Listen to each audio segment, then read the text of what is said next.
Zoning Appeals does not have the power to rezone property or to amend the regulations which are set forth in the ordinance. That authority rests solely with the county board. This board does have the authority to do three things. We can approve use permits that allow modifications of placement requirements for structures on 1- and 2-family lots where there's no option in the zoning ordinance to allow such modifications.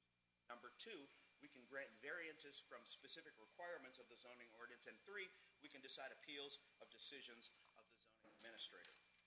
Now, when approving use permits, the Board of Zoning Appeals may impose conditions that we deem necessary in the public interest, including limiting the duration of the use permit. In order to approve use permits, the law requires that the board find that the proposal meet conditions that the use permit will not adversely affect the health or safety of persons residing in the neighborhood, will not be detrimental to the public welfare or injurious to property or improvements in the neighborhood, and will not be in conflict with the purposes of master plans and land use and zoning related policies of the county. Now, to do this, the BZA shall consider whether the modification will promote compatibility of development with the surrounding neighborhood because the structure's overall footprint, size, and placement are similar to the structures on property surrounding the lot in question, and whether the modification will help preserve natural landform, historical features, and/or significant trees and foliage. When granting variances, the burden of proof is on the applicant to prove by a preponderance of the evidence that it meets the following criteria. The strict application of the terms of the ordinance would unreasonably restrict the utilization of the property, or granting the variance would alleviate a hardship due to a physical condition relating to the property or improvements thereon, or alleviate a hardship by granting a reasonable modification to a property or improvements thereon requested by or on behalf of the person with a disability and thereon. The property for which the variance is being requested was acquired in good faith, and any hardship was not created by the applicant. That the variance granted will not be of substantial detriment to adjacent property and nearby properties in the proximity of the geographic area, and that the condition or situation of the property concerned is not of so general or recurring a nature as to make reasonably practicable the adoption of an amendment to the ordinance.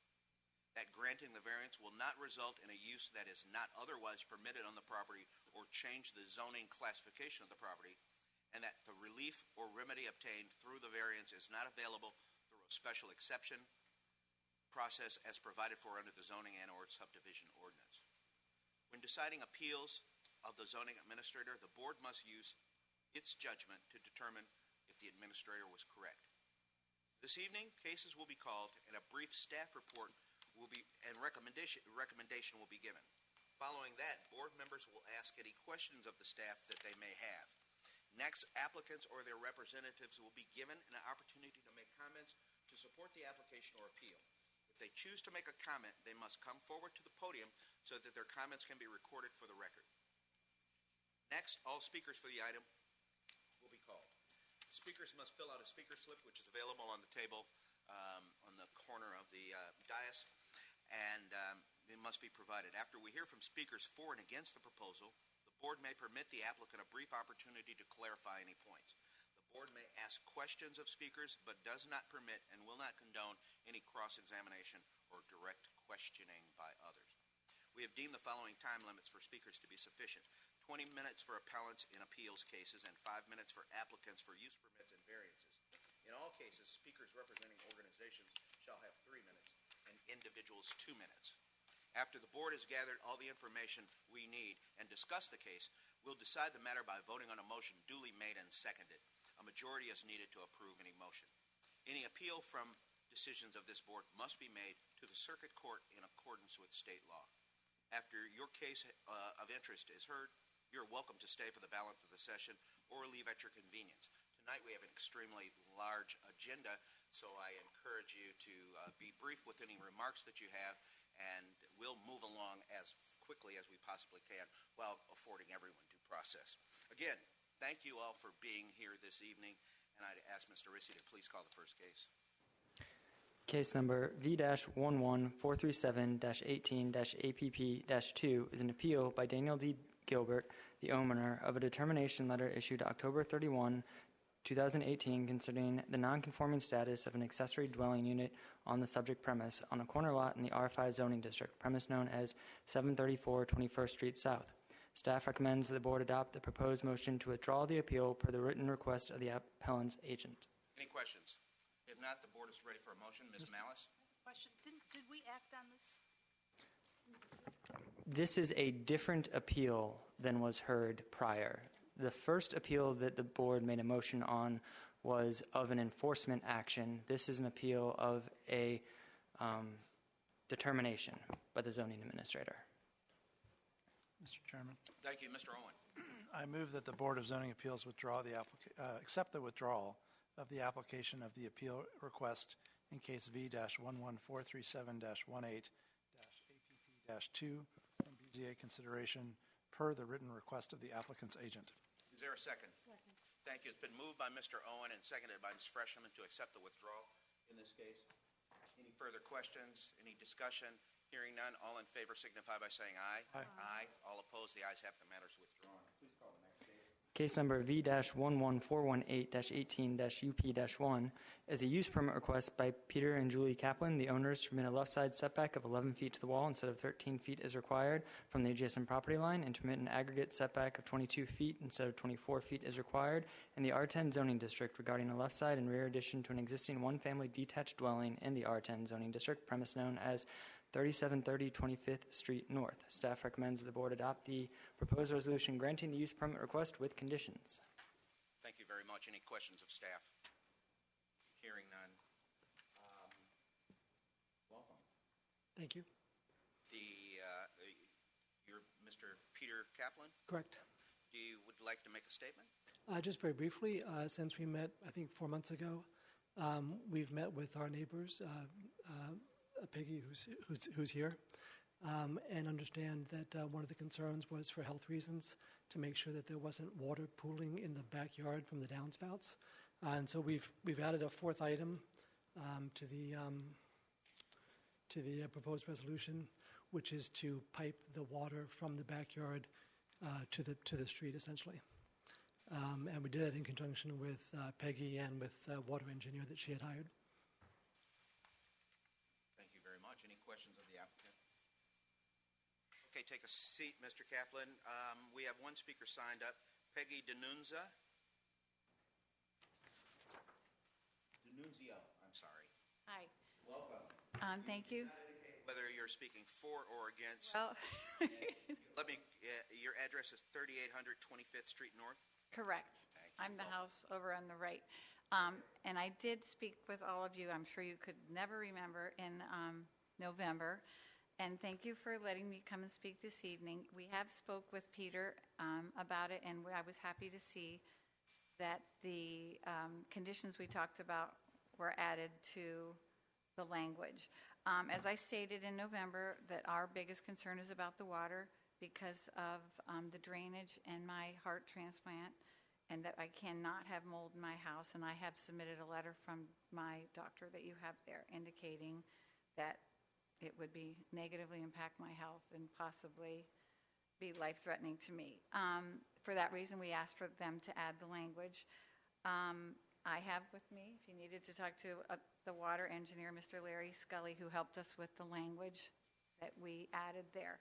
My only question now, and I'm happy, I understand they want to do an addition, and I think they have a right to do that, is that I'm wondering or hoping, is there some way that the board can ensure that the special use permit conditions are met throughout the project? Like, I don't really know, but I just want to be sure that it happens that way. Let me ask, what condition in particular? About that they're going to properly drain the water out to the front and not just leave it in the front yard or out to, just want to make sure that it's properly done and have big gutters, to collect it. It has a big roof, like. Have you seen the language in the conditions in the staff report? I did. Condition number 4? Yes. And is that acceptable? Will that provide you the relief that you need? Yes, we think so. Yeah. So this puts you in a position of now supporting based on this length. I see you grimace as No. not to want to go that far. No, I just want to make sure, what way do I ensure that that's done? Like, how does that work with you all? That's, Condition of the approval, as stated in this proposed resolution, that would be binding on the applicant. okay. Mr. Chairman, Mr. Owen. my understanding of the speaker's question is, what's the mechanics of enforcement? And so maybe that's a question for staff. Sure. If there is an issue with respect to the applicant living up to this condition, what would be the course of action? The course of action would be to contact the zoning department. We have zoning enforcement officials who would actually go out and investigate, see if they're in violation of the condition, and then could stop them and force them essentially to comply with the condition before they agree to a CO for the addition. So, I don't mean to be disrespectful, I'm just making sure I understand. So is it happened, like, I'm just so worried that it's going to happen in the process while they're doing it, and then it floods, and then it's already happened, and I'm trying to step back. So is there some way that someone comes and looks along the way and say, yes, it's going to, I don't. Well, as I read the condition, a water engineer or subject matter expert will verify the building plans are sufficient to accomplish the solution, as well as perform a post-construction inspection to certify compliance. There's nothing during construction. Now, but during construction, it will be constructed, so it won't be suitable. It won't work until it's completed. What if there's a down Right, and what happened, rain? neighbor next door, remember you had even said, like, while they were doing their addition, it flooded? Well, they would have to immediately remediate that. Right. Obviously, in order to perform the addition and to be able to Right. build the drainage structure as required. So if there was any subsidence or erosion during the course of the building, that would have to be remediated and immediately, obviously. Right. I imagine that would cause property damage to both the applicant, and it would pose the health risk that you're concerned about also. Right. So I don't assume that both his property, he's not going to cause for any further damage to his property if there was a water event that caused property damage, which impeded the construction. Ms. Malice? I'm just to clarify, the condition says a water engineer or subject matter expert will verify building plans. Who is that, and who decides who that is? The language was actually proposed by the applicant, and I believe they have someone here who is that subject matter expert. So, Who would that be? Mr. Larry Scully. Larry Scully, Mr. Larry Scully. He's a civil engineer? There you go, an RPE. Okay. so the applicant has agreed to have Mr. Scully review the plans prior to construction. That's what this That's what I'm clause says. reading. Is that the applicant's understanding? So someone will review an independent, her person will look at your plans and decide whether they think it's suitable. And then following the construction will determine whether it's been built according to the plans and will serve the intended purpose. That's all right. Nodding, and the applicant is nodding, so that's the. I just that's wanted to the make sure we were all in agreement. Okay. So at what's the mechanics of that actually happening? How does the applicant convey the plans to your expert for review? Right. That's kind of what I was. I'm asking you guys. Well, let's hear from Mr. Kaplan. Yeah. Okay. Well, we can certainly provide them with the updated plans showing the. This says you're the going depth. to. Yes, It's not aspirational. This is a requirement. correct. Okay. So do you have plans prepared already, or We have plans prepared already that don't include the not water. include that? Correct. Well, this condition says that a water engineer or subject matter expert will verify the building plans are sufficient to accomplish the solution. So the zoning office is going to want to see that there has been or permit, or is going to want to see that in order to satisfy a use permit that, should we grant it, that the engineer has seen the plans and has said and has verified that the plans are sufficient to accomplish the solution. And then following, they'll want to see a sign off from that engineer saying that what's been built will accomplish. Right, absolutely. The issue I see is that condition 1 talks about drawings as of 3/8, and you're telling us that the drawings you have don't include this. So I think there's a misstep. And the other thing I would say is that if during construction, since there's a big gaping hole in the timing, that the applicant or the neighbor should feel free to call zoning at any time, like after a water event, during the construction too, rather than just wait until the end to certify it was built properly when problems could have arisen during the construction. So I think everybody's going to have to be vigilant.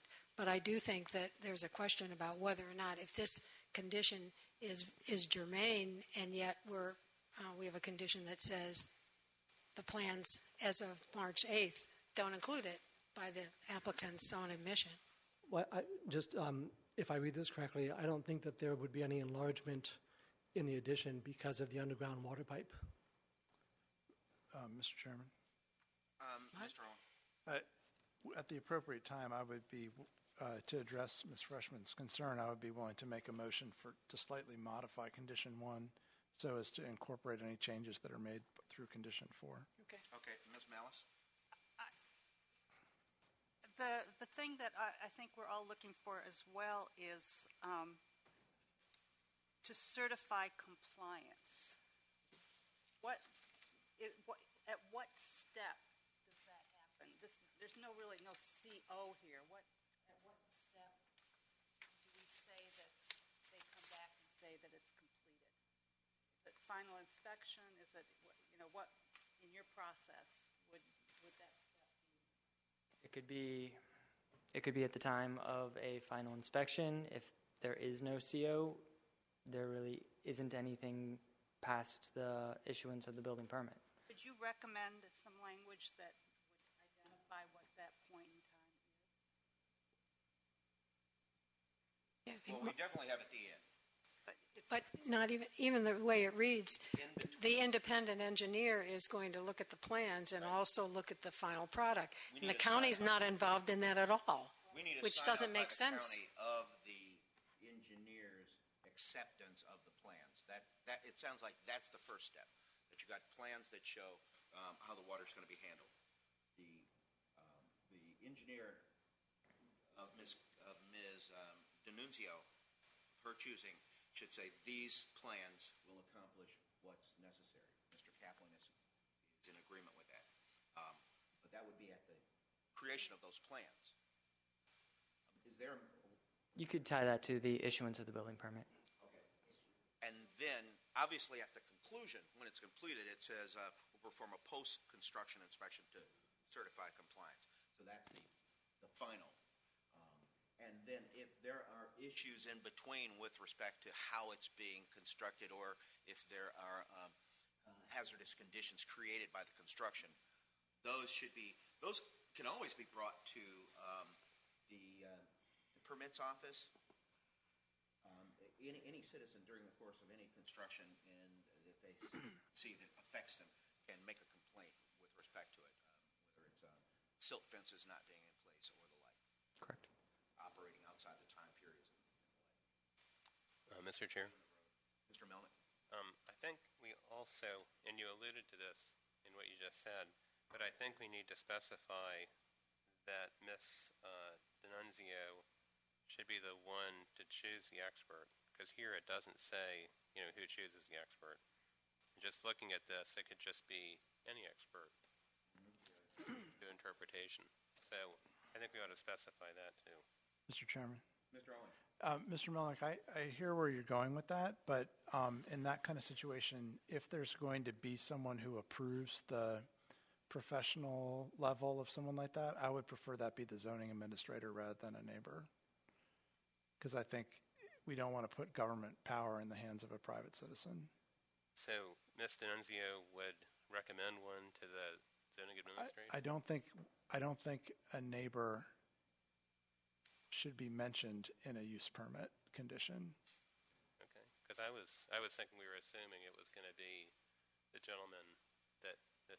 D'Annunzio was referring to, but I merely asked what his background was to determine whether he was a professional engineer or not. Because I think what is being sought is an opinion by an expert, a licensed expert, in the subject area with respect to both the suitability of the plans and then the actual construction. So I agree with Mr. Owen that it's not necessary to name specifically either an engineer or the neighbor, but I would certainly hope that the conditions be so clear that there isn't a misunderstanding with respect to who can or who's required to Mr. Chairman, certify. Mr. Owen, may I take a stab at making a motion? Please. let's hear it. I move that the Board of Zoning Appeals adopt the attached proposed resolution approving the use permit V-11418-18-UP-1 subject to the conditions listed in the staff report with the following amendments. In condition number 1, after the date, add the words subject to condition number 4.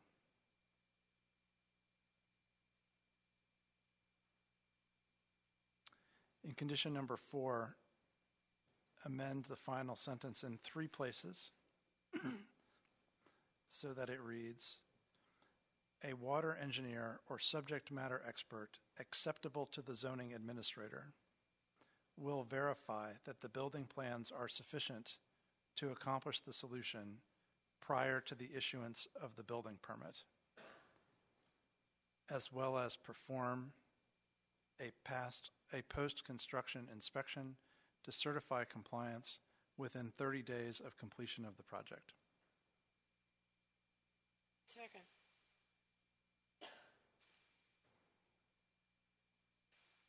Mr. Ritchie, did you get that? I did. Any further discussion? Mr. Chairman, Mr. Owen? I'd like to know if the applicant finds that those amendments acceptable. Mr. Kaplan, do you understand the conditions as they've been amended? Yeah, that sounds fine. I'd be a little concerned about 30 days for something that's out of my control, but I'm fine with it the way you stated it.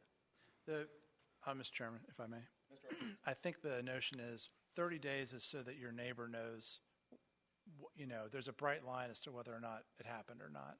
So if at 30 days, that would be when the enforcement action machinery could begin. But I think the orientation of staff is typically to bring you into compliance, right?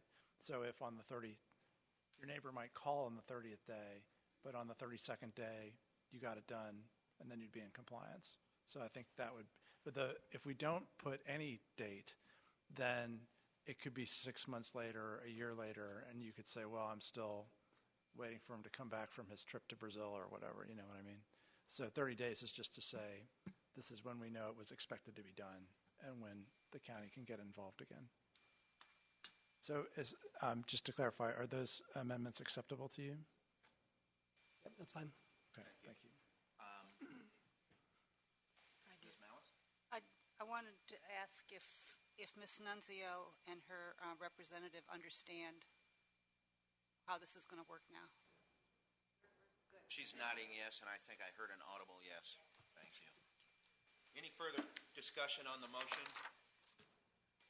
It's been a motion made by Mr. Owen and seconded by Ms. Freshman with a few amendments. Any further discussion? Hearing none, all in favor of the motion signify by saying aye. Aye. Aye. All opposed, the ayes have it. The matter is concluded. Thank you all very much for your cooperation. Please call the next case. Case number V-11421-18-UP-1 is a use permit request by Ashton Home LLC, the owner, to permit a left side yard setback of 6.8 feet to the house, 5.8 feet instead of 10 feet to the house, 6 feet to the eave as required from the left side property line, and to permit a setback of 6.8 feet to the second story rear porch. instead of 10 feet to the second-story rear porch as required from the left side property line, and to permit a setback of 4.1 feet to stormwater planter boxes instead of 6 feet to the stormwater planter boxes as required from the left side property line, and to permit an aggregate setback of 15.6 feet instead of 18 feet as required in the R6 zoning district regarding a new one-story detached dwelling in the R6 zoning district, premise known as 5717 6th Street North. Staff recommends the board adopt the attached proposed resolution granting the use permit request with conditions. And I'd like to please note that there is supplemental material for this case that came in after the application packet was assembled and printed. That should be in front of you. There are 2 letters there, and I have an additional item that I'll hand out when the speaker comes up. Thank you very much. Any questions of staff? Welcome. You must be Mr. Barrett. No. Chairman Smith, Phil Dale is here on behalf of the applicant, Walsh, Colucci, Lyon Walsh, here representing Ashton Homes, LLC. Okay. I do have with me tonight Mr. Andrew Barrett, and the other member of Ashton Homes could not be here this evening. Mr. Steele is very ill, but had intended to come. He apologizes. Sorry, Andrew Wright, correct? Andrew Wright, sorry. Sorry.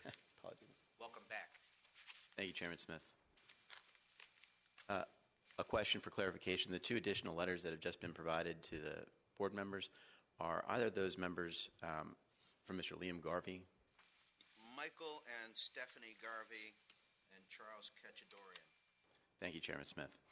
So the last time that we were here, the board asked us to go and discuss the proposed use permit with our adjacent neighbors, and we have done so. There's a letter in the staff report documenting our meeting in response to the neighbor on the right-hand side of the property, and the letter from Mr. Garvey is the product of a long series of negotiations that the applicant has had with Mr. Garvey from where he's currently living in Kazakhstan.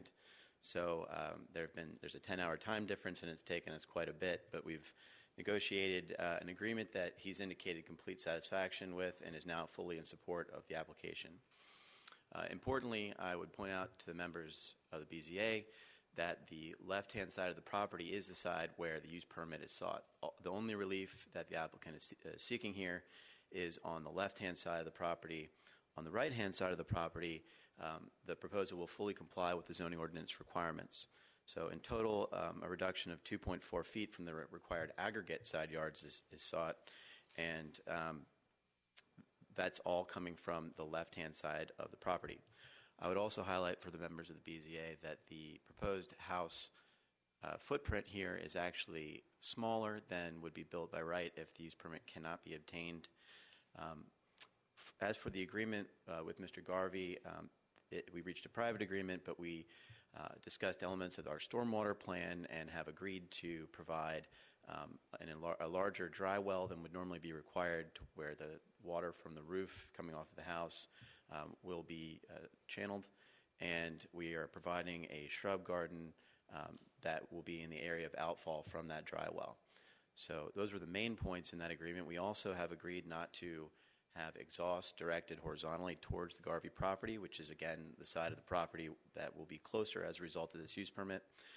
We have further agreed not to locate the HVAC unit on the side of the property with the reduced yard as a result of the use permit, which is the left-hand side. And we have agreed to provide Mr. Garvey with a selection of fencing choices from which he can regionally pick one choice, and he's also asked that those be double-sided fences. So after our negotiations, those were the agreements in summary that we've come to with the left-hand side neighbor.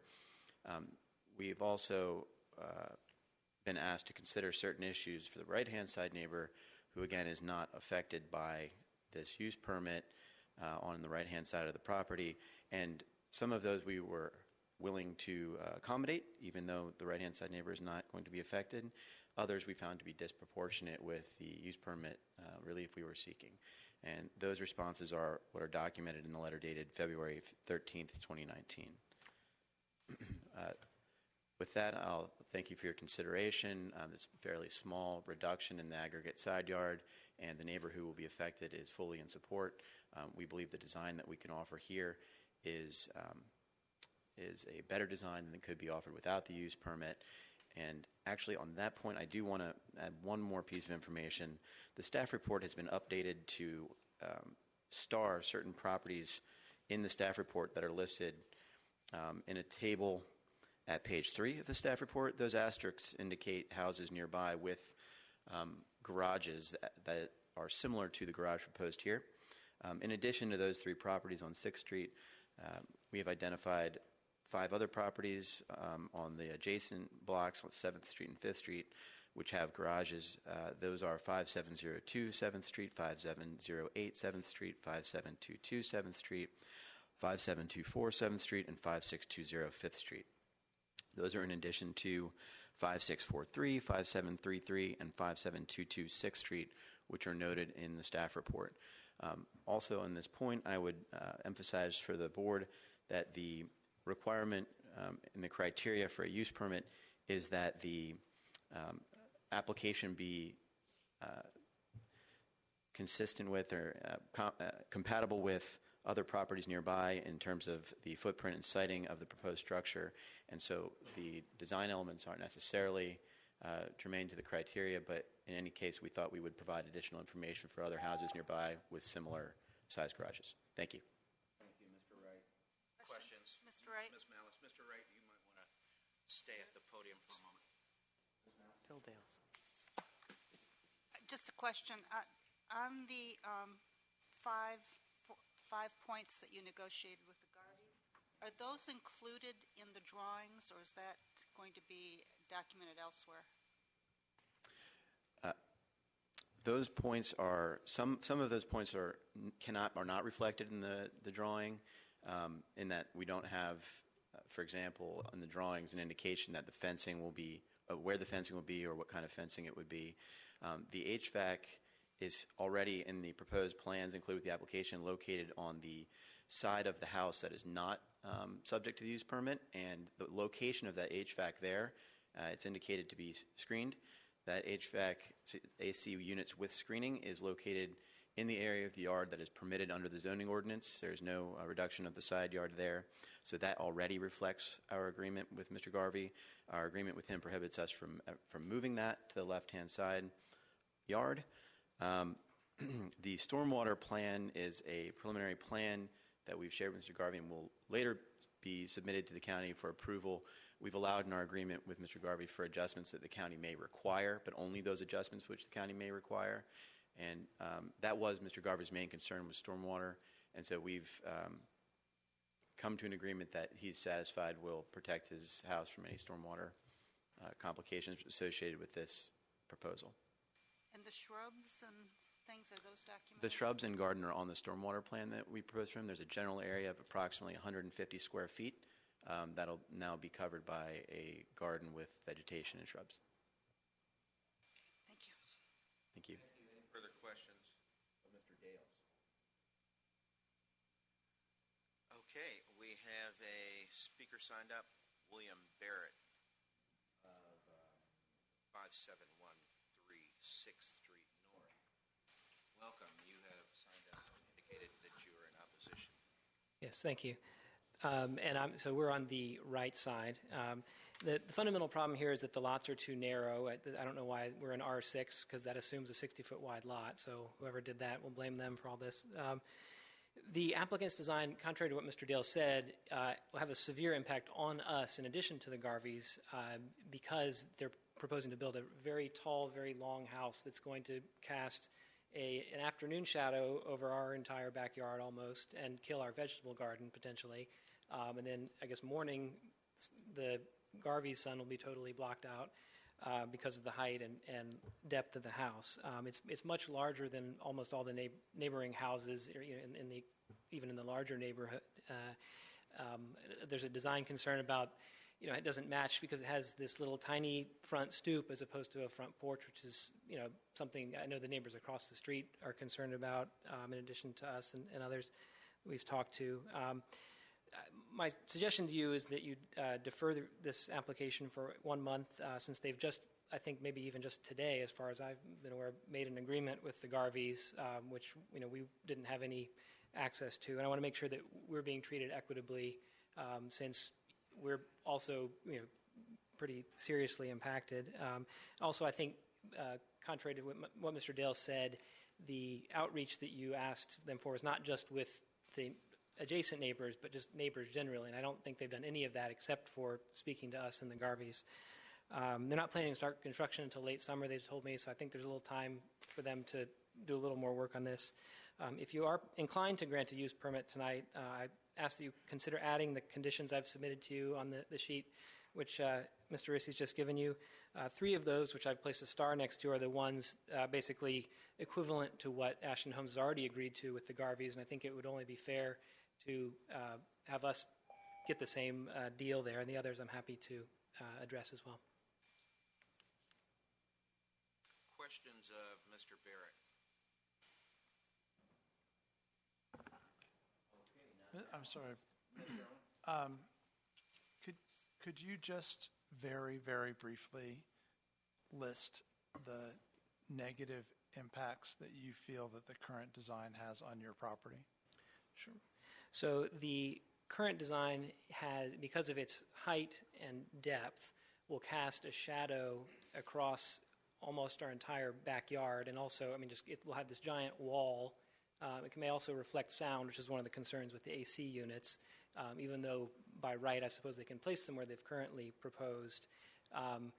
It's not just a consideration of which side they're asking for the setback on, it's also just the project as a whole with the reduced setbacks is going to, have kind of secondary effects. Okay, thank you. Any further questions of Mr. Barrett? Okay, thank you. Matters with the board.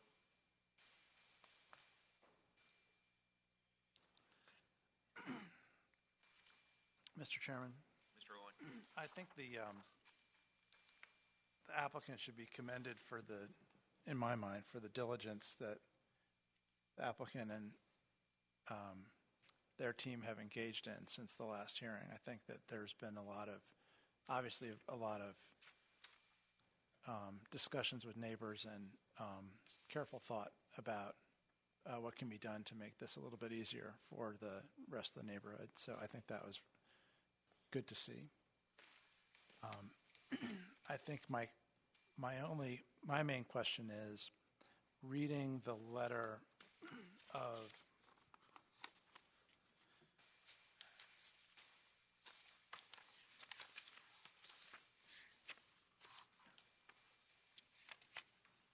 February 13th, the Dales letter. Oh, I see. That was to Mr. Barrett, who's here tonight, right? So in the letter from Mr. Dales to Mr. Barrett, Mr. Dales says the applicants would agree to address certain of the concerns of the right side neighbor, but not others. And I'm wondering for any of the ones that you state in the letter that you are willing to agree with, are there any of those for which they would be amenable to a condition to the use permit?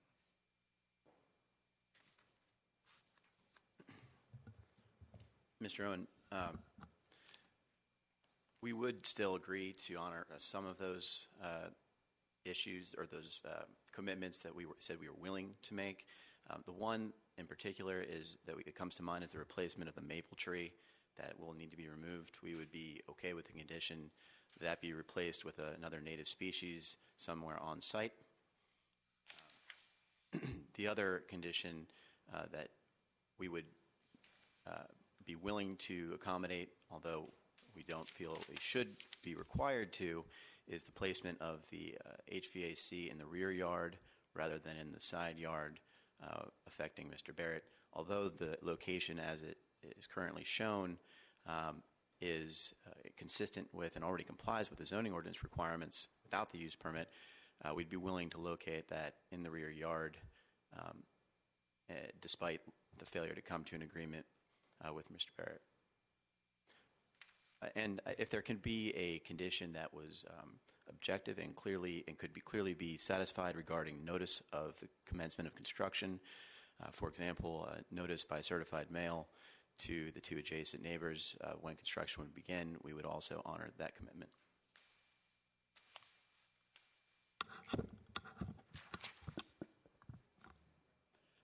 you, Mr. Owen. I guess my, Mr. Barrett? yeah, sorry. Were you? I'm done for the moment. Oh, okay. I have a, I guess my next I wanted question. to ask Mr. Barrett if that was if that was acceptable. In my hurry to get through my notes here, I forgot one other thing, which is that the use permit, I guess, that's been included in your packet would allow the applicants, I believe, if they decided to later on, to move the house they actually build a little bit closer to our house within the 8-foot limit. So one of the concerns I have is that they're going to get approval for this and then decide to build the house a little bit closer on our side. No, they can't do that. One of the first conditions, I think it's the first condition, is that it be built in accordance with the plans submitted, including the placement. Yeah, footprint and drawings. Okay, so footprint means placement. Right. Okay. Exactly. Thank you. And drawings that have that have numbers on them, have dimensions. So just to make sure I'm clear, the conditions you're suggesting are the AC unit in the back. We heard a willingness to do that, even though it's not required, and the planting of The tree in the front. And then the exhaust vents were another concern that I guess the Garveys have gotten a private agreement on, but we're for the HVAC. No, for like I guess a kitchen vent or other laundry room or. Because even though they're within the zoning, because it's such a narrow space, any blasting of spicy fumes or dryer lint is going to be literally blasting into our side yard. Would you like to smell that? Clean laundry? The clean laundry smell. Yeah, those aren't placements outside of the side yard setbacks. Those are not things. It says, though, ensure that the fit. If there's if there are noxious fumes that are emitted, I think you have a recourse in the zoning ordinance with respect to that. At least I've been seeing that in the media. I'm not sure of any cases in Arlington. You'd know better than I would, but I'd rather avoid even since they've agreed on the other side, why not make it symmetrical in that sense. Well, the venting, of a dryer unit or a exhaust fan in a kitchen, I think are not going to be outside the side yard setbacks. Those aren't of the condition that Baffle. Yeah, they're going to be baffled. They're only agreeing to baffle it on the Garvey side, not on our side. Well, okay. Is that true? I thought I saw you. It's in the letter to you. I haven't seen. The applicant, with respect to that. We have someone other than Mr. Dales coming to the podium. You're going to have to announce yourself. My name is Andrew Wright. I've owned this house for about 15 years. You're Ashton Homes. Yes. Okay. Recently. I bought the house 15 years ago. I lived there. My brother lived there. My father lived there. Venting. I understand. I've gone to Bill's house and we've talked about building a new home, and I understand his concerns. If you look at the photo, there's a roof on the opposite side, and he is now going to be in between two big homes. And for that, I do feel bad for him. I do feel bad. Progress in Arlington. We are building a smaller home than we need to build. It's a pretty nice design. We all have different tastes. Venting, I went and talked with Bill, his young daughter, and his wife for a couple hours, and I thought we had it all hashed out. I've offered him trees, bushes, fences, venting. I told him that I would not put the AC on that side of the house. So a lot of this takes me by surprise because I thought we had it set. I think you do. With Garvey, I think, on this side, Mr. Barrett has expressed some concern with respect to now the dryer and these ancillary vents. Well, I'm sorry, Mr. Chairman, if I may. I'm only just reading from Mr. Dale's letter, right, which I think my colleague, Ms. Freshman, was as well. I'm not trying to plow new ground here. I'm just trying to cover what was in the scope Understood. of the letter. So I don't believe that we would have an objection to providing the baffles there as well, but the difficulty is that we reached that agreement with Mr. Garvey in a private agreement. I think the condition to provide baffles is one easier reached and fulfilled in a private agreement, including something about baffles and the directions of the vents in a condition for the use permit may cause some trouble in fulfillment of that condition at building permit. We prefer it not be in there. If the board sees that it should be, then we wouldn't necessarily object to it. Well, I'm reading this language in your letter. We are willing to accommodate this request. Although the proposed house is no closer to your house, of course, I think it's speaking to the Garveys, we will ensure that exhaust vents are fit with baffles that direct exhaust downward or backward rather than sideways. So I think they're going to install these vents wherever there are vents, and they're going to baffle them, I presume, the same way in each case. It wouldn't make sense for the builder to do otherwise. And now that they're saying that they're going to fit baffles that direct exhaust downward, I would presume that's in every case that there are going to be exhaust vents. My concern is just enforceability. Stand and come to the mic. Thank you. I was pleased that they said these things in their response, but my concern, not being a lawyer like Mr. Garvey is, that how could I get this to be enforced since I wasn't aware I could enter into a private agreement with them like the Garveys did? It sounds like the baffling of these vents is going to occur, and that they're not going to exhaust out, but down or back. Anything more? I'd be happy to entertain a motion. Mr. Chairman, I wonder if staff. I would just like to chime in on the enforceability.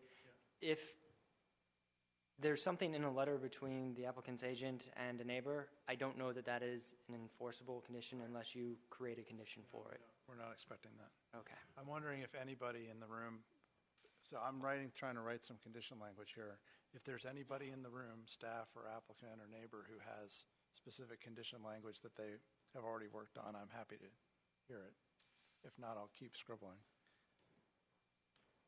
I think you should continue scribbling, Mr. Owen. I think, there were 4 points that Mr. Dale raised. Go into conditions. 3 of which were satisfied, he said, via the Garvey agreement. Well, the HVAC in the rear, a tree. It's in the letter to Barrett, so it's not the first time you're hearing it. A notice of commencement of construction. Tree, AC in the rear, baffling. Certified mail notice when construction will begin. Tree. Mr. Owen, in answer to your question, we do have language in our letter in agreement with Mr. Garvey that may be helpful to you. If you could specify the conditions you'd like some suggested language on, I could. I appreciate that, and in fact, I'm trying to work off that language. Okay.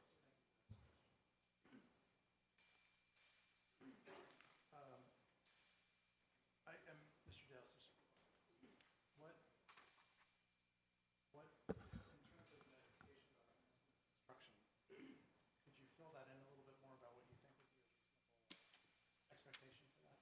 I think if we were to notify both neighbors of the start of construction for demolition and for demolition, how many days? 2 days? So notify for the commencement of construction at all and for demolition and any excavation, I'd say that would be sufficient. What's the time frame, like 30 days? Or? Oh, before, I would say 2 weeks within, or 10 days.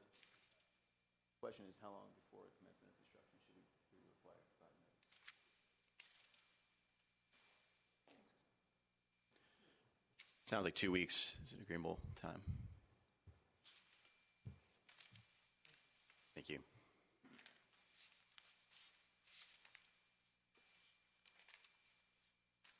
So you're going to notify the adjacent neighbors, the rear neighbor, and the neighbor directly across the street, which? My proposal was to notify the two Side adjacent yards. neighbors left and right. The neighbor affected by the use permit is Mr. Garvey, and he did provide us an email address and an address in our agreement that we could use to notify him. That's Mr. Garvey you're speaking. That's correct, and we do have. Neighbor on 7th Street North, 5716 to the rear. We'd be happy to provide notice to any of those neighbors that you'd like us to. Directly across the street at 5714. Got you covered, Mr. Chairman. We're happy to provide notice to all adjacent neighbors. Mr. Owen is ahead. I appreciate that again. All right, Mr. Chairman, before I make my motion, I just want to reiterate once again how much it makes it easier that all of this work went into coming back with this revised application. You made very good use of the time in between the last application and this one, because I think this is a very hard case, as you yourself have pointed out. These are extremely narrow lots. There's no room for error. Every little thing is a trade-off between one property owner and another, and so we're all trying to thread a needle here to vindicate your property rights as well as your neighbor's interests. And so all that work you put in really, I think, has paid off, in my opinion. So thank you for that. And I also appreciate the neighbors for keeping their cool, apparently, during this discussion as well. And that's also an essential element. We have some times where the neighbors and the applicant, can get very tense. And, thanks all around to making this easier. So with that said, Mr. Chairman, I'm ready to make a motion.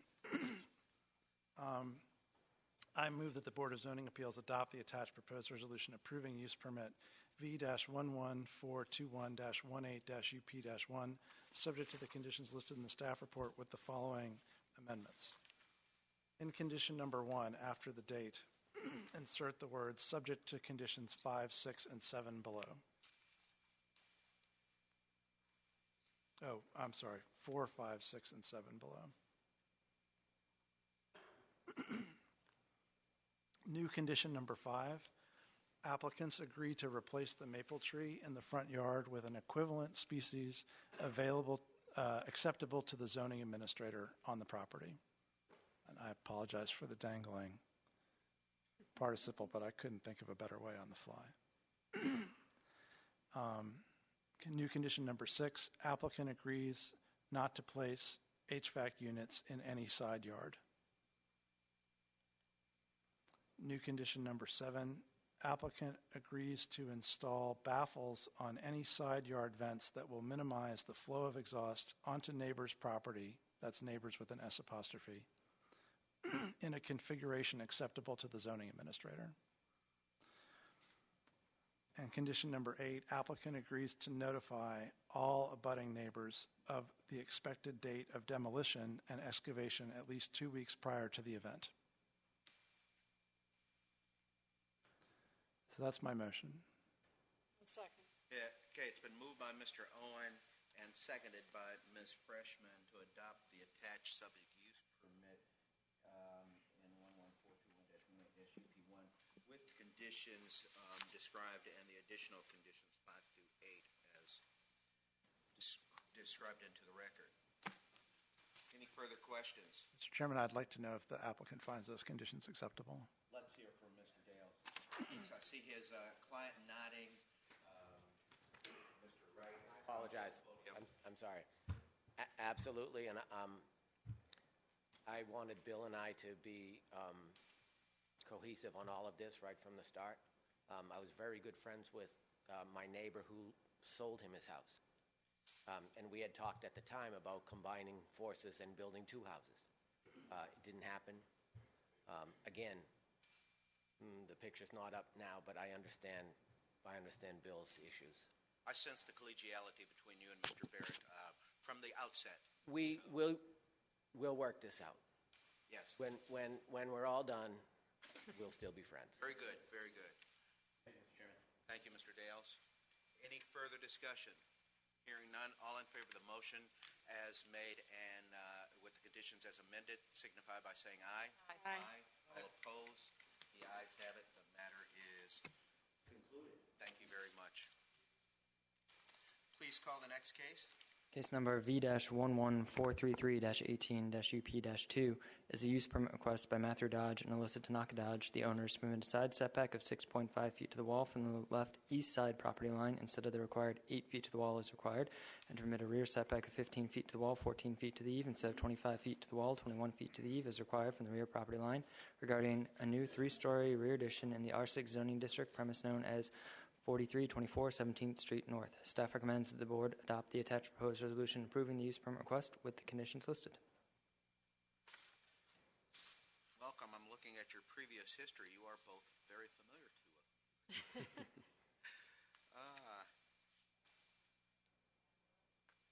Let's see here. Chairman, I have a question for staff.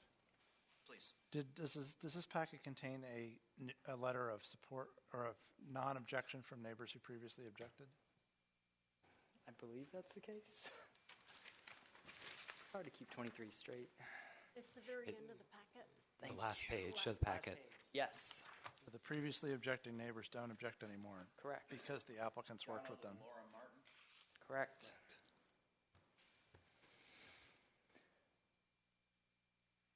Well, it's not the last one.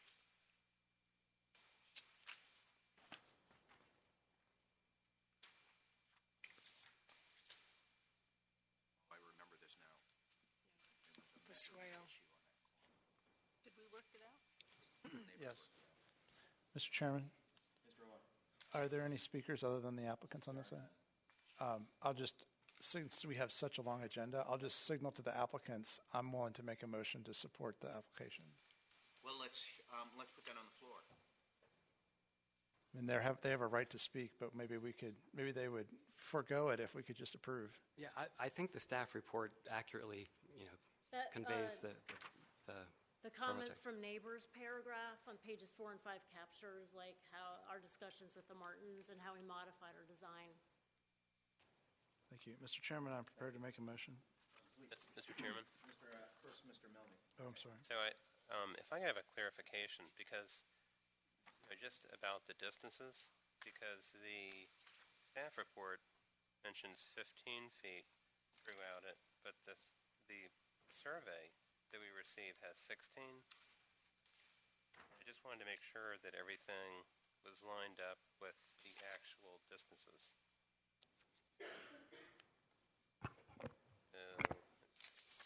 Do you see what I mean? Yes. Staff is confident in the 15 feet that we've advertised. We've had discussions with the applicants on whether it need be 15 feet or 16 feet, and we arrived at the decision that it should be 15 feet.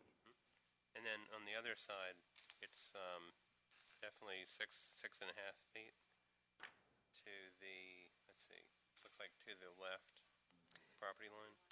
Because I have a note, I just wanted to make sure, that was consistent, but it's definitely 6.5. Correct. Okay.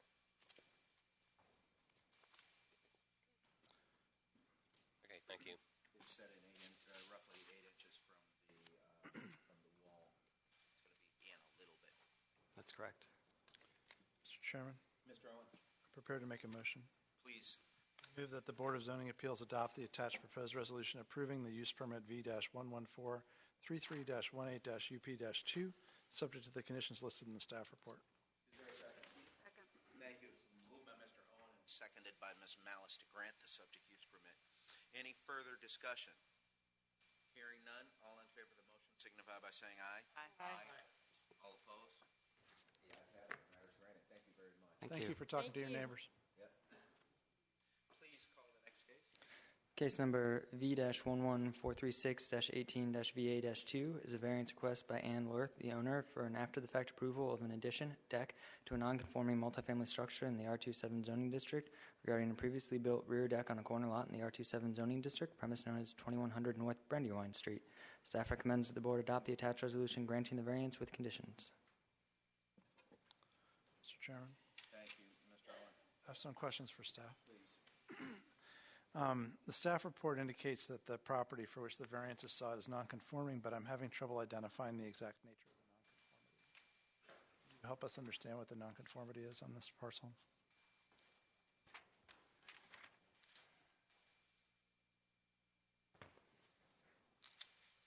So on page 1 of the staff report, it suggests that the nature of the nonconformity relates to the front and side yard setbacks for the main building, but I'm not sure what the front and main yard setbacks are and how this is nonconforming with those. The front setback is 25 feet to the building face, and it's currently at 18 feet to the building face. Okay. We may also be undersized as far as the area of the lot, but I'd have to confirm that. Mm-hmm. I think I can do that in the report.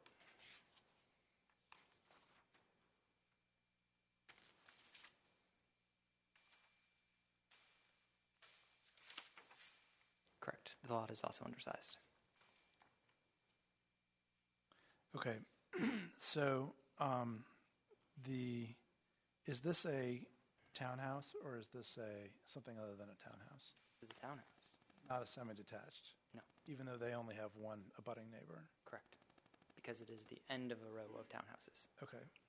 So is the ordinance requirement for 25-foot side yard, is it 21 or 25-foot side yard setback? So 25 feet to the face of the building, 21 feet to a deck. Okay, but I thought that was for 1 and 2 family dwellings. Is there a side yard setback for townhouses? Not from the right-of-way. The right-of-way is consistent whether it be 1 family, 2 family, or townhouse. And so it's a little bit incongruous if you have a townhouse that you would have a side yard setback since townhouses are meant to be. In this case, it is a right-of-way setback. No, I'm talking about the side yard. Oh, I see what you're saying. It's a right-of-way setback. The side yard happens to have a right-of-way adjacent to it. I see. So there's a 21-foot side yard setback that's irrelevant, and a 25-yard right-of-way setback that's relevant on 2 sides. Correct. Because it's a corner lot. Corner lots are tricky. Okay. All right. Now I understand. Thank you.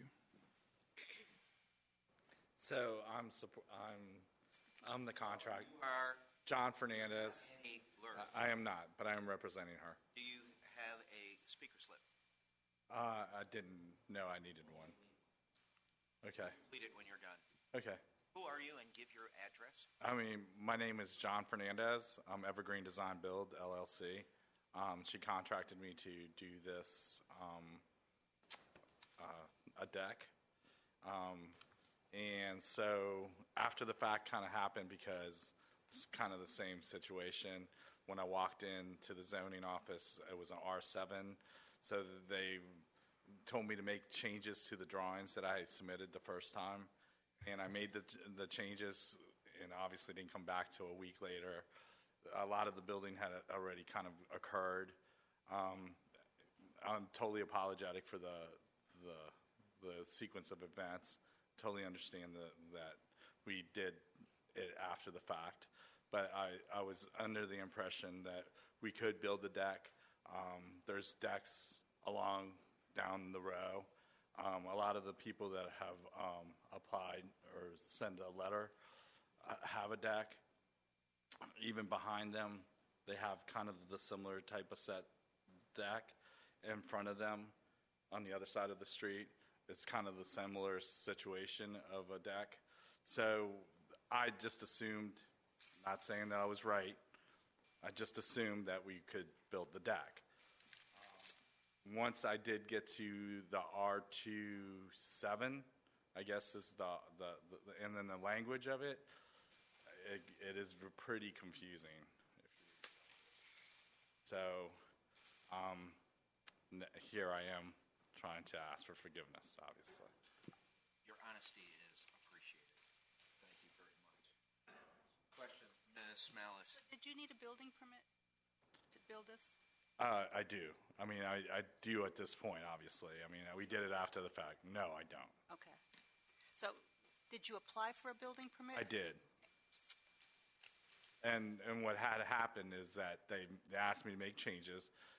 Basically, the biggest change was having it from the street to the house, and that's why the deck ended up where it is, because I was trying to maintain with that logic. And then the stairs are kind of end up being an issue. So the setback on the R7 says that you can be 10 feet from the backyard. So the sequence was, though, you asked for a building permit, you went and started building, you went back to get your permit? Well, I applied before we got started, I applied for the permit, thinking that I could get the permit. A week had passed before I made the modifications to the drawing or whatever. Got to find out that it was R27, and then they were telling me at that point that we weren't allowed to build it. Unfortunately, we had already committed to it and had started enough of the build that. Started it before you had a building permit? Yes, ma'am. Technically, yes. Yes. I'm asking for forgiveness, obviously, ma'am. Got it. Yes, Just I thank agree. you. I agree. Mr. Chair, Mr. Melnick. so I'm prepared to make a motion. Any further discussion? I do.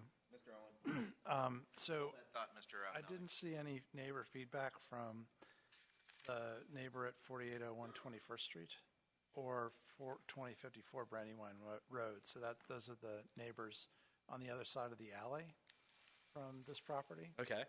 As well as the property across 21st from the property. Okay. So they're the ones who look out at it, right, from the south side. Correct. Did you reach out to those neighbors? I mean, I'm more than willing to. I know the one across the street from it, the deck is pretty similar in size and dimension. I'm sorry, let me clarify. When you say across the street, are you talking about 2054 or 2061? I'd have to look at here. Let me look at this. Yeah. I didn't see anything in the packet from 2054, and I didn't see anything in the packet from. So the two neighbors right next to it are definitely. Yeah, saw that. Okay. The one you know how it has the circle right across the street. I obviously have not asked them, but I'm more than willing to. So ordinarily, we hope that an applicant will get sign off or contact. I mean, the neighbors don't have a veto, right? But we want to have a clear communication back from the neighbors of some sort for all abutting neighbors in all directions, especially in whatever direction the new construction is, right? So in this case, the new construction is in the direction of the backdoor neighbors on 21st, right? So they're potentially impacted. Okay. Right across the alley. And then also up front of it. Visually impacted are the neighbors across 21st Street. Okay. I think their address is on Brandywine, but the relationship to your property is divided by. I understand which one you're talking about. Cul-de-sac. Yep. So if I was looking at the map, this is the highlighted one. Mm-hmm. So you're talking about this one. Yes, that's right. And I think this one. No. No, but I think this one is. Oh, you also have that one. one. Of the Yeah, letters. you have that one. And you're saying this one behind it. Exactly. And that last one is perhaps the very most important. 4801. Got it. Because it's a rear addition, and that's the rear neighbor. Right? Absolutely. Okay. So I do have another question for staff. Go ahead, Mr. Owen. So what is the rear yard setback requirement for conforming on this? So townhouses have a particular setback. It's laid out in the use permit application. It is the the district use standards for townhouses found in Chapter 5, and it is to have a rear yard of not less than 25 feet. Article 5, Section 594A1E, which would mean this property would have 25-foot setbacks on the front, side, and rear. Okay, got it. Okay, so so in 1958, the BZA denied a request to build a rear yard addition and move the setback line from 25 to 10 feet. And despite that denial, this is the same request, basically, at least in terms of configuration, yard. In terms of configuration, it's very similar. Okay. Also, just based on the way the letter was written to Annie, it sounds like the zoning is within, what we've done. So they seem like they're for it. I mean, based on how the letter was written. Which letter? A letter that they sent to her. She forwarded to me. If I may clarify, I think the speaker may be speaking of the staff recommendation in the staff report. Oh, I see. Yes, thank you. So, Mr. Chairman, I think at a minimum I would want to take some time for feedback from the two adjacent neighbors who are two of the three most affected neighbors. Since it's already built, I don't know if it matters. Any further discussion? Any further questions of staff? Oh, Ms. Malice? Applicant, are you completed with construction? There are issues with the stairs that we need to address, but since I got the stop work order, we have stopped. I haven't done anything else. But the stairs, basically, they're like if you see where the posts are, they need to be 3 feet. So I need to comply with that at some point. The width of the stairs as we see them don't comply. Width? Are they too narrow? If you look, they the treads step in, so they need to step out where the posts are. I got you. Yeah. About another 3 inches on that. Basically on both sides. Mm-hmm.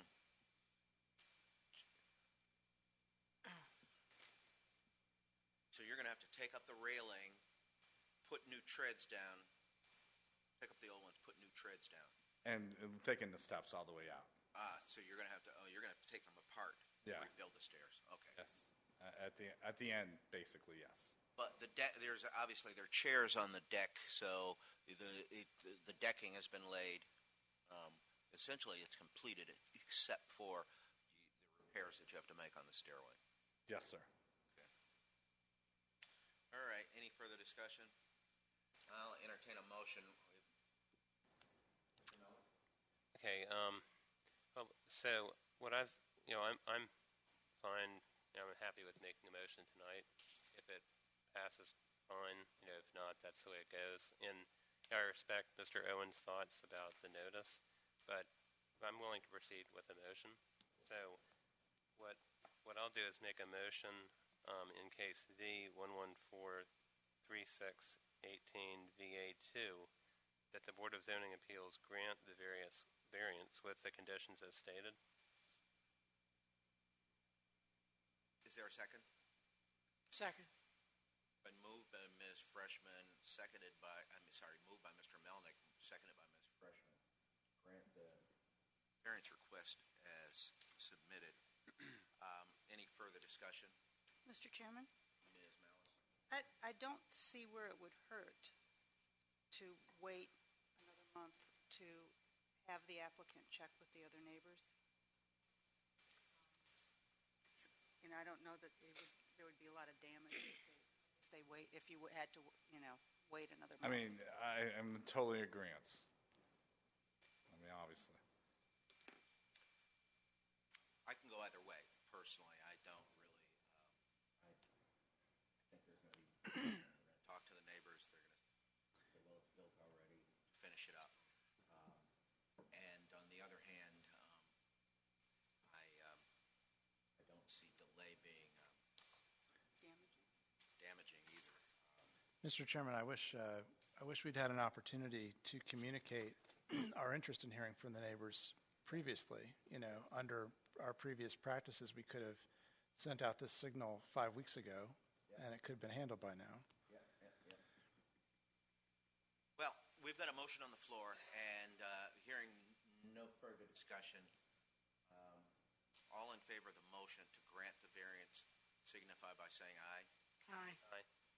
Aye. All opposed? No. So by 3-2, you made it under the wire. Thank you. Please call the next case. It's the same case. Case number V-11436-18-UP-1 is a use permit request by Ann Lorth, the owner, for after-the-fact approval to permit a right-of-way setback of 19 feet to the deck instead of 21 feet as required from the 21st Street North right-of-way, and to permit a rear setback of 10 feet instead of 21 feet as required from the rear property line regarding a previously built deck on a corner lot in the R27 zoning district premise known as 2100 North Brandywine Street. Staff recommends that the board adopt the attached proposed resolution granting the use permit request with conditions. You were saying I needed to fill out something to... Speaker slip in that box. Mr. Chairman, I make a motion. Ms. Freshman. Move the Board of Zoning Appeals adopt the attached proposed resolution approving use permit V-11436-18-UP1 subject to the conditions listed. There a second? I'll second. Thank you. It's been moved by Ms. Freshman, seconded by Mr. Melnick to grant the subject use permit in V-11436-18-UP1. Any further discussion? Mr. Chairman, in addition to my concerns about not having feedback from two of the three most affected neighbors, I'm not convinced that the comparable staff reports list of comparable properties are in fact comparable.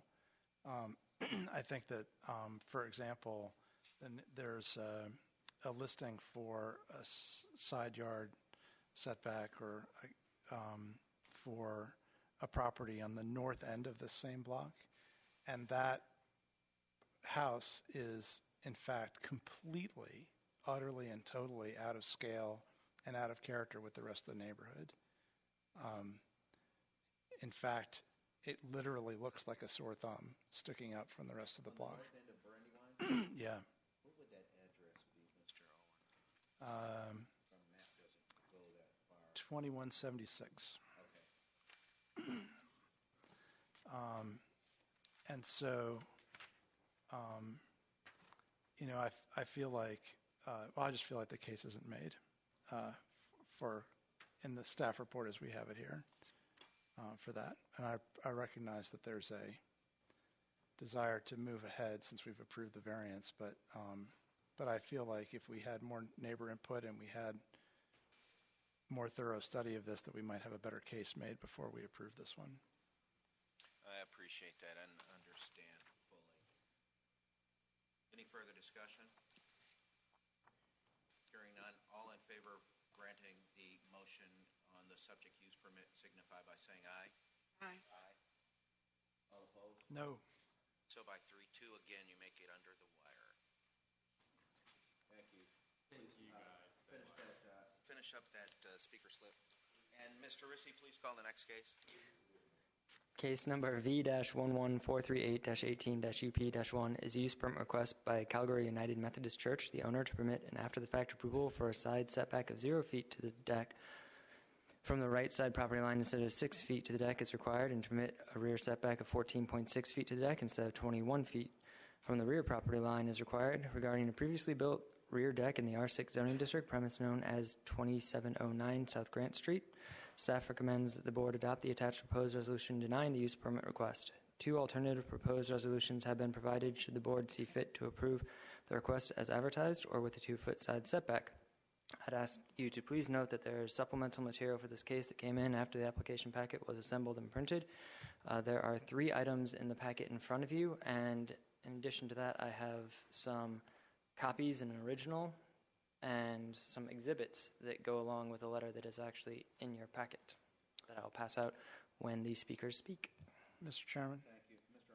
Owens? I think there's a lot to read on this one, some of which we just got, and it's a long meeting and so forth. Do you think we might be able to take a very short recess, like Okay, just a few minutes? We'll recess for 5 minutes.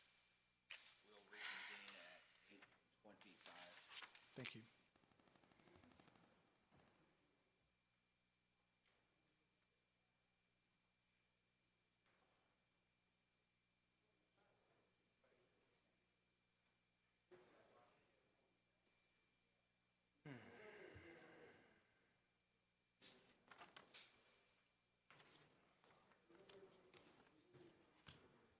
You can give them to me ahead of time, or you can just give them to me when you get up to the podium.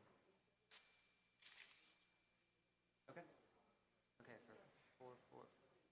Okay, hold on. You think we already have it? It's nasty.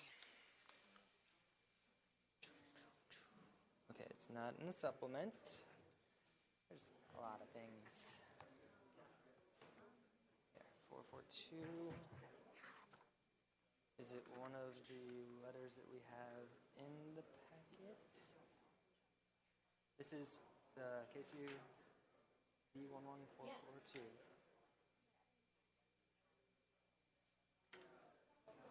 Yeah, that's just my signature. That's not the letter. Okay. Yeah, I only have your signature, not the letter then. So I'll hand. Okay. With 442, I'll pass. This is copies of the same letter? Yes.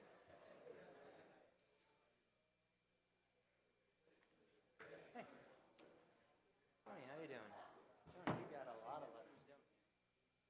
Okay. Okay. Yeah. Yeah. That's the second last. I got a lot of paper to get through the other cases, so yeah.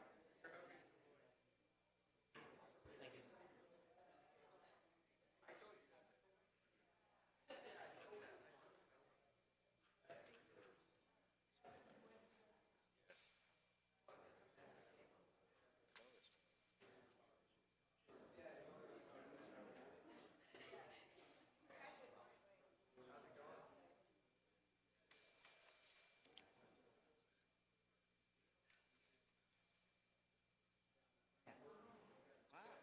Okay. Got it. I'll need them at some point. Is anyone on the board interested in seeing the exhibits ahead of time? What is it? The exhibits that are referenced in one of the neighbor letters for this. Yes. I'm going to pass them out when speaker is up, but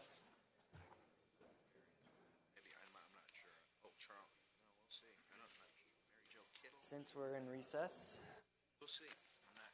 Yeah, only the applicant gets 3 minutes, 5 minutes. For the applicant, I think. 2 for everyone else.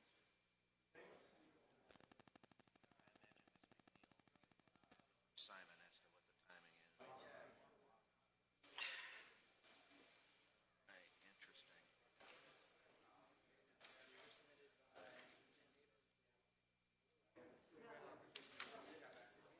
It says Kittle.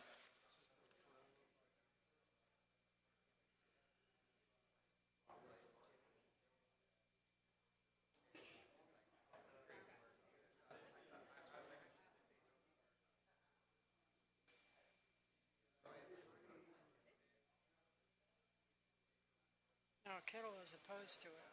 Miss Patchen, what is this about? Miss Patchen, writing about He's something. unhappy. Yeah. He saw the password. Can you give me a couple minutes? Yeah, you got 2 minutes.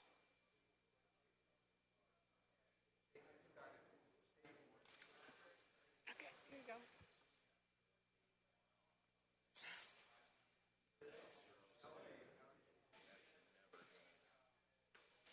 No. It really clouds the title. Especially now with the digital space, it could actually be out across the line. Yep.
hear soon.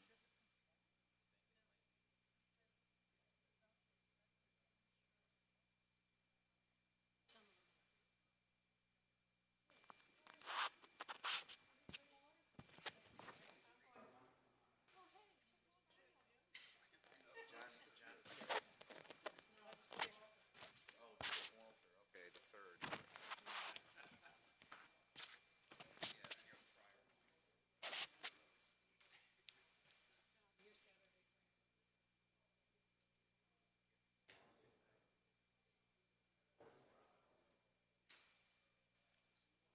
Staffer. There he is.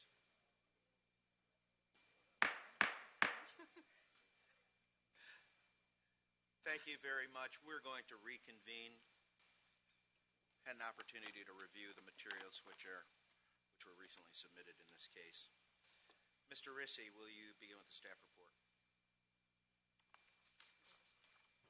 Case number V-11438-18-UP-1 is a use permit request by Calgary United Methodist Church, the owner, to permit an after-the-fact approval for a side setback of 0 feet to the deck from the right side property line instead of 6 feet to the deck as required, and to permit a rear setback of 14.6 feet to the deck instead of 21 feet from the rear property line as required, regarding a previously built rear deck in the R6 zoning district, premise known as 2709 South Grant Street.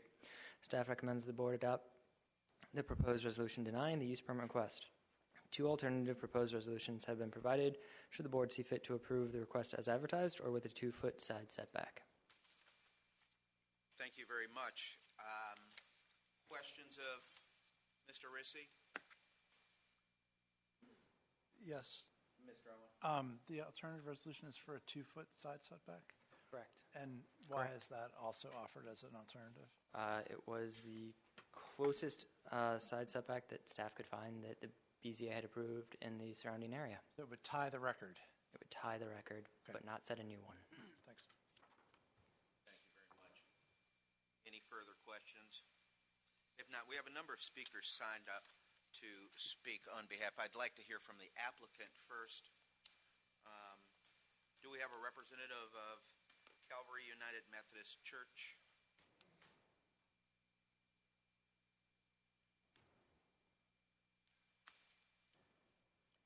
Good evening. Hello. I'm Chris Gardner. I'm a resident of Arlington County, and I'm also chair of the trustees at Calvary UMC, and as such, I'm the main custodian for the parsonage property that you're reviewing this evening. Okay, so I'll indicate on your speaker slip that you are chair of the trustee board. Correct. Thank you. Please. All right. So thank you for considering our use permit request this evening.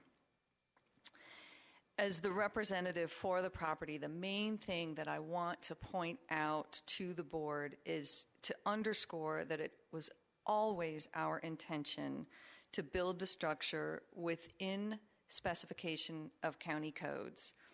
Our original intent was to build a ground level platform, and as we understand it, both then and now, specifications for a ground level platform are not attached to the house, less than 8 inches above grade, and a square foot maximum.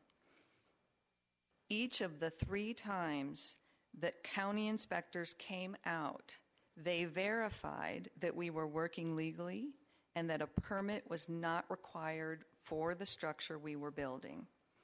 After a 4th inspection, however, it was determined that 5 feet out from the property line was at 8 inches above grade, and that the far back end of the platform was over 8 inches above grade. This consequently made the structure subject to deck standards, and the setbacks, as you know, are quite different. Understanding that there are no permit requirements for ground level platforms, I wonder if there's the ability for the zoning board to consider a height variance to the platform guidelines as an alternative. Regardless, as a representative for Calvary and its properties, the main point that I want to underscore is our intention and belief, according with repeated county assurances, that we were building in good faith and within county guidelines as the project progressed. I'm happy to answer any questions, and again, thank you for consideration for our use permit this evening. Thank you very much. Questions of Ms. Gardner? Mr. Chair. So, just so I can be sure, so I see the picture. So, is it your understanding? So, when you're saying that you thought that the county was saying this was at grade, were they looking at the ground within? I guess they were looking at that as a retaining wall. Would they? Is that the way it was? They were looking at this as like a retaining wall, and the grade was the soil encompassed within that? So I actually might not be the best. We have our builder here who might be better able to answer that question, because I actually was not present during any of the actual inspections that came through. Can we ask your builder to come forward? Sure. We'll get a little speaker slip from him afterward also. No, he's got one. Oh, okay. Let me please announce. Are you? I'm Greg Miller. Greg Miller? Miller with Miller Remodeling. Thank you. You heard Mr. Melnick's question. I was just, I've heard, what happened with the first few county visits and inspections, and of course, it's a little different because we're dealing with a wall, and I assume soil inside the wall. Right, so the retaining wall and soil were not part of the project. The retaining wall and soil were already there. The white skirt board and the Trex decking that is in the other photos, that's what we installed. So when the first inspector came out, I believe her name was Erin, at that point we had the holes dug, the 3 girder beams set, and we were starting to set the floor joist. And at that point when she came out, she asked what it was that we were doing. We welcomed her back. We showed her around. She's been on other projects that we've done in the past. She recognized the vehicles. She looked at it and said, everything is within compliance. Do you mind if I take a few photos? She took some photos. She gave me a copy of her business card, and she was on her way. A few days, I think a couple days later, when I arrived to the job site, the pastor who lives at the parsonage had said that the inspector was there, and I thought maybe he hadn't seen a text because I had sent him a text message and said, the inspectors came by today for somebody reporting us that we were working illegally. So when he told me that the inspector was there, I was thinking that maybe he hadn't seen my email, or my text message, I'm sorry. And he said, no, another inspector came, that the person that filed the complaint was not happy with the results that the inspector had turned in, so had called in again.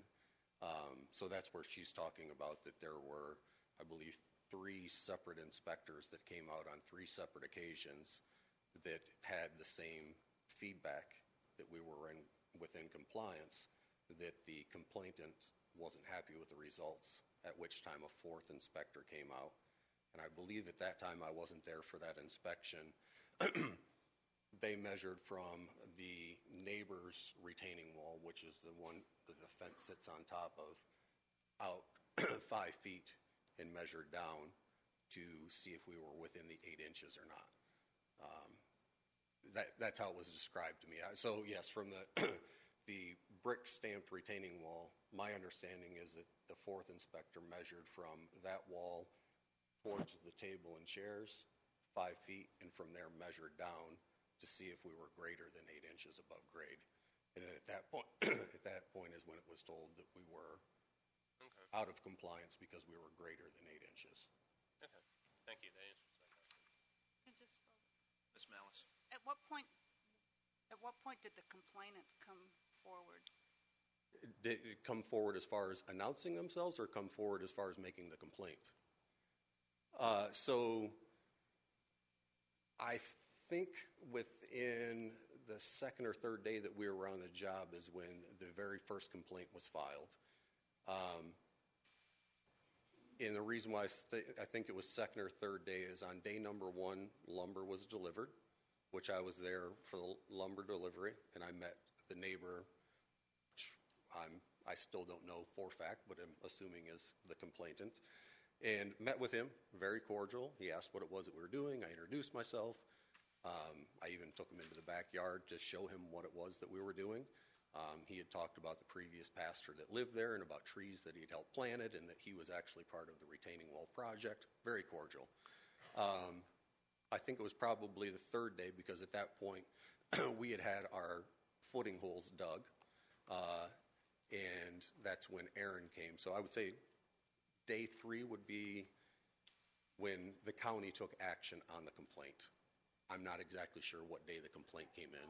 Relatively fast. Very fast, yes.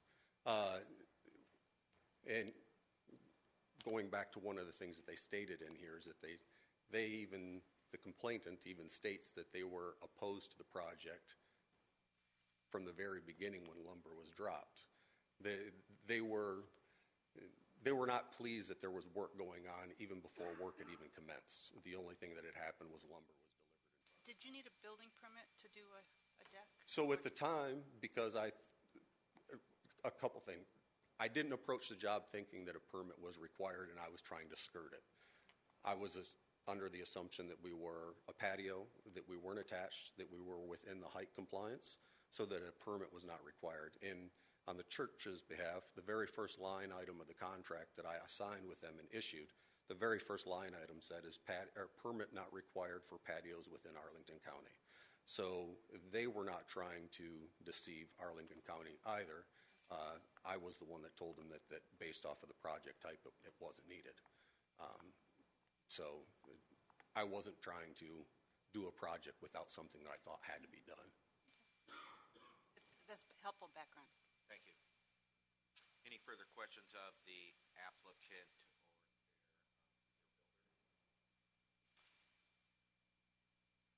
Okay, we have some more speakers.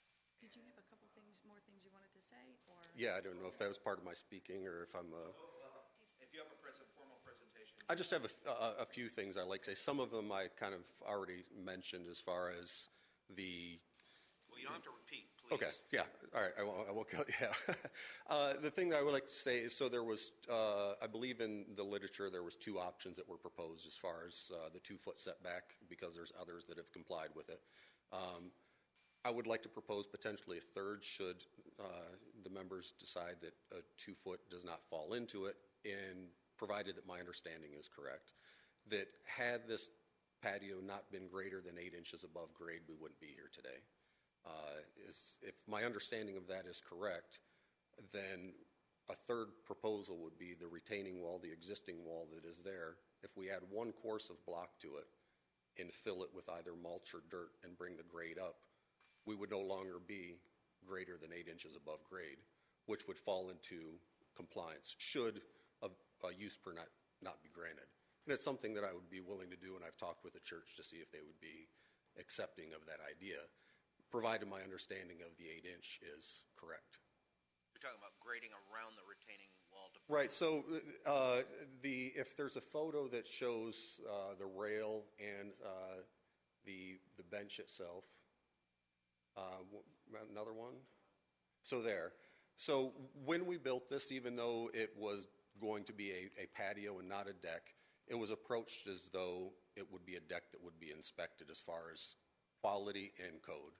So the bench itself, you guys measure your height 3 feet out from the bench as far as your fall. The railing complies with all of that. So what I would be proposing is the rear of the retaining wall and the side of the retaining wall, adding an extra block and cap to it. And on the, we'll call it the side of it where the railing is, there wouldn't have to be any fill in there because it's inside of the retaining wall, but there isn't anything between the skirt board and the retaining wall. So you're talking about taking off the cap on this retaining wall. Correct. Bringing it up level of bricks. Another level of block. And then on the back side where the 2 trees are, to fill it with either mulch or dirt. Same thing, and bringing that up. Correct. And then we would be within the 8-inch compliance, provided my understanding of the 8-inch rule is correct. Okay, let me ask staff, what is their perception of that as a possible solution? So staff won't agree to anything in theory, but the contractor is correct that the issue here is that the deck or patio is more than 8 inches above grade, and so Grade is the top of that retaining wall. finished grade specifically? Provided that the deck or patio is not sitting on top of the retaining wall. And in the photo, it appears as though on the railing side that it is on top of the retaining wall, but the skirt board is to the inside of the retaining wall, and there is just a piece of PVC shingle mold that is along that side to decorate it up. But inside of the retaining it is wall, within the footings down in the right, and those footings are even further in from the retaining wall.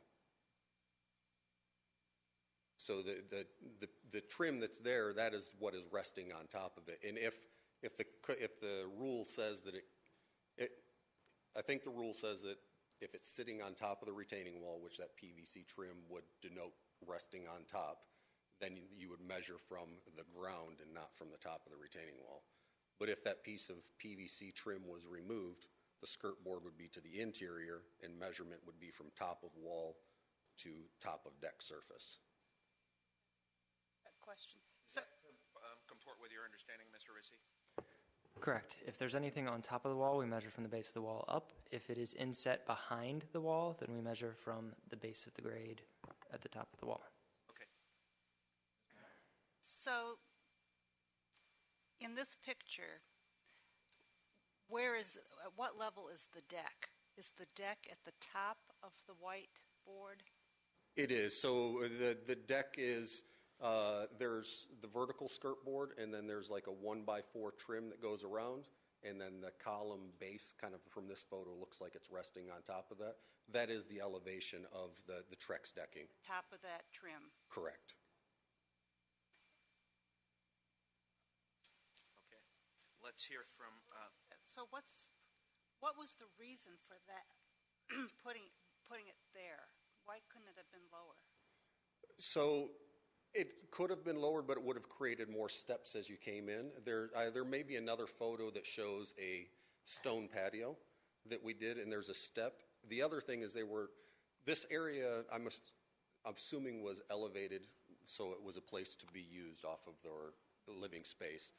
But it's always saturated. Even after a long period of rain, it takes a long time to dry out, some of which I think grading existing elements. If we were to have stepped it down, then the water that was coming from the yard on the outside, because the front of the yard pitches towards the back, that water would have gone over top of the patio. The way that we have it right now is on the underside of the patio, there's filter fabric and crushed stone, so the water actually runs underneath of it and follows the same path that it took previously to us putting that there. It's elevated.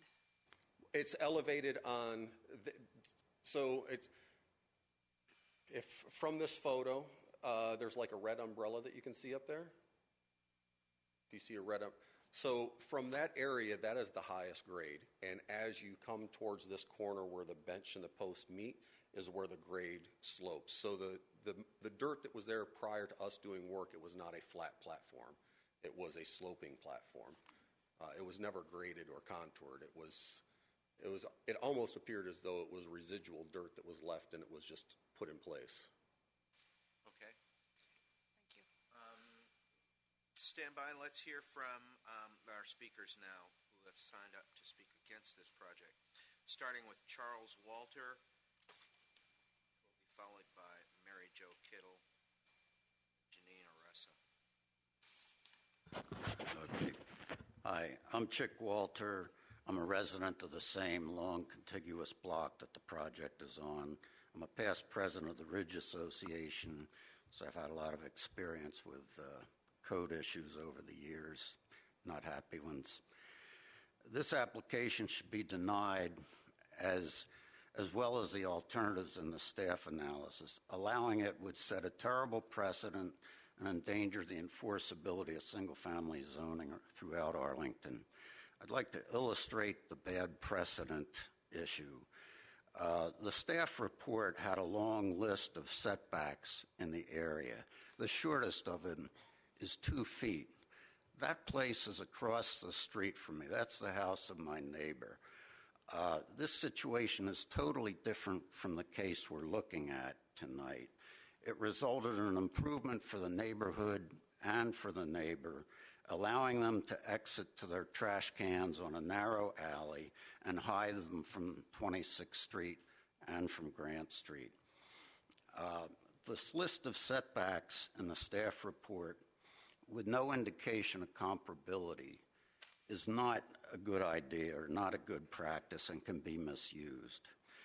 In closing, to let this stand endangers all single-family Arlington homeowners and would reward a group of adults who chose to ignore the county standards and processes.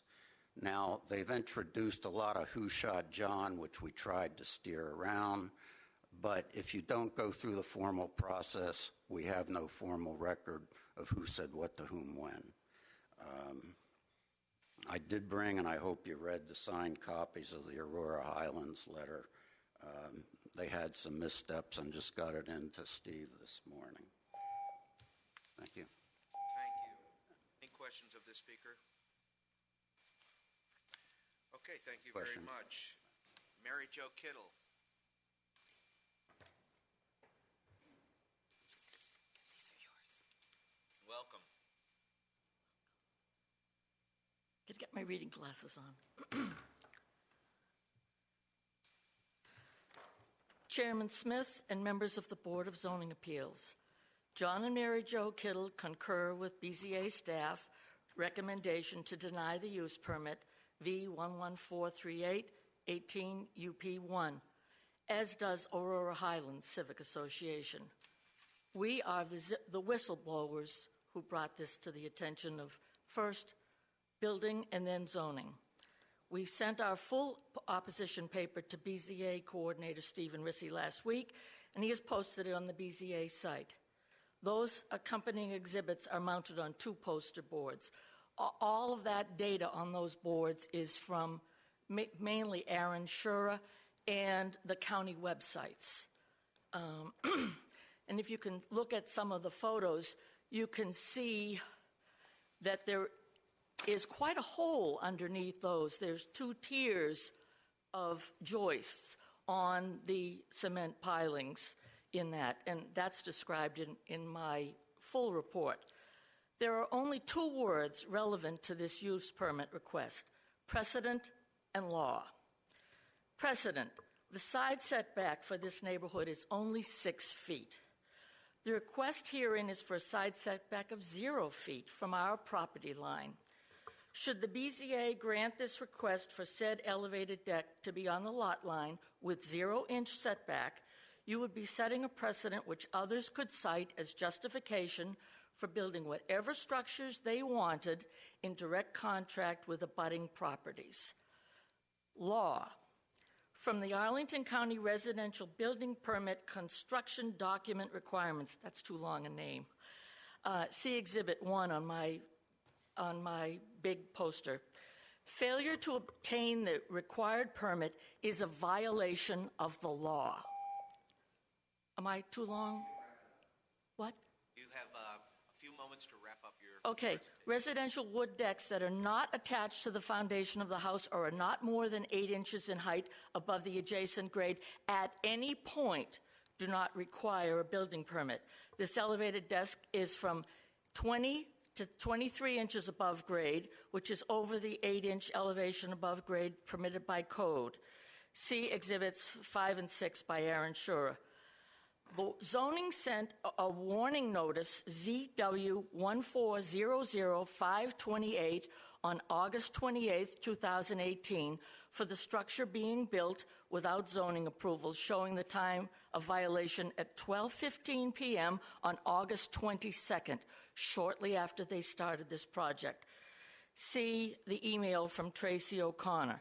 Despite being cited by zoning in late August, Mr. Miller proceeded to completion of the elevated deck in violation of the law.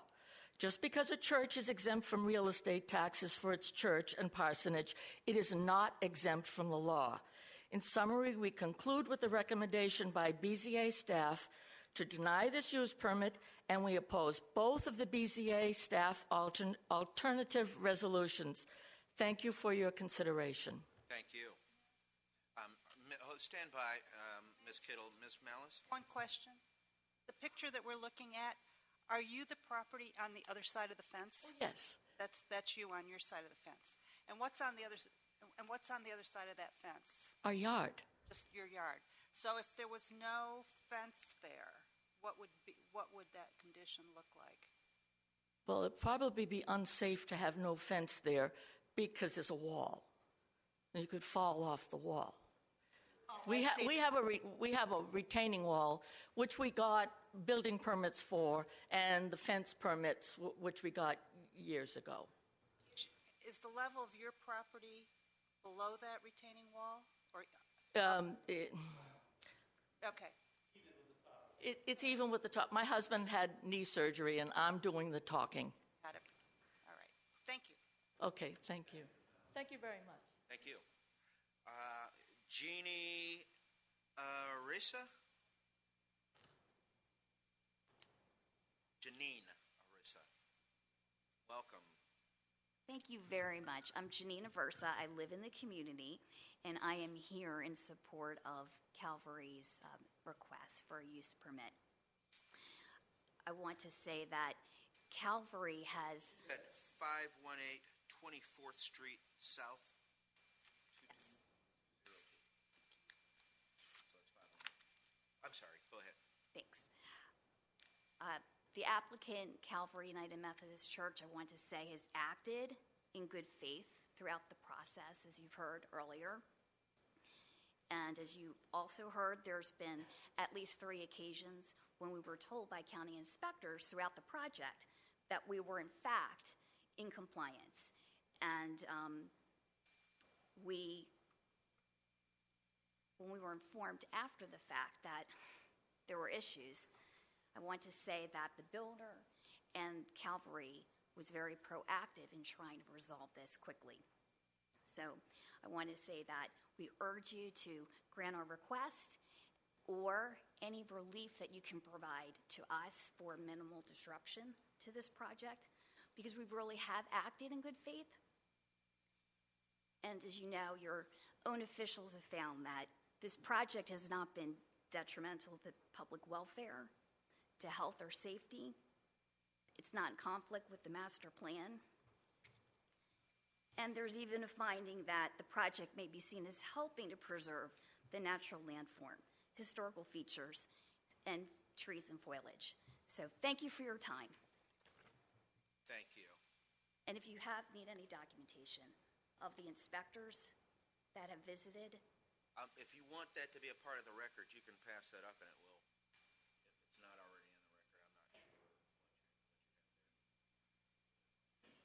have there. This is, it looks like a contact regarding construction. This is a note. Might I ask Ms. Aversa, who authored this? Who is the author of this document that you just passed up? It's not signed. Mr. Chairman, maybe the witness should talk into the microphone. Yeah. I compiled that based off of information we've received from our builder. Okay, this will just be a part of your testimony. Appreciate it. Thank you. We have no other speakers signed up to speak either for or against. If there is anything that the applicant would like to clarify after those speakers, this is your opportunity. From the gentleman from Miller Construction. Yes, you may.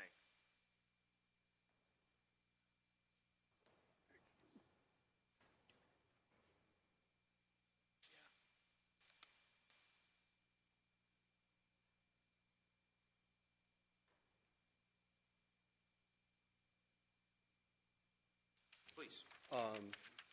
Couple things.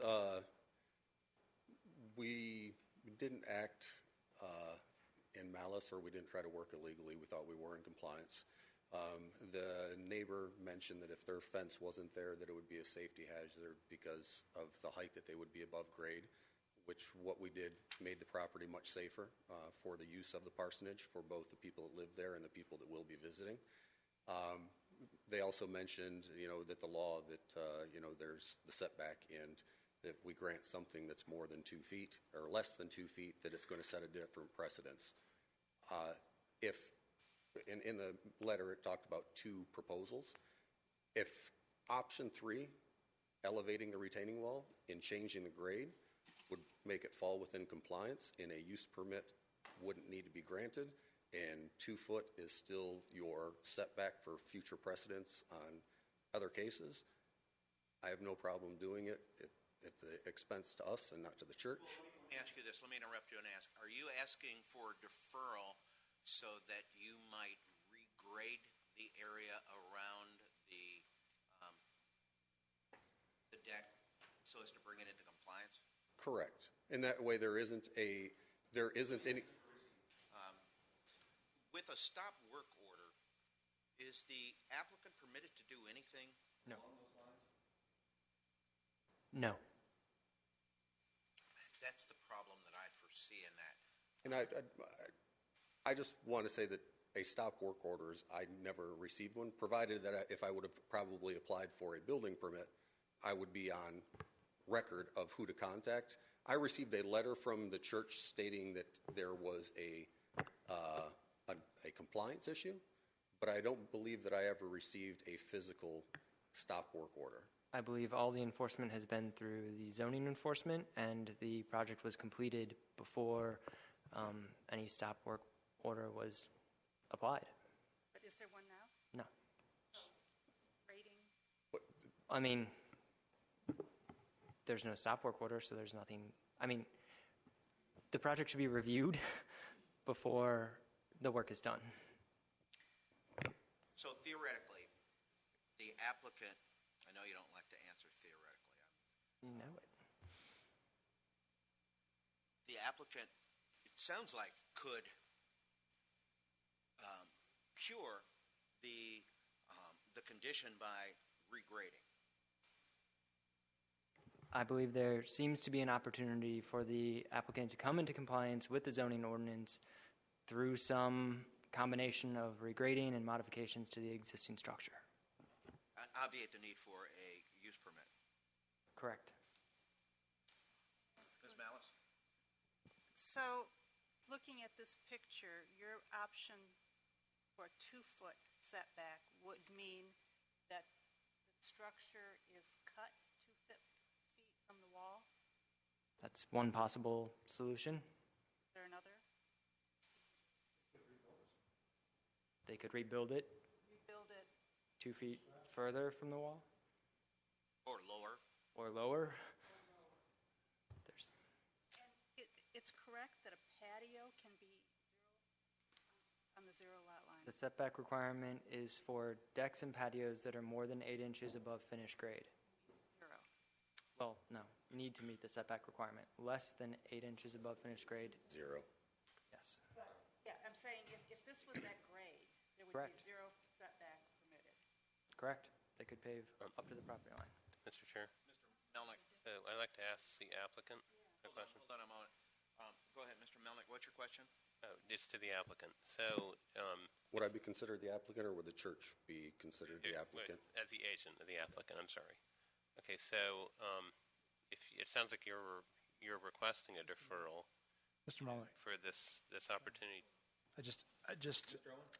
Are you meaning to speak to an agent of the applicant? Because I'm not sure it's established that he has the authority to speak for the applicant.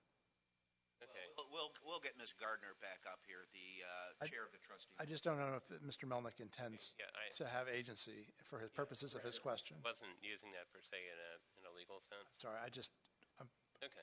apologize. Representative. I should have said representative. Well, I think between the two of them, the appearance of agency is Absolutely. in front of us. Okay. Okay. All right. So if you wanted to pursue this regrading, and some modifications, how long do you think that would take? Like if we were to defer it, how long would it be? A month? I'd speak to staff too about deferrals. But what do you think is a comfortable deferral time? Let me ask my builder. I would say that there are probably three variables to it. One would be getting a stone sample to provide to the church for approval, because it's been some time since the retaining wall's been built. So getting something that they accept as a stone to place on top.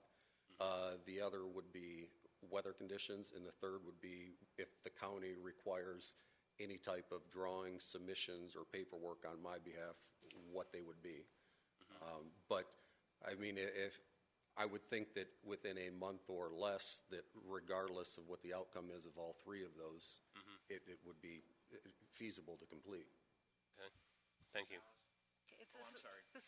No, yeah, he'll Is let that- us know. Yeah, answer my question. I have a question about the definition of grade. If I had a sloping backyard and I wanted to build a level patio that obviously would end up higher than 8 inches off the ground, can I just push dirt up against my house to make it level?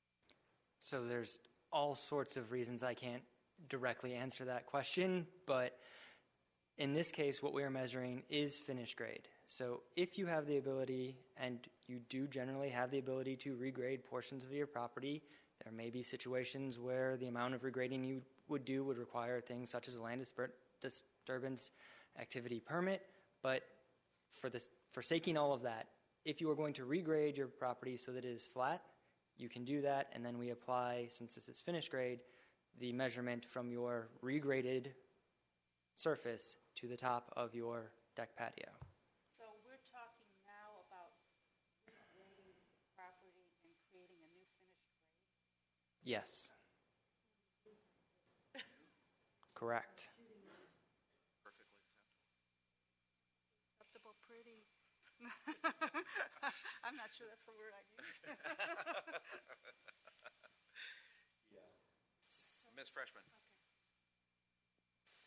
So if you magically change the grade and the county accepts that, and you can do that, we defer it for 2 months and we give you time to do all of that, and the county then gives you their blessing and you don't need a use permit, then we withdraw. You withdraw it when you come back in 2 months. Correct. Correct. Not bad. That's a by right option. Any further discussion? Any further questions of the applicant or its builder? Matters with the board.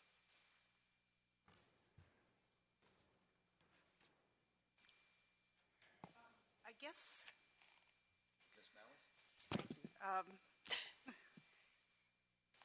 I guess staff has said in their staff report that they're denying this based on the current grade.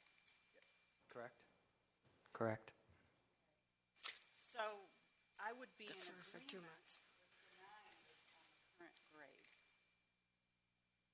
Okay? What we're saying is we're going to defer this, and things that we don't know about are going to happen. Because we're not recommending a grade change here, right? Deferral. I have a question. Well, there was a discussion about a deferral, which would allow the applicant time to bring the property into compliance such that they would not need a use permit. I think a better idea is to deny it, and then because they don't have a use permit, they do what we've been talking about anyway, which is do that.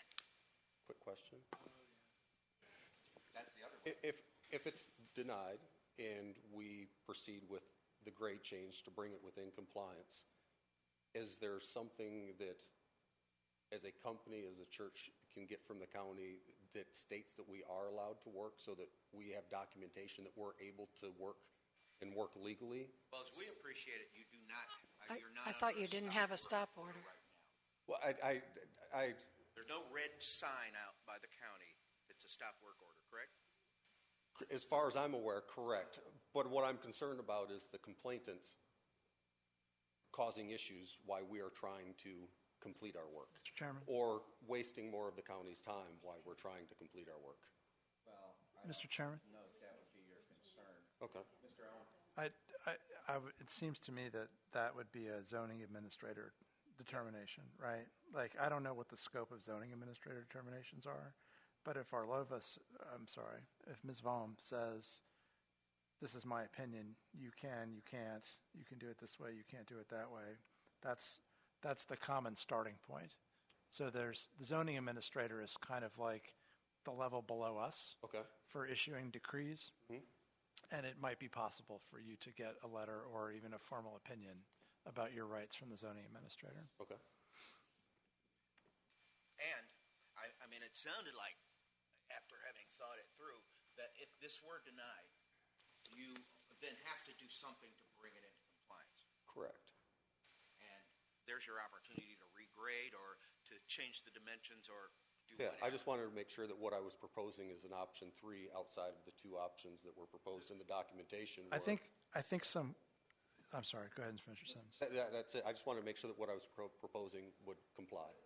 Not to us, but to staff. And moreover, I think some caution on our part is in order, because if the zoning administrator does say at any point, you're good to go, and then somebody appeals the zoning administrator's ruling, that comes back to us, and we're not prejudging that, right? So it would be inappropriate for us to guess what is and isn't allowed for sure, because we might have to hear that in the form of an appeal later. So your best bet is to go back to the zoning administrator to get opinions at this stage. Understood. We can only rule on the use permit itself. Okay. No, you can't be heard from the back of the room. We need a speaker slip, and you have to come to the front.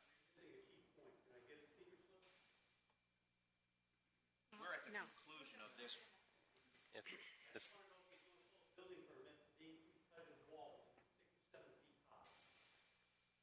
Okay, the matter is with the board. Mr. Chair. Mr. Melnick. Okay, if I could, I'd like to make a comment. Go ahead, please. So the way I look at this is, if the solution can solve itself, then why are we putting ourselves on the line and making a decision? Just like in courts of law, if they don't have, if something can happen where they don't have to make a decision right there, they don't, because we're setting precedent, and we're also assuming right now that it would fail, that it would be denied. And I'm questioning whether I could approve it the way it is based on the language. But I'm just saying that, if the solution can solve itself, then it just seems unnecessary for us to make a decision. So That's my thought. So I would accept a deferral. It's not a deferral for us, it's a denial. Yeah. Mr. Owen. Mr. Chairman, thank you. Mr. Milnick, I think you make some very good points. I think I'm a little torn, because I think if we can avoid making a decision, that's often a lot better than making a decision. So as a sort of a legal matter, I think I tend to agree with you, or as a legal practice matter, I think I tend to agree with you. As a practical matter, I'm so sure that I'm going to vote no on this use permit that I'm hesitant to leave any doubt, about what the practicalities are. And I don't know where my colleagues are, but there's a flip side, which is, if the use permit's hanging out there and people don't know, well, maybe we should go back to the use permit angle. I think it helps the decision-making for the applicants and the neighbors to know whether this is still on the table in this situation. Oftentimes we do want to create doubt because we want the neighbors to try and reach a solution. I don't think that's what we will expect to happen here. And so I think the clarity that comes from, if it turns out that people's minds are made up on the merits of this use permit, it could have some benefits to moving the social issues forward. So that's why I'm torn, right? Because I think you're absolutely right about a matter of general legal practice, but seeing the state of play in terms of the practicalities here, I think providing that extra clarity may help move things along. So, just a different reason. Mr. Melnick, if it might, I was of the opinion that a deferral would be appropriate at the outset. And then having thought it through and having heard the discussion, I think Mr. Owen makes a really good point. I'm now in favor of finality because I don't think the applicant is prejudiced either way. Additionally, they have to remediate in either way. They have to cure no matter what, whether it's through deferral, which I think does leave ambiguity. Denial makes it clear. Now they've got to come into compliance somehow. And there's several different ways I believe they could do that. And even if they were to come back, it would be under, I think, a very different kind of variance or use permit request than what's submitted. So working with this as the baseline. I don't think it's as useful as it often is. Right. Right. That's my view. I've come around to that view after. In the same boat as you, Mr. Chairman. Mr. Chairman, I'd like to make a motion. Any further You wanted to say something? You wanted to say something? I'm sorry. Hold on, Mr. Melnick. Well, if it turns out, what if we did defer it, and what if they weren't, what if something were to happen where it wasn't quite right, the grading didn't quite solve the problem? We're only putting it off. We're only putting it off for 2 months. Then, and I'm saying that instead of then, they'd have to reapply and everything else if we denied it. So it just seems to me, it could be a waste of time if they actually have to come back again and have it heard in some manner. So it's only 2 months. We're not just putting it off forever. And that's what I think. And so that's my thought. Mr. Melnick, Mr. Chairman, I think Mr. Melnick's view is completely reasonable, and it's a view that I held minutes ago. But I'm now persuaded that I have a different view. Ventured the idea. So when it's appropriate, I'm ready to make a motion. Ms. Malice? Yeah, I'm in favor of denying the application primarily because the applicant themselves has said they wish to come into compliance through some methods so that they don't have to come back to us. So they don't need it. So that they can do this by right. And so I think closing the matter here, letting them do what they need to do to come into compliance is the right thing to do. Yeah, I think Ms. Freshman initially made that point, and that's what brought me around. And I think you've just clarified it, and I'm convinced that that's even the best course of action for the applicant. Almost akin to a withdrawal, actually. Hearing, because if you get finality tonight, you get a denial, you have to immediately do something. Take action. Yes. And bring it into compliance. Which I'm fully willing to do. And you're going to have to take what you do back to the county and say, is this okay? And if it is, then you're buttressed against the buffeting winds of the neighbors. And there isn't, on your books, there isn't a zero clearance. Yes. Setback. We haven't set another bad precedent. Right. You're at your 2 feet where you currently are, and we haven't messed that up. Exactly. Mr. Chair, so seeing, the builder nodding his head that it sounds like he's fine with everything we're saying. So, now I'm on board. All right. So I was willing to fight the gallant fight, but I'll be happy to entertain a motion. Mr. Chairman? Go ahead. Ms. Malice. I move that the Board of Zoning Appeals adopt the attached proposed resolution denying use permit V-11438-18-UP-1. Is there a second? Second. It's been moved by Ms. Malice, seconded by Ms. Freshman to deny the subject use permit. And Mr. Kittle, you did need to shout from the back of the room.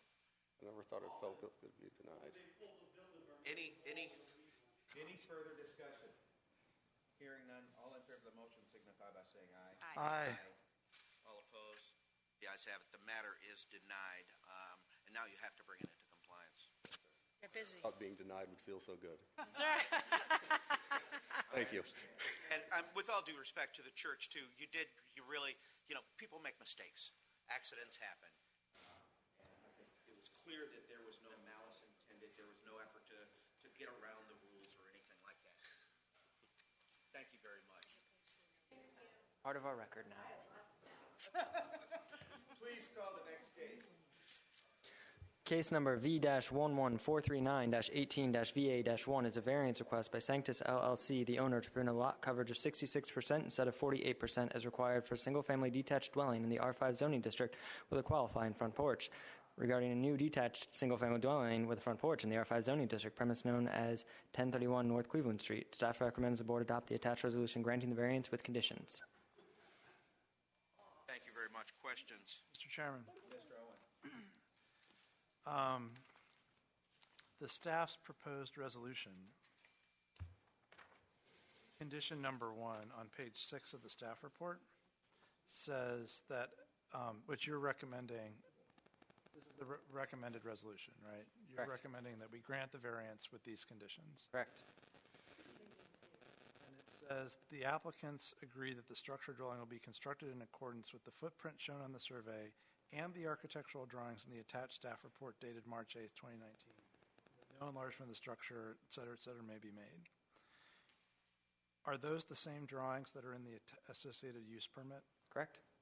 And you're recommending denial of the associated use permit? Correct. So if we deny the use permit, this variance is useless, right? Correct. But you're still recommending granting the variance? We still feel that it meets the criteria for the granting of a variance, yes. I'm super For confused this by variance. That is super confusing to me. Okay. My next question is... if I may clarify the point. It does happen that the board doesn't go with the staff's recommendation, and so we do have other opportunities. If the board sees fit to approve the use permit as requested, then the staff's condition is necessary for the variance. But we won't know about the use permit until after we finish with the variance. There's no way to know. Or vice versa. Yes. Okay. I have other questions, but I'll wait until the presentation. Mr. Chair. Mr. Melnick. Okay, I have a question for staff. They're just, looking at the paperwork, I see that on the application, Sancus LLC is listed as the owner, yet it's signed, it looks like Sancus LLC and then the Schlossbergs, but also on the disclosure statement, the LLC is not even listed under the names, addresses, nature of interest of all persons having equitable ownership. Yes, I believe they went with the instructions to list all persons having equitable ownership on the disclosure statement as opposed to the application where they did list the LLC of which they are the members. Realize that a LLC is a juridical person. They've forgotten. Romney educated us on that. It's corporations are people too, at least legally. And they can make campaign contributions up to the limit. So they have religious freedom rights. Yeah, they have religious freedom, absolutely. Okay, so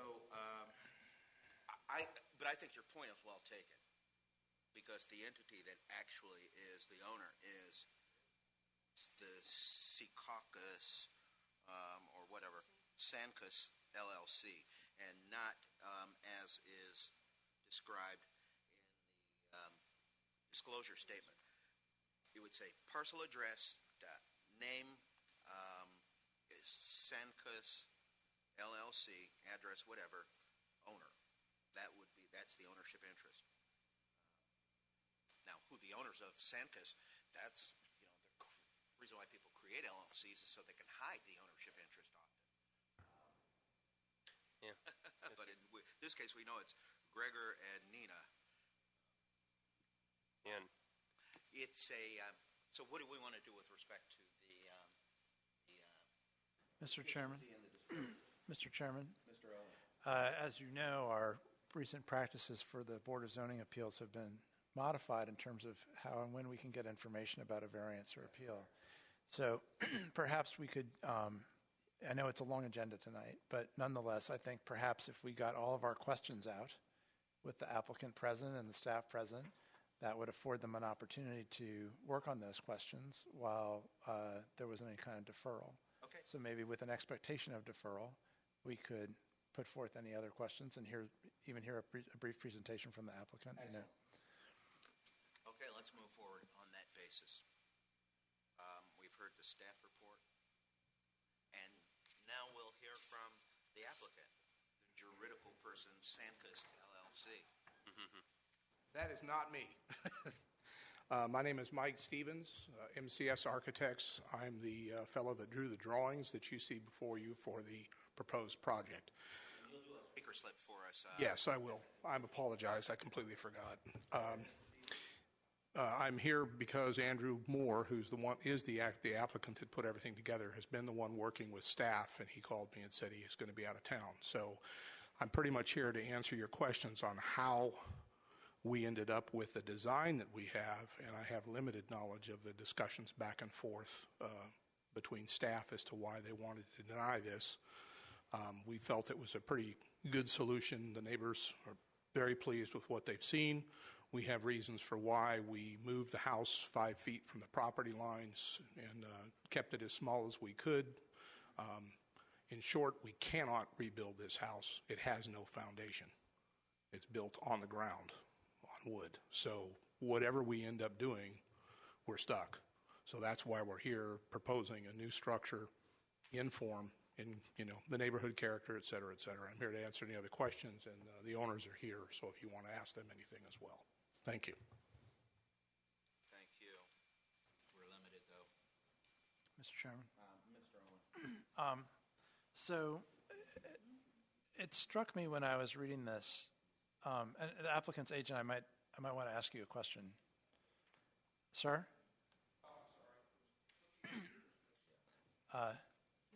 Thanks.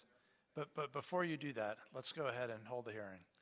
So it seemed to me that a lot of the challenges of this site may have been driven, so to speak, by having 2 cars on site as opposed to less than 2 cars. And there's a zoning ordinance requirement for the 2 cars.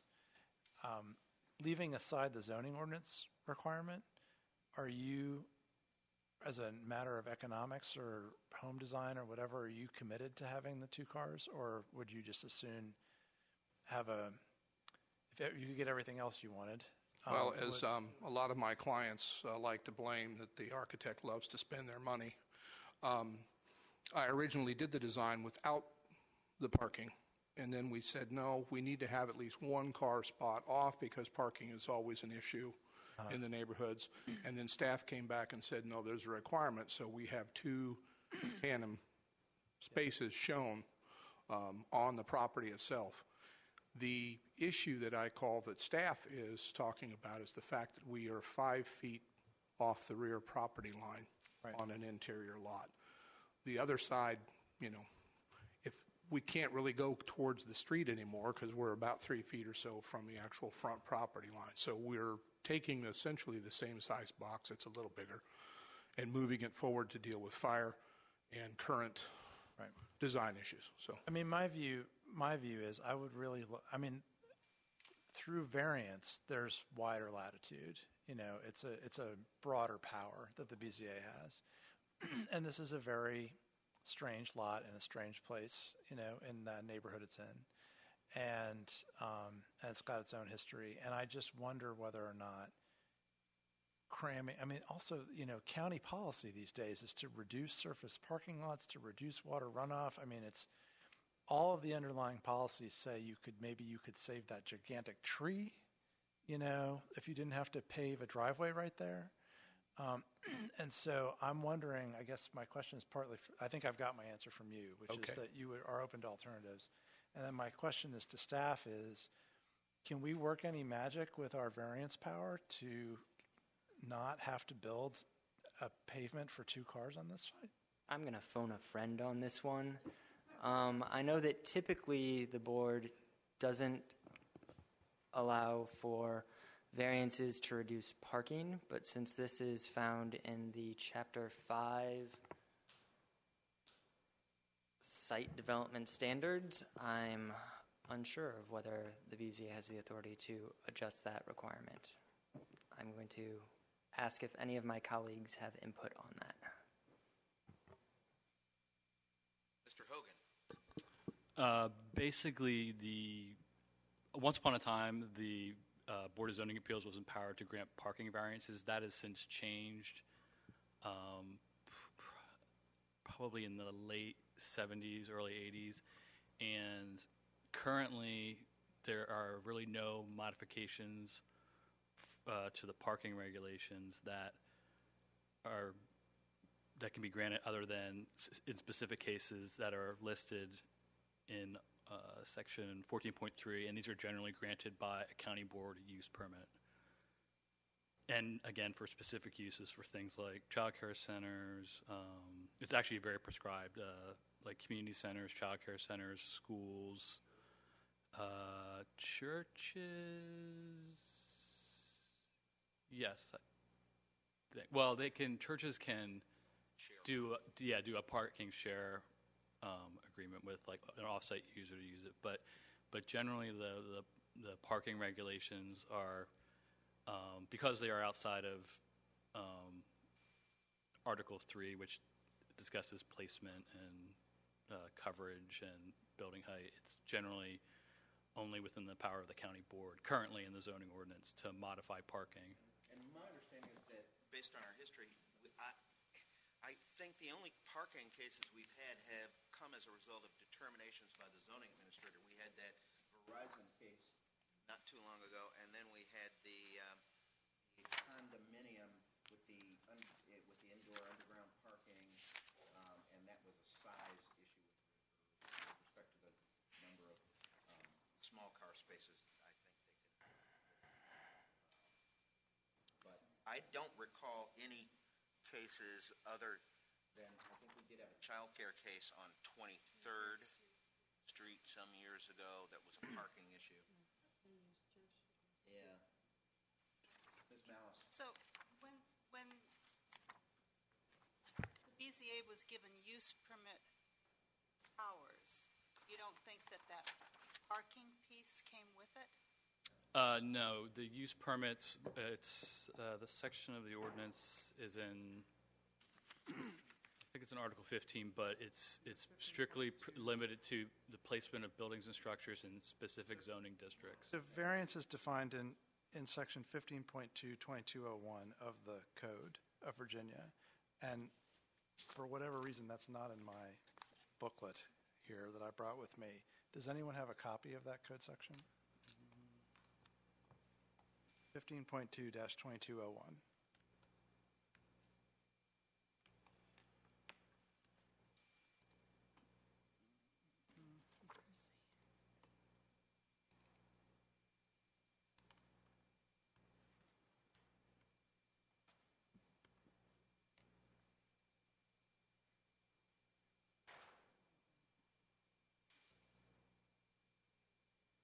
So the section was 15 point.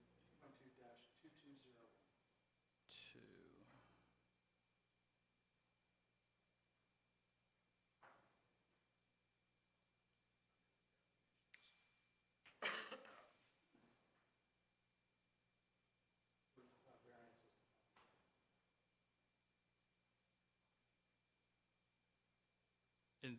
Variance means in the application of a zoning ordinance a reasonable deviation from those provisions regulating the shape, size, or area of a lot or parcel of land, or the size, height, area, bulk, or location of a building or structure when the strict application of the ordinance would unreasonably restrict the utilization of the property, and such need for a variance would not be shared generally by other properties, and provided such variance is not contrary to the purpose of the ordinance, it shall not include a change in use, which change shall be accomplished by a rezoning or by a conditional zoning. Right. So parking isn't among the listed things. Right. But it's also... Well, it's placement. That's the thing, because they specifically exclude things, right? Yeah. They say everything else but.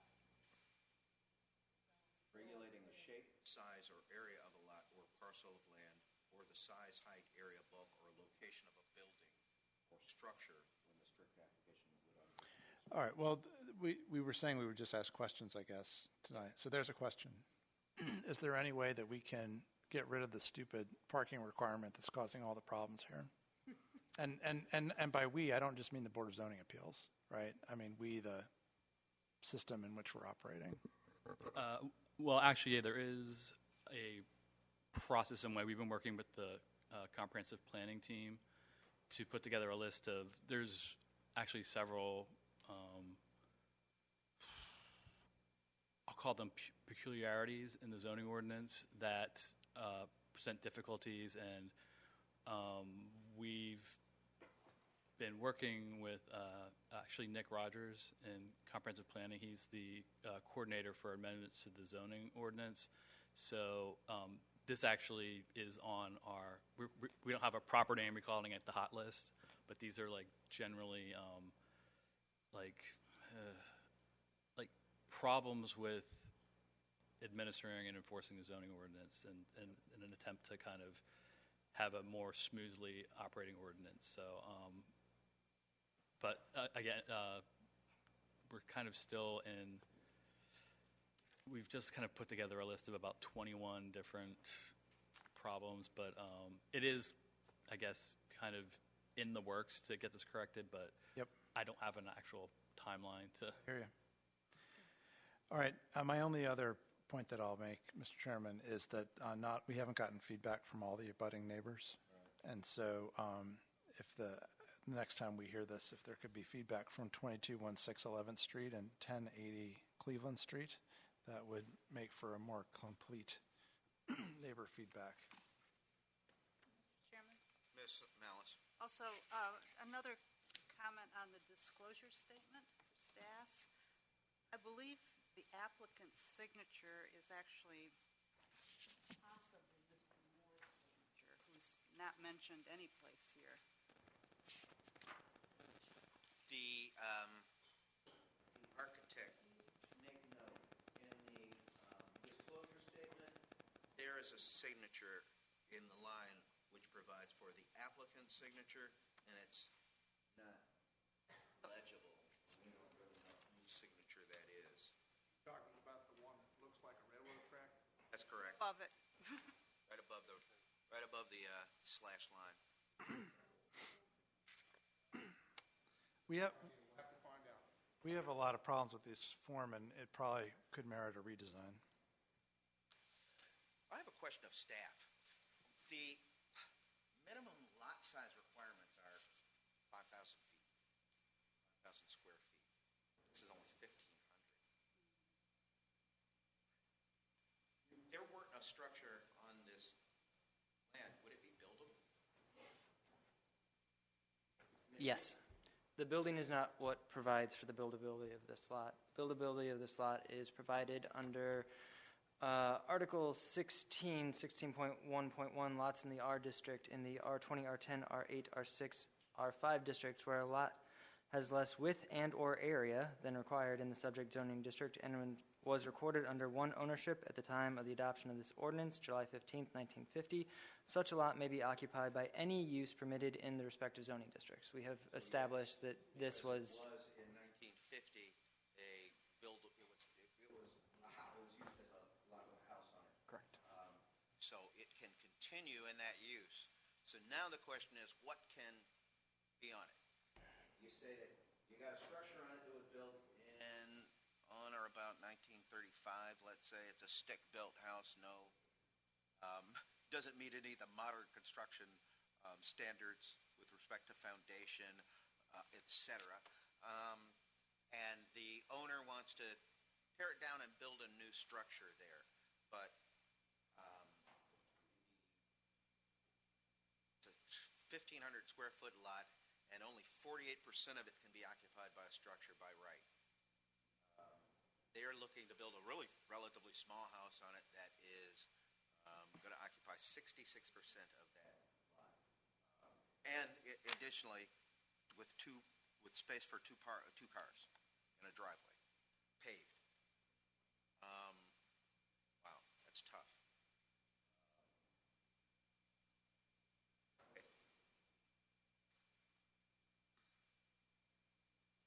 And it's very valuable. I mean, that, I'm sure the assessment on that lot is, even though it's only 1,500 square feet with a 50-foot frontage, it's probably about $250,000, $300,000, I would guess. How much? 400,000? 460,000. That's the land alone. Okay.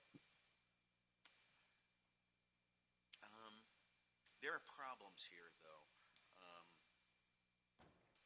Some of the questions, Mr. Owen, do you have a proposed list of questions that you have?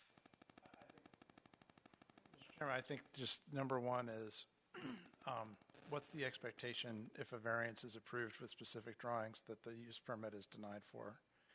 What's the plan there if both of those things happen? And the second is, I mean, I guess I'll break it down a little bit further, which is that I'm very sad about the tree going away. Yeah. And that's one of our legal criteria, is to examine preservation of significant trees. And, staff has a view that for the moment, they look at significant being only trees that they already know the name of. I think we've taken a very slightly broader view on the BZA, and this is in an ordinary parlance, a significant tree. Yeah. And the parking, I just feel like, it doesn't make sense. I mean, this is a street that is allowed. This house is allowed to have zone parking.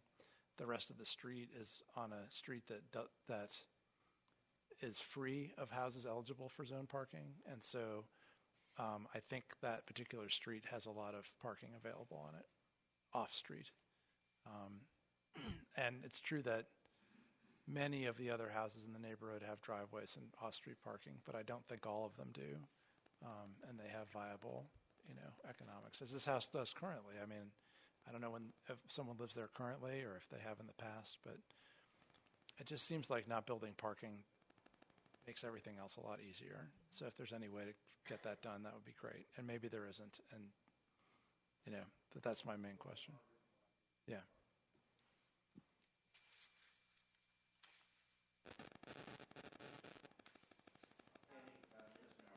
Neighborhood feedback,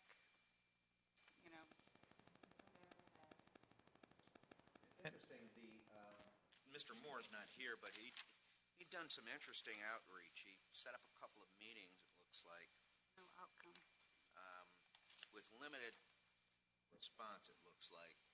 He's indicated where he delivered handouts and mailed some.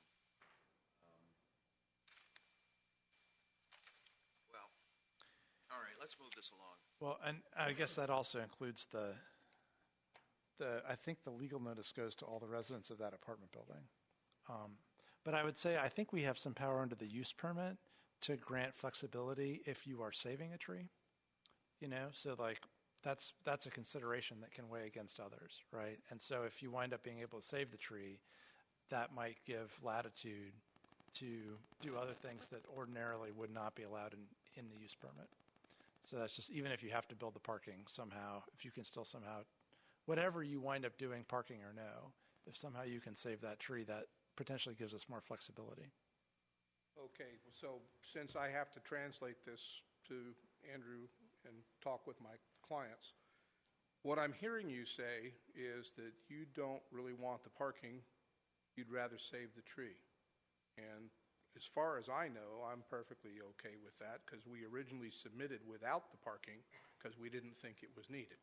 Staff came back and said in the various things, yes, you're required to have off-street parking because this was stated earlier. The law might constrain all of us, right? No, but what I wanted to point out is what I have read through this a couple of times and talked with Andrew a couple of times, and I have not talked with staff, so forgive me. The argument that I've been given is that everybody's got heartburn with the fact that we're 5 feet off the rear property line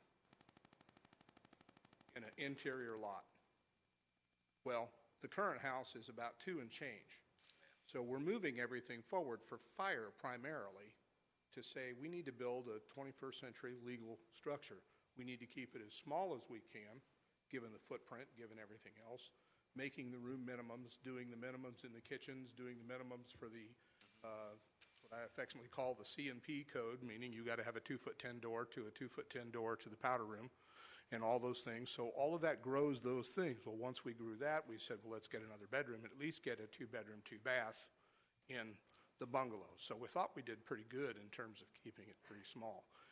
All other things considered, in terms of the BZA and my 35, 40 years working with you all, this is a classic case. I mean, I've got a small lot, I've got a lot of constraints going on, and I'm bumped up against 2 or 3 things that we can't really move. I can't push the house any closer to the street. In theory, yes, we could make the house smaller, but then we run into other issues.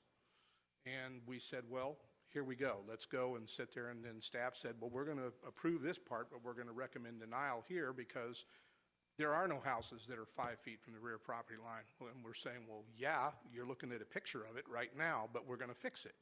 And we need to pull it away. So that's kind of where we're stuck. Right. And I get your angst, and I'm with you for all the other stuff. What I'm saying is, leaving the parking aside for a moment, right? A classic use of the use permit is to allow the BZA to let you do something that no one else has done yet because you're saving a significant tree. Okay. Right? That if you save the significant tree, that in I'm not speaking for the whole board, right? But for myself, I think that helps you meet the legal definition for use permit when you wouldn't otherwise, because your rationale is we needed to do this to save the tree, and that's in the zoning ordinance as a consideration for us. And then we can also use that same argument to say that's why we're pushing the house 5 feet to the property line to the left, is to stay as much out of that root ball as we possibly can, et cetera, et cetera. I got it. Okay, thank you. Okay, I'll entertain a motion. Ms. Malice? In the, is this, are we doing a 2-month deferral?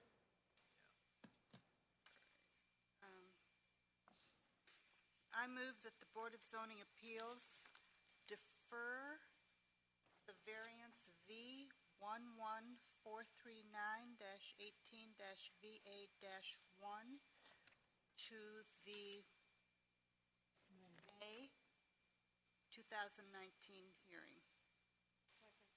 It's been moved by Ms. Malice, seconded by Ms. Freshman to defer this matter to the May meeting of the BZA. Any further discussion? Hearing none, all in favor signify by saying aye. Aye. All opposed? The ayes have it. This matter is deferred. Now let's do the use permit. Mr. Rissy, please call. Case number V-11439-18-UP-1 is a use permit request by Sankets LLC. The owner permit a left side setback of 5.1 feet to the building wall, 4.6 feet to the building eave from the left property line instead of 8 feet is required from the adjacent property line. To permit a rear setback of 5.1 feet to the wall, 3.6 feet to the eave instead of 25 feet to the wall, 21 feet to the eave as required from the rear property line. To permit a right of way setback of 9.1 feet to the building wall, 7.1 feet to the eave instead of 25 feet to the wall, 21 feet to the eave as required from the North Cleveland Street right-of-way. To permit a right-of-way setback of 3.1 feet to the porch, 2.6 feet to the porch eave instead of the allowed 21 feet to the porch, 19.5 feet to the porch eave as required from the right-of-way, and to permit an aggregate side setback of 16.4 feet instead of 18 feet as required regarding a new detached single-family dwelling with porch in the R5 zoning district, premise known as 1031 North Cleveland Street. Staff recommends the board adopt the proposed resolution denying the use permit request. An alternative proposed resolution has been provided should the board see fit to approve the request as advertised. Any questions of staff? Hearing none? Happy to entertain a motion, Ms. Gresham. I move the Board of Zoning Appeals defer use permit V-11439-18-UP1 to the May 2019 BZA hearing. Is there a second? It's been moved by Ms. Freshman, seconded by Ms. Malice to defer this matter to the May meeting of the BZA. Any further discussion? Hearing none, all in favor signify by saying aye. Aye. All opposed? The ayes have it. This matter too is deferred. And with a reminder to get the neighborhood, be sure you get your neighborhood feedback. Thank you. That disclosure statement also. Thank you very much. Please call the next case.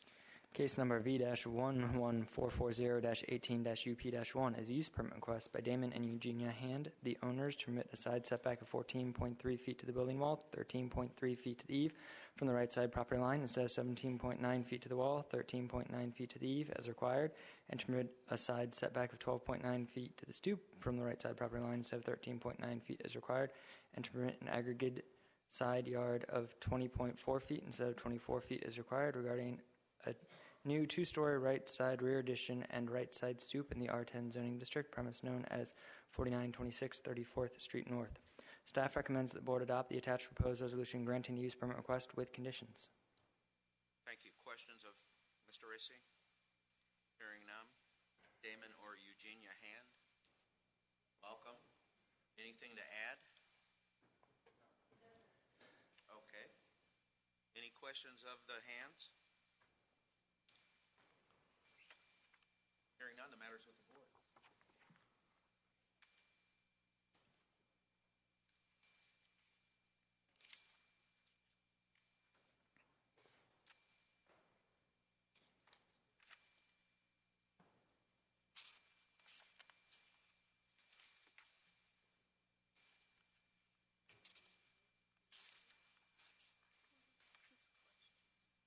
Question?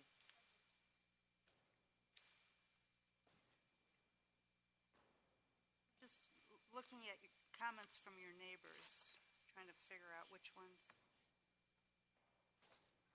I see you have a table in the back. Okay. Yes. I mean, a table and chairs. There. No, a table in the staff report. Show. Yeah, I included a table of all the outreach we had done to all of our adjacent neighbors. Sorry. Ms. Freshman? But you only have one actual letter of support? In other words, we don't know what the feedback is from these people on the... We started our communication as outlined in the table, and we have the one letter of support, and I would say we have received no complaints, and I mean, we care about all of our neighbors. We have very friendly relationships with our neighbors, and no one has expressed reservations. Our next door neighbor on one side, her business is in her home. She's a physician, and she expressed concern about parking.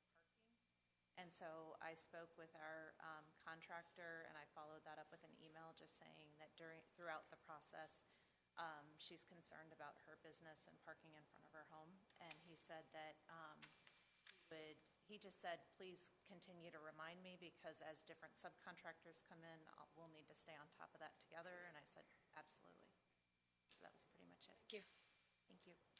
Were you aware? I'm sorry. Were you aware that typically applicants bring us written evidence from their neighbors as to the support or opposition of the? I knew that based on the application that we could include letters of support. I think just frankly, we just didn't feel comfortable saying, will you write us a letter of support to our different neighbors? But we did express in person and written that, please ask us any questions, please tell us, give us any feedback.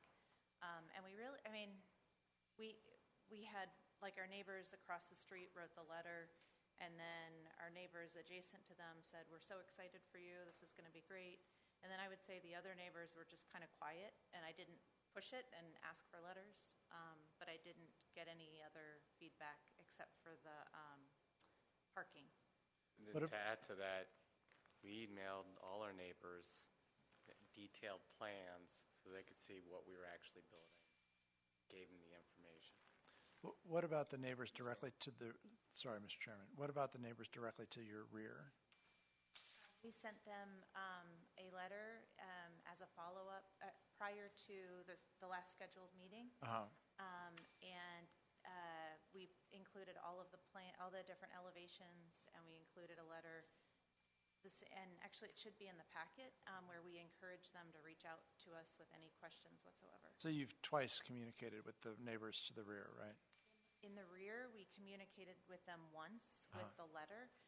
We just, in the spring, summer, and fall, we see them a lot outside. Through this winter, we just didn't really see them very much outside, whereas our adjacent neighbors and neighbors across the street, we see on a daily basis. So I was able to talk with them. The reason I ask about the rear neighbors is because I think there's a steep grade behind your house, and the rear neighbors are quite a bit downhill. And so sometimes we have people who are concerned about runoff from something like this, and so that's why hearing any questions from them of this nature would be important to us. Absolutely. But you say you sent a letter specifically to them. We did. And about what month was that? In February. In It was February. In the beginning of February. Okay, so by that time your plans had finalized and they would have had a chance to go on the county website and so forth if they had been curious. Right. And we included all the elevations in our letter to them. So all of the detail that we have that would be in the application. Thank you. Any further questions of the applicant? Not the matters with the board.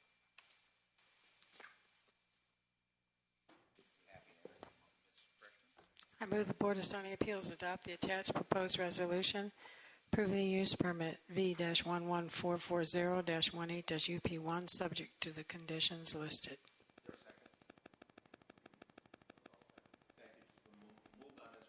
Seconded by Mr. Melnick, sorry. Mr. Melnick. Any further discussion? Hearing none, all in favor of the motion signify by saying aye. Aye.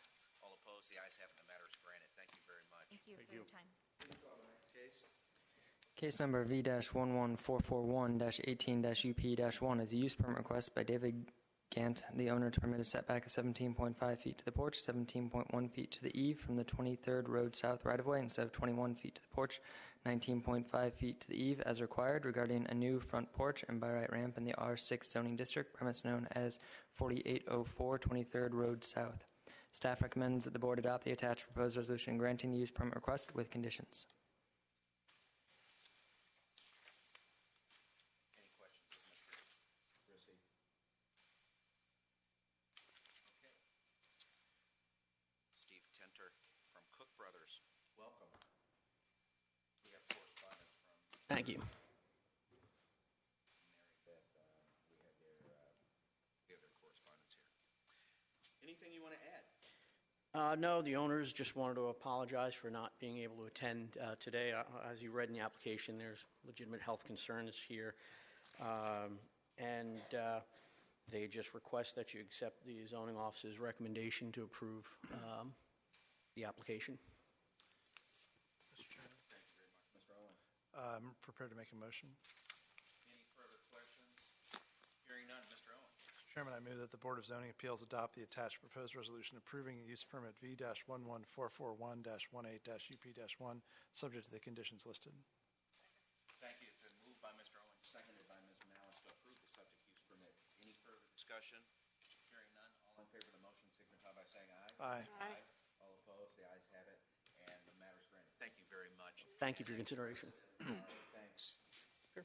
Mr. Chairman, just to underscore, I think under the circumstances of your client's situation, it was perfectly acceptable for them to send you to do this for them, so there's no need for an apology. Sure, I'll let them know. And you're a frequent visitor to us anyway. I'll just add that, this, I've never had you deny one of our requests, so we appreciate it. Our streak continues. I don't want to jinx it. Don't jinx it. Thank you. Sounds like a commercial.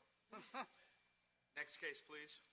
Case number V-11442-18-UP-1 is a use permit request by FMH Investments LLC, the owner, to permit a right-of-way setback of 21.7 feet to the front wall, 20.1 feet to the eaves, 19.4 feet to the window well, instead of 25 feet to the wall, 21 feet to the eave and window well as required from the North Greenbrier Street right-of-way, and to permit a setback of 18 feet to the porch, 17.1 feet to the porch eaves, instead of 21 feet to the porch, 19.5 feet to the porch eaves as required from the right-of-way, to permit a rear setback of 17.3 feet to the rear deck, instead of 21 feet to the deck as required from the rear property line, to permit a right side setback of 3.3 feet to the areaway instead of 5 feet as required, regarding a new single-family detached house in the R6 zoning district, premise known as 512 North Greenbrier Street. Staff recommends the board adopt the attached proposed resolution granting the use permit request with conditions. And I'd like to please note that I have some supplemental material for this case that came in after the application packets were printed that I will distribute when the speakers come up. Okay. Questions of Mr. Rissy? If not, we'll hear from the applicant, Mr. McMullen. Welcome again. Good evening. Thank you. So our goal with this lot next to 508, which you heard in December, is one of conformity, and we use that word because we know that that is a key word, and indeed that's what we're trying to achieve here. As you'll recall, 508, and as listed in the materials, is 19 feet to the front wall. I believe I have that right. And we are asking for 21 point, well, Mr. Rissy can probably correct me here. Yeah, 21.7 to the front wall here. The idea is to provide a transition from the existing home at 516 and then the recently approved proposed home at 508. Furthermore, so the idea is to provide something of a stepping back or laddering effect between those two homes. Also, guiding our design here and placement is the lot shape. Unlike most or many lots in Arlington, this lot is almost square, 75 feet wide, 80 feet deep. So it pushes sort of our design more to the sides. It doesn't leave as much front and back room. We do note that it is less, it is further back than the home approved at 508. In addition, the size, the coverage is less than the maximum of 33%. And as shown in the table in the materials, the staff report, it's about the middle of the road for new and existing homes in that area. Regarding the side, the areaway, the reason for the request for the areaway in that location is severalfold. We typically put our areaways in the back, but this lot has no credit for existing impervious area. The result is we have infiltration trenches and a number of planter boxes, including on the back of the property. And in order for us to provide for the planter box as well as a deck or optional patio, it really helps our design for the areaway to be on the side. That said, the areaway should be no more than 18 inches above grade and will be shielded by a 6-foot side yard fence. And as shown in the staff materials, there are many other structures in the neighborhood that have their house closer than the 3.3 feet requested. And on the rear deck, again, as the board counseled me previously, we should include that option in our design, and we do. We get that request often to have the optionality for a deck or a patio. And so we've included that. And again, with the way the house laid out, requesting setback of 17.3 feet for the rear deck. We have reached out to a number of neighbors. We found the majority, as we reported, expressed no opinion. Several were in support, and several, 4 or 5, 3 or 4, were against. The majority that we approached who were against, we approached several times, and I would characterize it mostly as they being unhappy with a second house going on what was a one house, although it has always been two lots, but there was one house over two lots. And even if there is going to be a second home, many express concern at the size.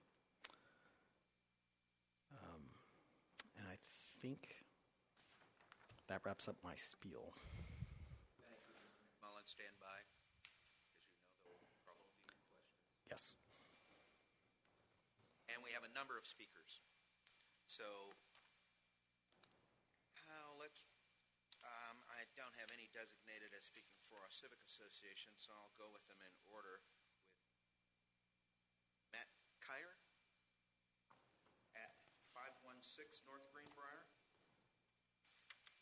By the way, all of these are speaking against. Welcome.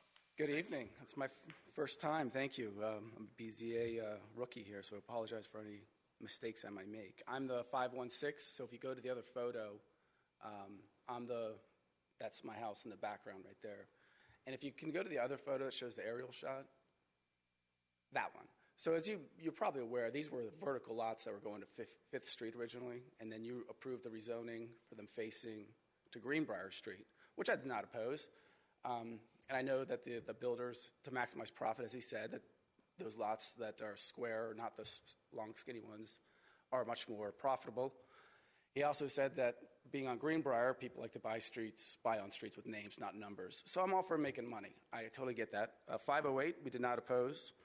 I was a little perplexed by what he said there about being in contact. I've emailed him over 25 times trying to work out a resolution on this. I'm very happy to see progress in the houses being built. The one thing that's a little bit misleading on this is in his use permit application, he cites 5330 Fifth Street property as larger. He cites his 508 house that's not built as larger, and he cites my house as larger. Well, obviously the 508 house was afforded many variances. My house, which may or may not be larger, had no variances required. So what he's trying to do here is put the biggest house possible on the lot. I totally get that. But in this case, to quote Tombstone, I guess, Virgil Earp, there's got to be some law here. I mean, I'm not asking for much because he's taken the 10 feet that's required on one side, putting it next to his 508 house.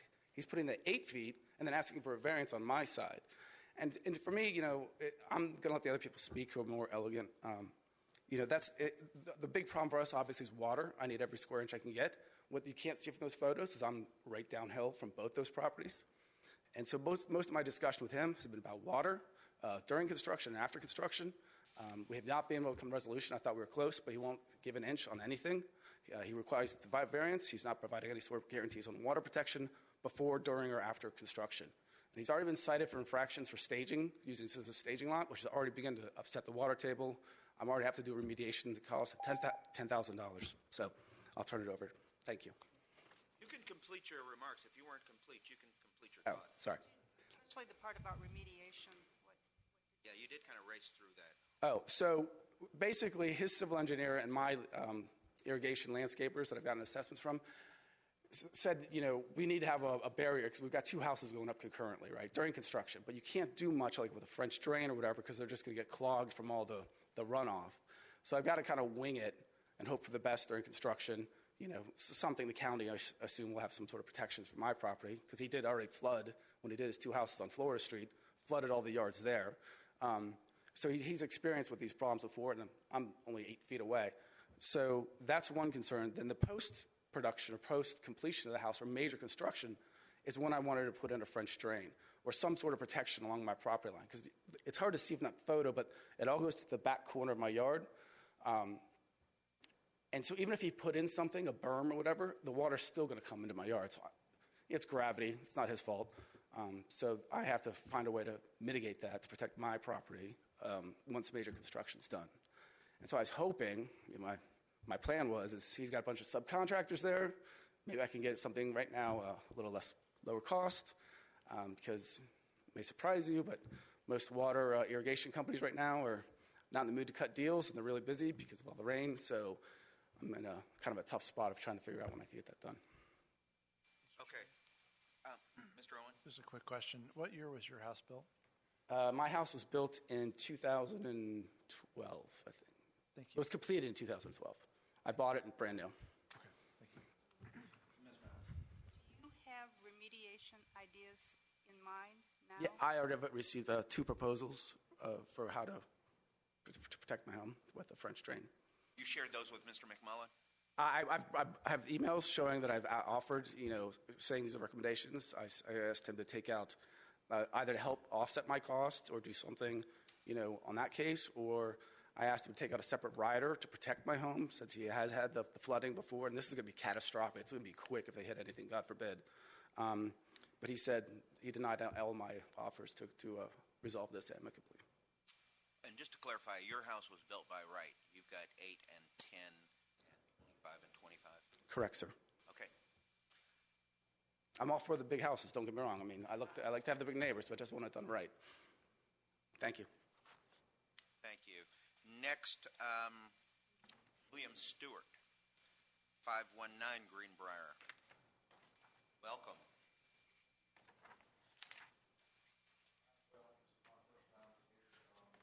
Didn't realize I needed to bring extra copies, so I don't know if the staff has been able to distribute them. I have a letter here signed by 20 of the neighbors of 512 North Greenbrier, representing 15 different households in the area. And we're in support of Mr. Keir as well as Mr. and Mrs. Jackson, which live for 5301 North 5th Street there. Essentially, I'll try to be as succinct as possible. We don't believe that Mr. McMullen has met the provisions of Article 1 nor conducted himself in the best interest of the community in this action. For more than a year, he's had an unpermitted staging yard at 512 North Greenbrier that we didn't even realize you had to have a permit for it until we read the code when we saw the posting out there. But we believe it's pretty obvious to him that he does know that since he does development and comes and sees y'all about once a month. As well as non-ZO compliant parking at that of commercial vehicle at that location as well. Since we asked him these questions back in February, he's done an effort to clean up the staging yard there and has no longer parking vehicles there. Additionally, Mr. McMullen lied to us when he submitted the proposal to the neighbors about 512 North Greenbrier by stating the proposed side and back yard setbacks are largely a result of Arlington County stormwater requirements. That's untrue, as you know, as you don't need stormwater variances for the boxes if as long as they're more than 5 feet away from the property line, which his are as on the drawing. And it's possible that some of the residents who are cited as supporting this in the staff report did so based off of that false information. We understand his desire to, realize as much profit from the property as possible, and we're not opposed to the variance of the front setback to 22 feet as opposed to the 25 feet as required. But we are opposed to the side yard on the right, the areaway variance for 3 foot 3 inches. Mr. McMullen pointed out that this property does not have any credit for undisturbed earth. I don't know what it's called, stormwater. Essentially, from that perspective, the Keirs need as much property as possible between their property and his property to mitigate that water, and the areaway will keep that from occurring. And in supporting the front setback, we opposed the variance for the rear deck as if you look at the plans on here, the belly band of the house if the deck is attached to the house as proposed, it'll be significantly higher than the rear yard in the back. Being 17 feet from the property line, that will put it looking over the 6-foot privacy fence into 5301 North 5th Street. And we would just ask, if possible, he consider a permeable ground level patio there, as opposed to the raised deck to grant additional privacy to those folks in the back. And as far as the folks who didn't provide an opinion whenever Mr. McMullen went around and asked these questions, until we went around and explained to them what the code actually said, then they expressed their opposal to the variances as he was asking for them based off of the other neighbors there in the neighborhood. Okay, thank you very much. Questions of the speaker? Thank you.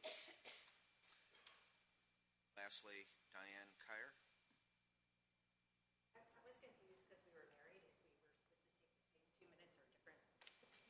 individuals. No, you get your own too. I didn't want to fight with him over the 2 minutes, so I guess I just. Contradict the previous speaker from 516.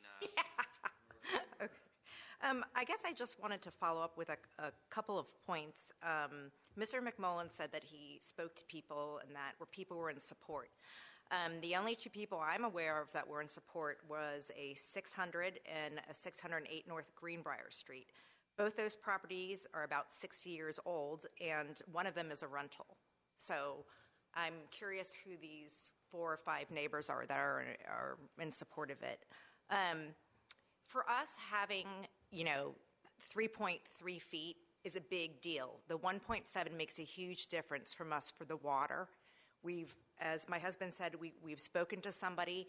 We're going to be incurring a lot of cost. And, for Mr. McMullen to say that we haven't been communicating with him, frankly, is a little bit shocking. We sent an email as of yesterday to him asking him if we were on the same page with stuff, and we never received a response. And I would also say that alongside, we don't want any air conditioners or anything like that. We bought our property and we did not ask for a variance. We expect others to do the same.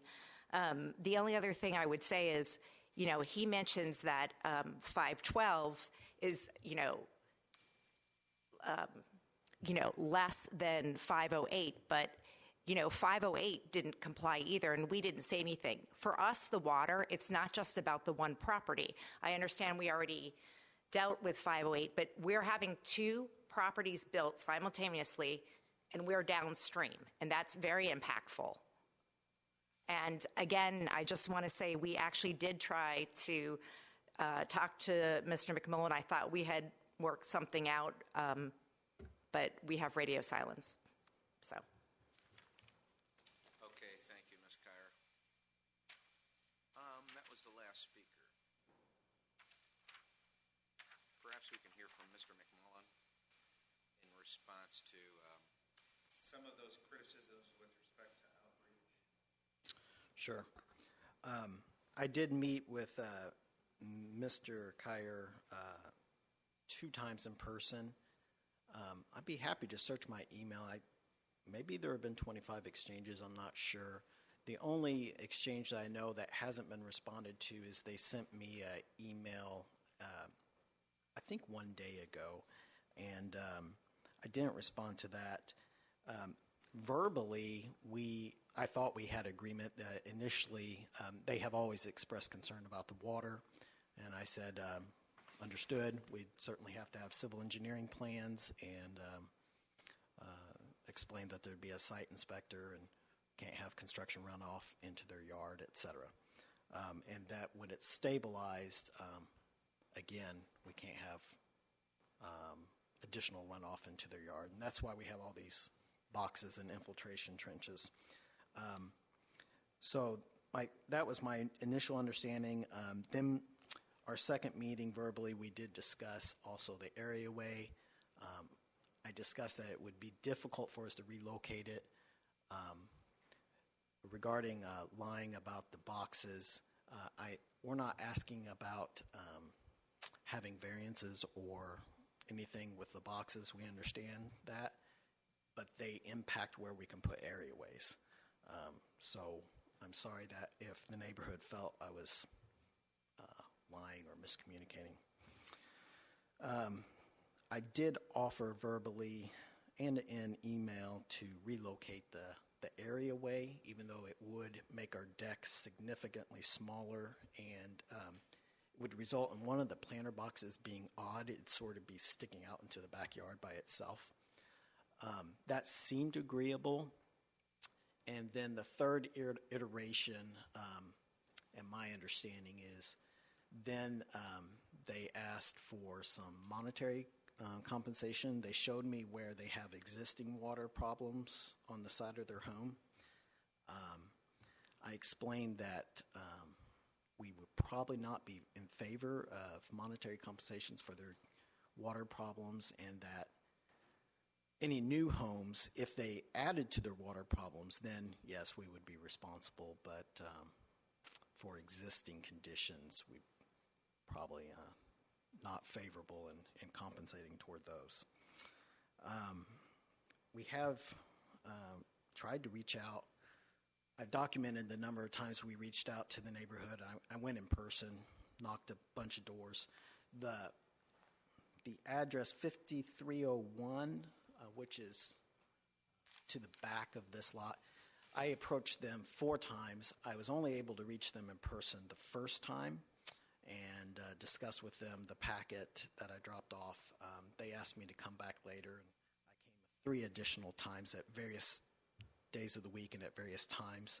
Sometimes the vehicle was there, but I was unable to make further contact with them.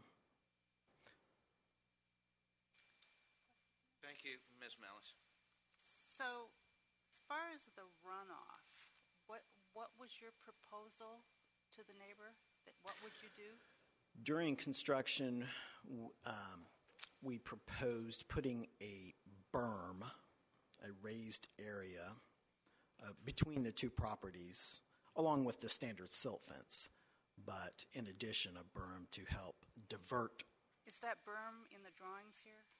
No. It would be No. temporary. No, it would be a temporary construction measure. And then after construction, we proposed putting in a French drain to hopefully collect water that's shedding away from the new home toward theirs. Is that in the drawings here? No. No, that would be the civil engineer, on the civil engineering drawings. And these discussions largely happened after the submission to the BZA. Which was back in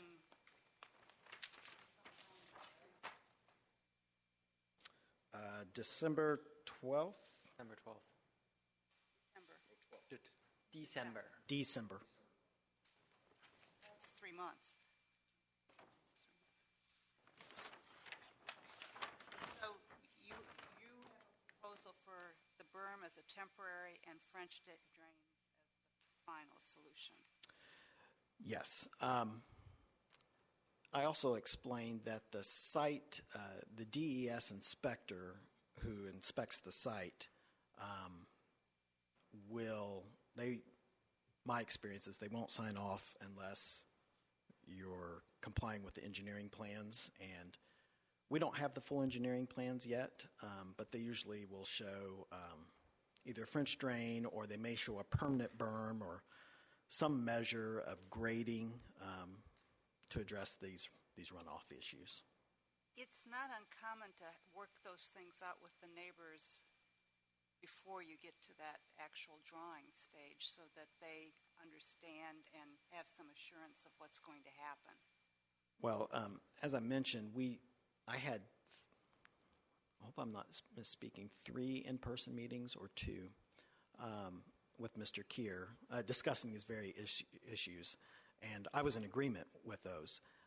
The issue I was not in agreement with was a monetary contribution to water remediation for him, and I believe the amount was, well, regardless of the amount, that's the issue I was not in agreement with. The remediation being on his property? On his property. Any further questions of the applicant?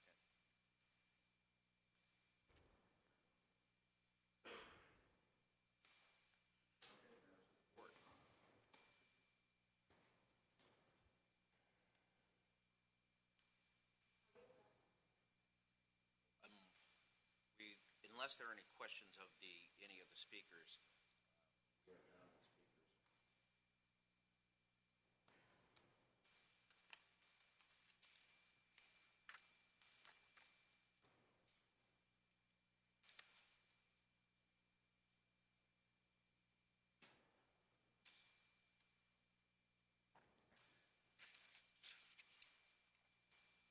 Chair would be happy to entertain a motion.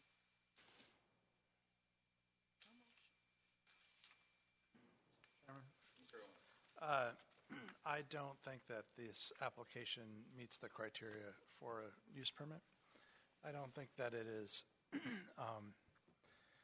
well, in several respects. I think the one that I think the speakers have talked about the criteria that relate to neighborhood compatibility and impact on property and so forth. So I think that's been well explained. I think that I'm continuing to be a little bit concerned with the analysis on comparable setbacks.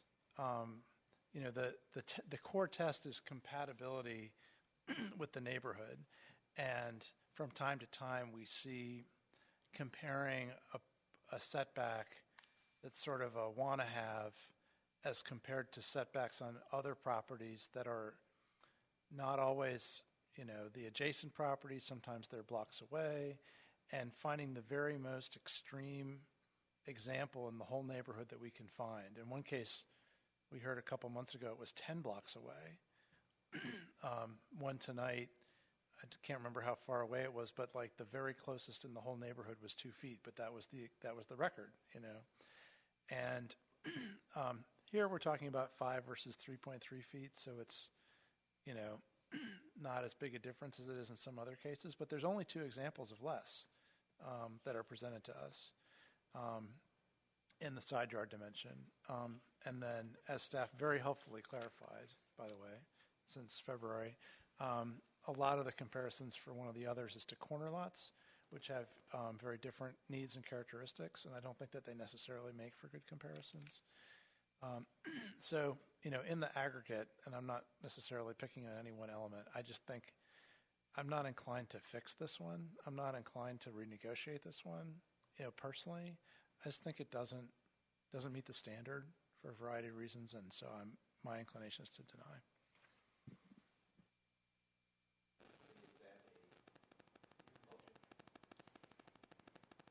Monopolize the conversation.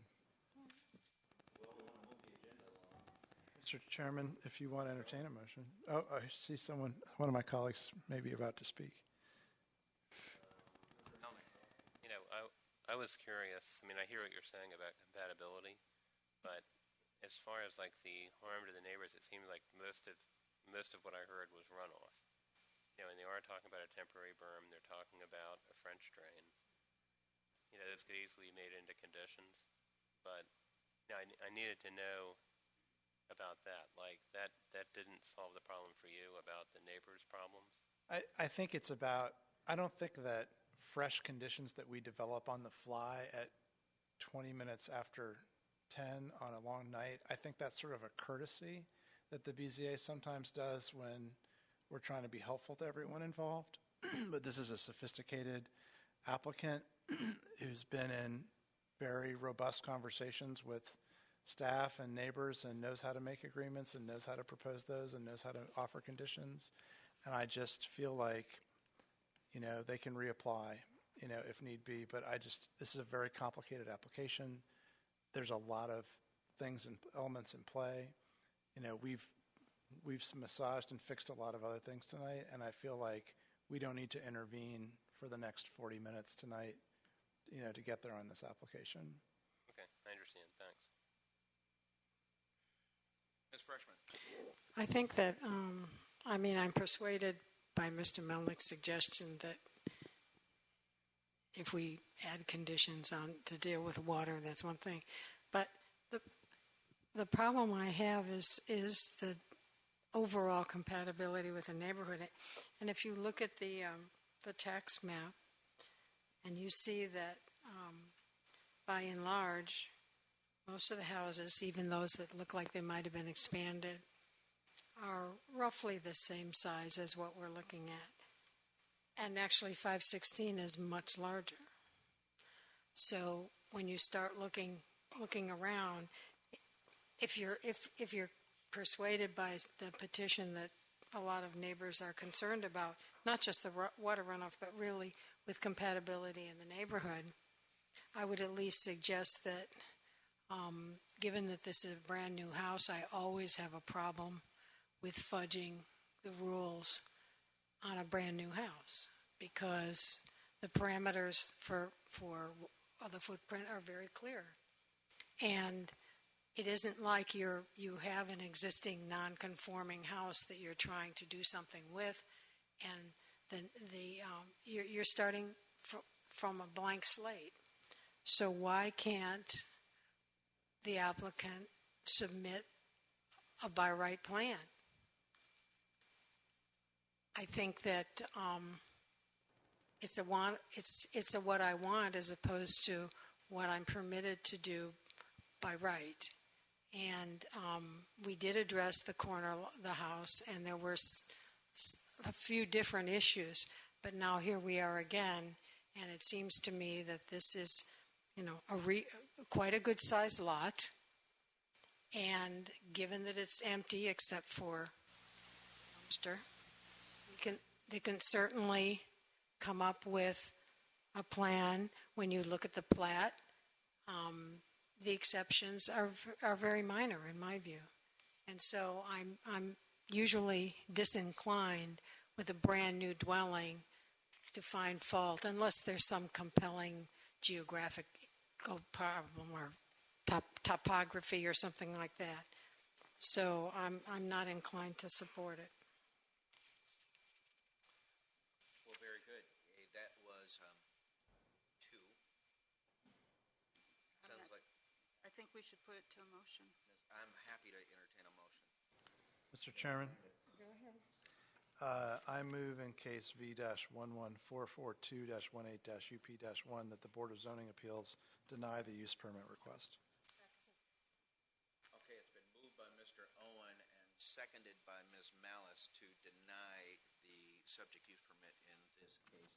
And I will say that kind of along with with Ms. Freshman's discussion and looking at the dimensions of what's proposed, it could be tweaked such that you can get in there by right. It's not a whole lot that you're asking for, that's true, but some of the dimensions, I mean, what is it, 3.5 baths or 4.5 baths, some of the rooms, they're not huge by any means, but there's a little bit that can be done. So I'm of the opinion too that another attempt, Mr. McMullen, at a design may win you. There's never going to be an amicable resolution to the runoff. That's the earth and the nature of the slope. So you're going to be dealing with that no matter what, whether it's by right or by variance or by use permit. There's going to be runoff issues there, and DES is going to require the mitigation of some of them. So anyway, hearing no further discussion, all in favor of the motion to deny the subject use permit signify by saying aye. Aye. Aye. All opposed? And this matter, unfortunately, is denied. Thank you, though, and thank you for your outreach, Mr. McMullen, because I credit it. I think that it was significant and forthright as you've been in the past. So, but you got to try again. Thank you. Next case, please. Case number V-11443-18-VA-1 is a variance request by Todd E. Hitt, the owner, for after-the-fact approval to permit a main building footprint of 3,456 square feet instead of 2,800 square feet as required, and to permit a main building footprint coverage of 29% instead of 25% as recovered regarding the replacement of a previously existing deck in the R8 zoning district, premise known as 2901 North Kensington Street.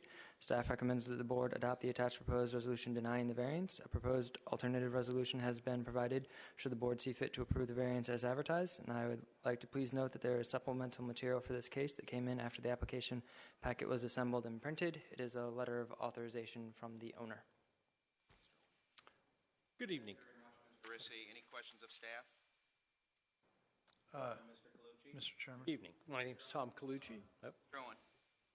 The staff report says that there were 3 emails in addition to 2 letters that were received from neighbors in support of the proposal, but I only saw 1 email in the packet.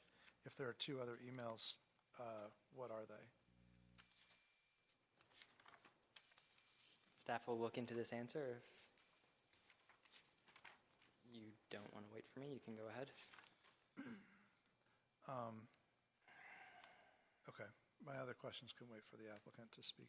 Okay, welcome. Thank you for coming. Right. My name, for the record, is Tom Colucci. I'm with the law firm of Walsh, Colucci, Lubelai, and Walsh, and we're here on behalf of the applicant. This is a variance seeking a greater coverage ratio to 33.6% overall coverage instead of the 25% as required by the ordinance. Essentially what happened here, in simple terms, Mr. Hitt did a massive renovation of the inside of the dwelling. The dwelling was constructed in 1969, so there were no additions to the dwelling. All the work that was done in the dwelling was done on the interior of the dwelling. It was constructed by Mr. Hitt's grandparents in 1969. And at that time, there was a deck, generally in the configuration of the current deck. Mr. Hitt acquired the property in approximately 2001 from the estate of his grandparents after his grandparents passed. A few years ago, he started a major renovation of the interior of the house, and on the plans was shown a deck. The contractor asked, should we replace the deck? Mr. Hitt told him yes. Well, it turns out that the contractor didn't know you needed a separate permit for the deck. It wasn't covered by the house plans, which did show the deck, but it was not covered by those plans. In any event, the deck was constructed, but the deck is the same size deck as has been there for years and years prior to the 2005 amendment to the ordinance. Now, prior to 2005, the zoning ordinance provided for a coverage, and you can check me if I'm right about this, Stephen, was a 56% coverage. And as I recall, the thrust of the zoning ordinance amendments in 2005, they were really more of a reaction to what was known at the time and probably still known as the advent of the McMansion, because gigantic houses were sort of consuming these relatively small lots.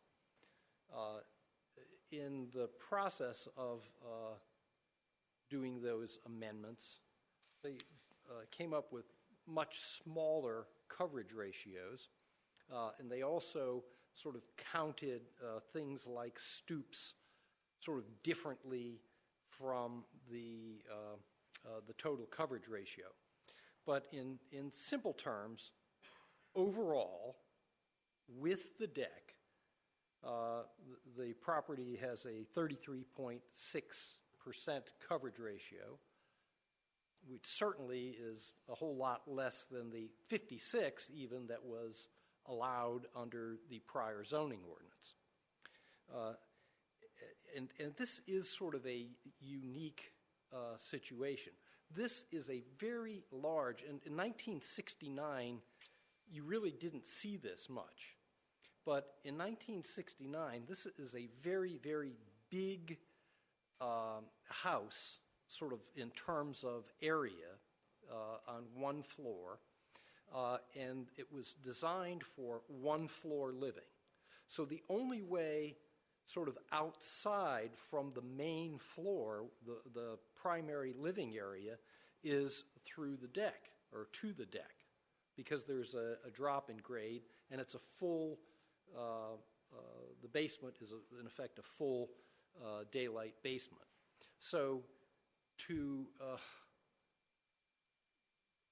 and as is pointed out in the staff report, and I think this is significant, it says repair of a non-conforming structure, such as the old deck, would have been an option available to the applicant by right under the zoning ordinance. So under the zoning ordinance, if my client went out there every day and put in a new board, I guess, and took out an old board, I guess he could have the same deck that was there for years.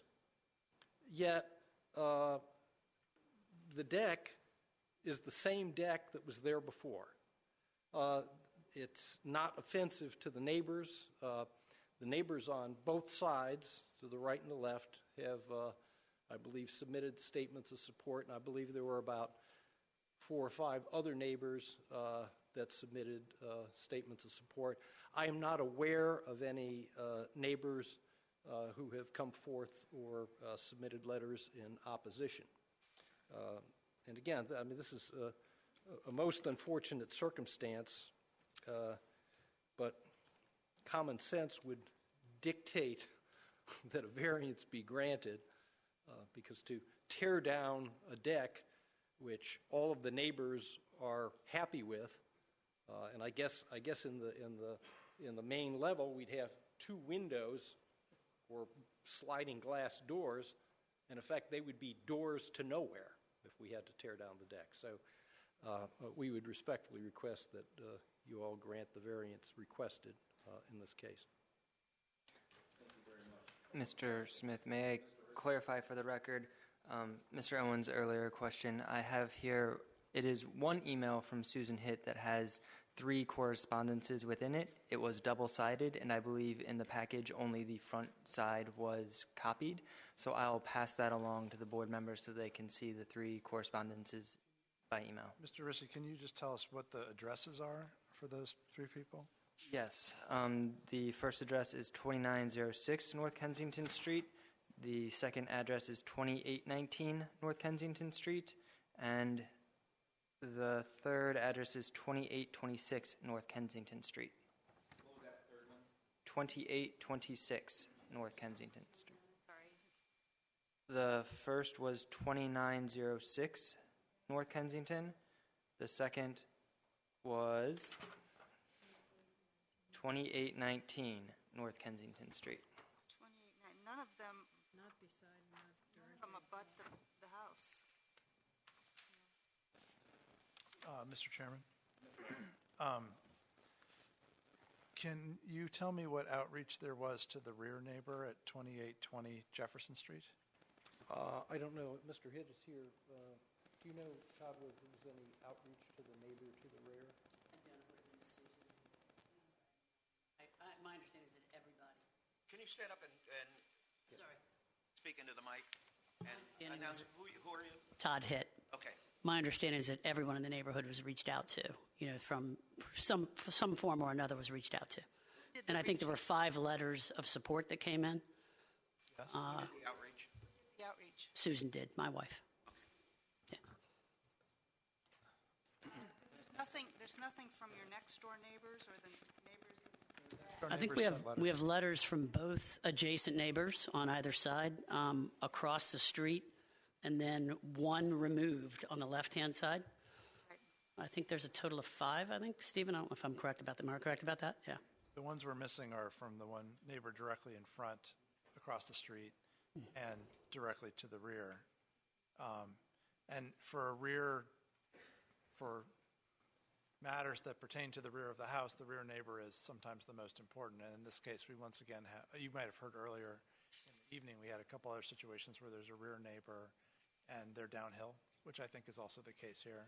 So it's concerning not to have any feedback from the rear neighbor who might, in some cases, be seen to be the most affected.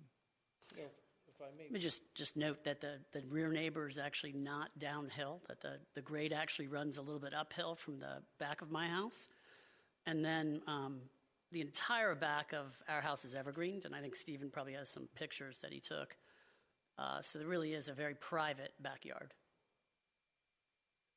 That's not it.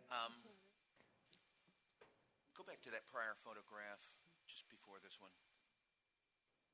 No, you had an overview, an aerial. There we go. Yeah. So the grade drops from the front of Kensington Street. It'll drop down to our backyard, and then it actually goes up grade. If you look at the topography, a little bit to the property line in the rear of us. And so their backyard is actually slightly higher than what would be the base grade of our backyard.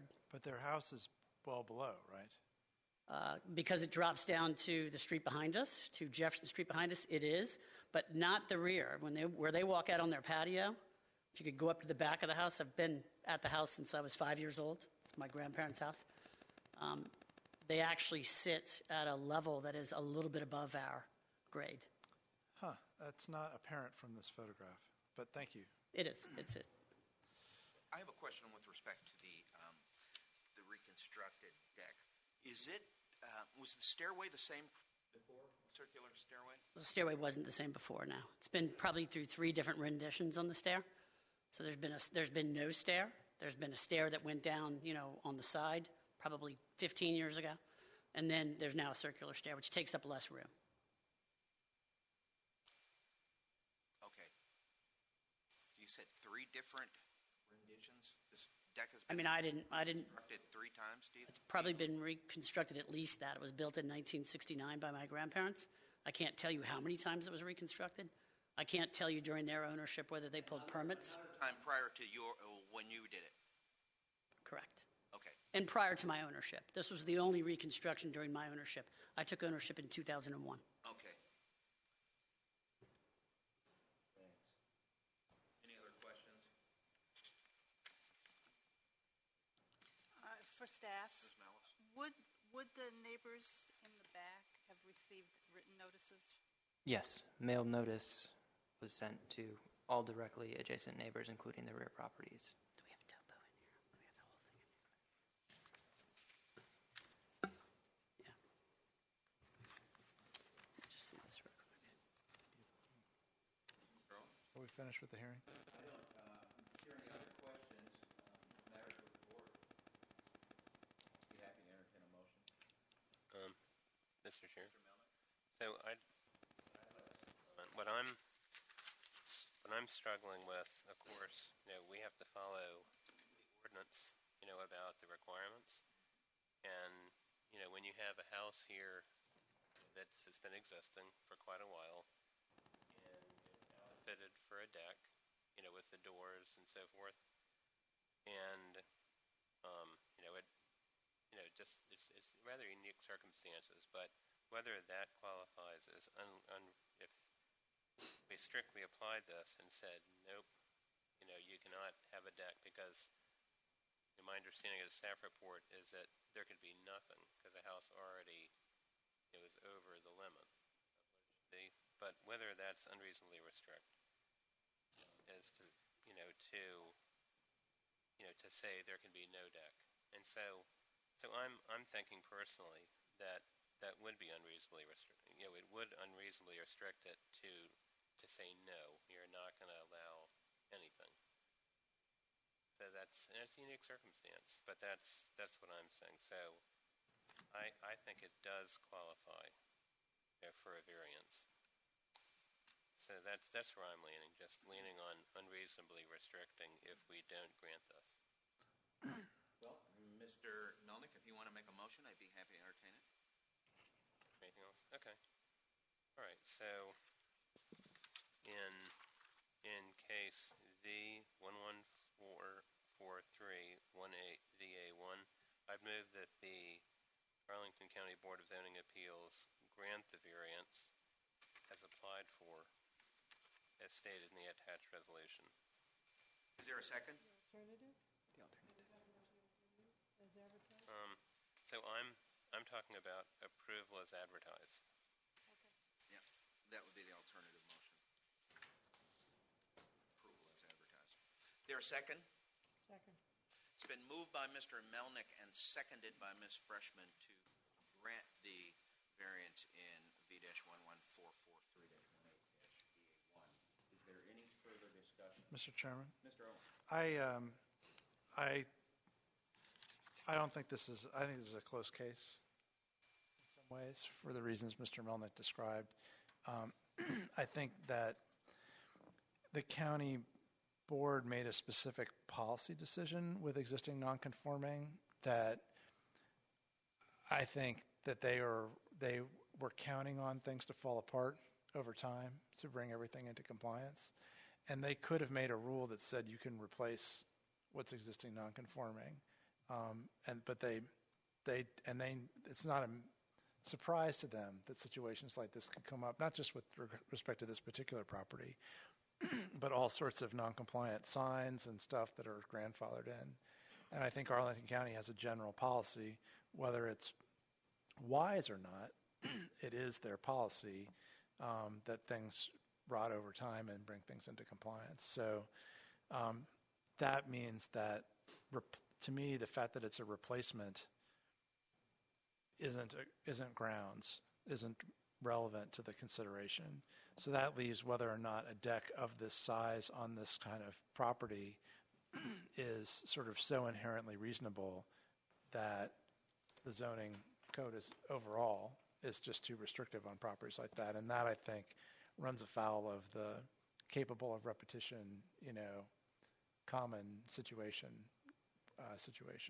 So I don't think that this is unusual, except insofar as it's a replacement, and I'm not sure even then, but definitely replacement is something the county board has specifically said they don't want to allow. So I appreciate why this makes for a hard case, and I think that, again, as usual, Mr. Melnick makes a very reasonable set of points, but I find myself on the other side of this particular fence.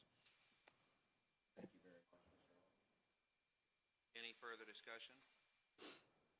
If not, all in favor of the motion to grant the variance signify by saying aye. Aye. All opposed? No. Nay. So I think that was 3-2 against. Yes. Unfortunately, the variance request is denied.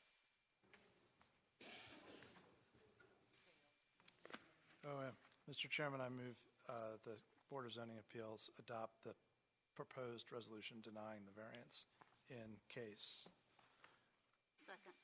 V-11443-18-VA-1. Been moved by Mr. Owen to approve a motion denying the variance request, and seconded by Ms. Malice.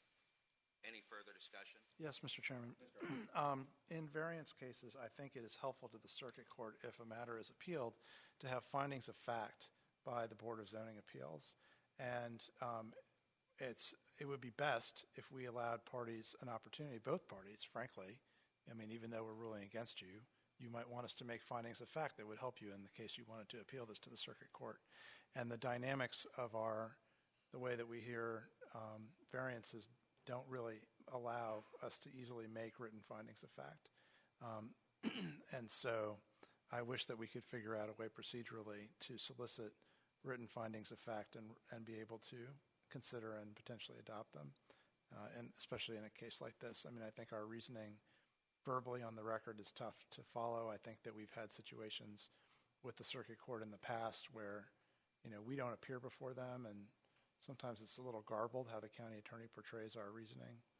And so it's harder I think it's a harder presentation. So although I'm not going to try and shoehorn in any findings of fact tonight, I'll just express a general frustration that our current procedures aren't set up for that very well. Oh, thank you, Mr. Owen. And I will only say that the staff analysis where they provide their reasoning, I will find within them their findings of fact that the property is perfectly usable without the deck, and as it stands, the property occupies greater area than is currently allowed by ordinance, and that the shape of the property is not particularly difficult. There are natural landforms that impede, but in fact, it's a suitably sized lot. So the motion is to deny. Been moved by Mr. Owen, seconded by Ms. Malice. Any further discussion?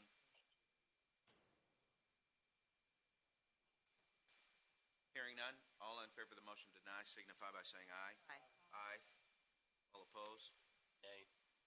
So by 4-1. Thank you. Thanks. Thank you very much for your time and your outreach, though. Please call the next case.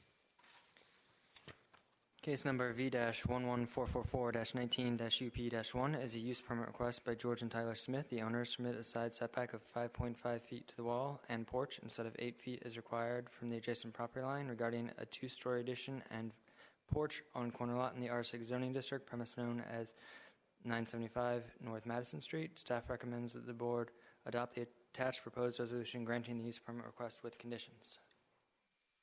Any questions of Mr. Rissy? None. George and Tyler Smith. I imagine that's Tyler sitting down and you're George. Yes, sir. Thank you. To add? Nothing to add. Just happy to answer any questions you may have. Any questions of the applicant? Matters with the board. Mr. Owen.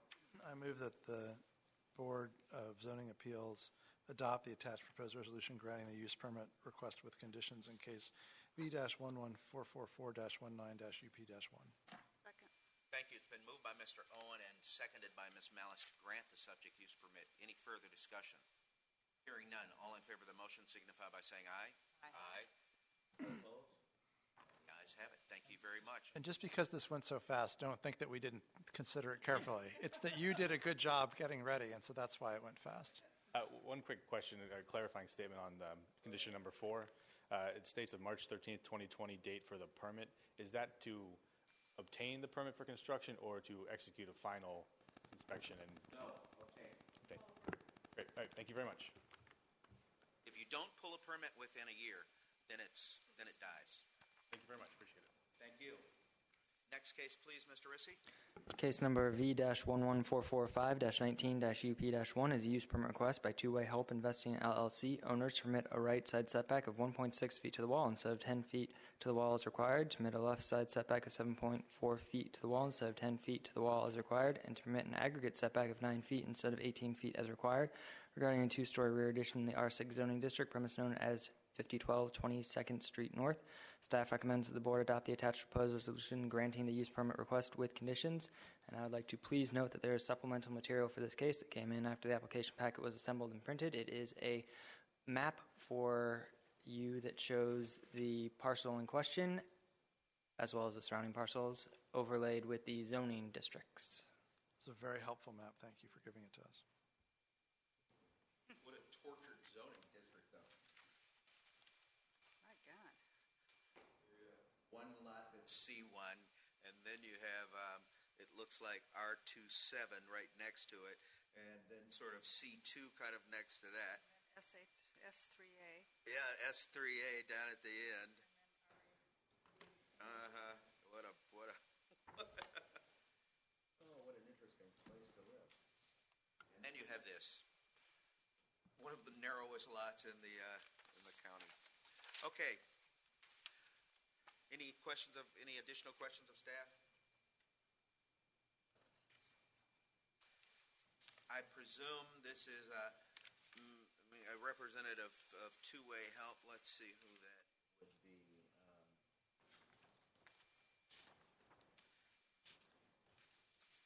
You are. Ababa Seifu. You're going to fill out a speaker slip for us afterwards. You're not Sarah. Ababa Seifu. Abdallah Seifu. Okay. Ababa. All right. There you go.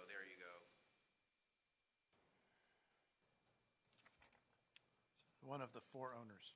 One of the four owners. Okay. Okay. What can you tell us, if you need to, anything about your project here? Yeah, it is a lovely, narrow lot. So originally we were planning to renovate existing one, but the community is getting a lot of development, and we thought it would be good to add additional on the backside and do more good development out there. Well, you've got a lot of room in the back, but you don't have really any room on the sides. Yes. That's your issue. Yeah. 25-foot wide lot. You're proposing a very narrow structure as it is, 16.4 feet. Mr. Chairman? Mr. Owen. If we're concluded with the hearing. Any questions of the applicant? Mr. Owen?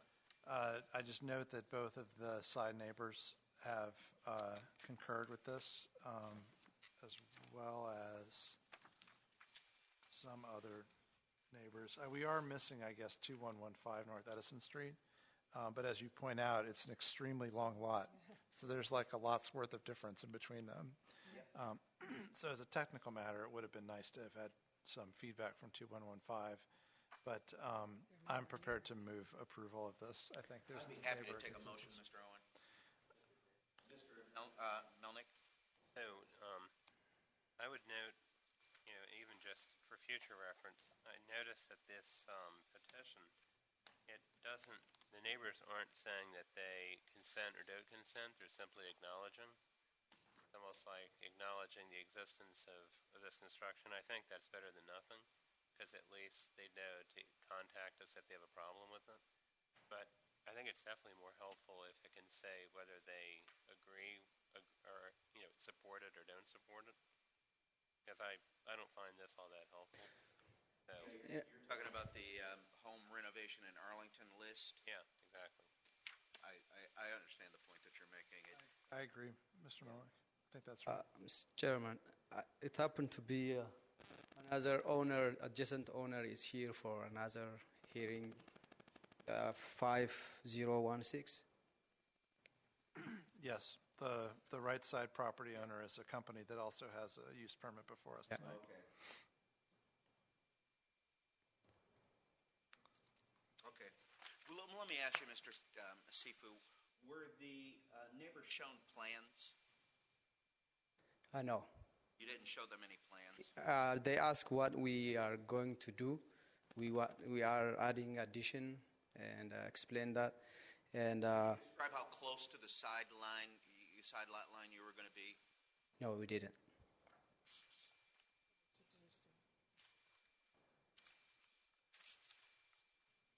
So, Mr. Chairman? In the staff report, it says that it will be an increase from the current Yeah. setback. Yeah, it'll be further away. It's still an encroachment. It's just not as great as the current one. So it would follow that if they have a significant encroachment right now, that a reduction would be beneficial to them, so that any angst they would have would be lessened. That would be the logic, but their weighing in is valuable.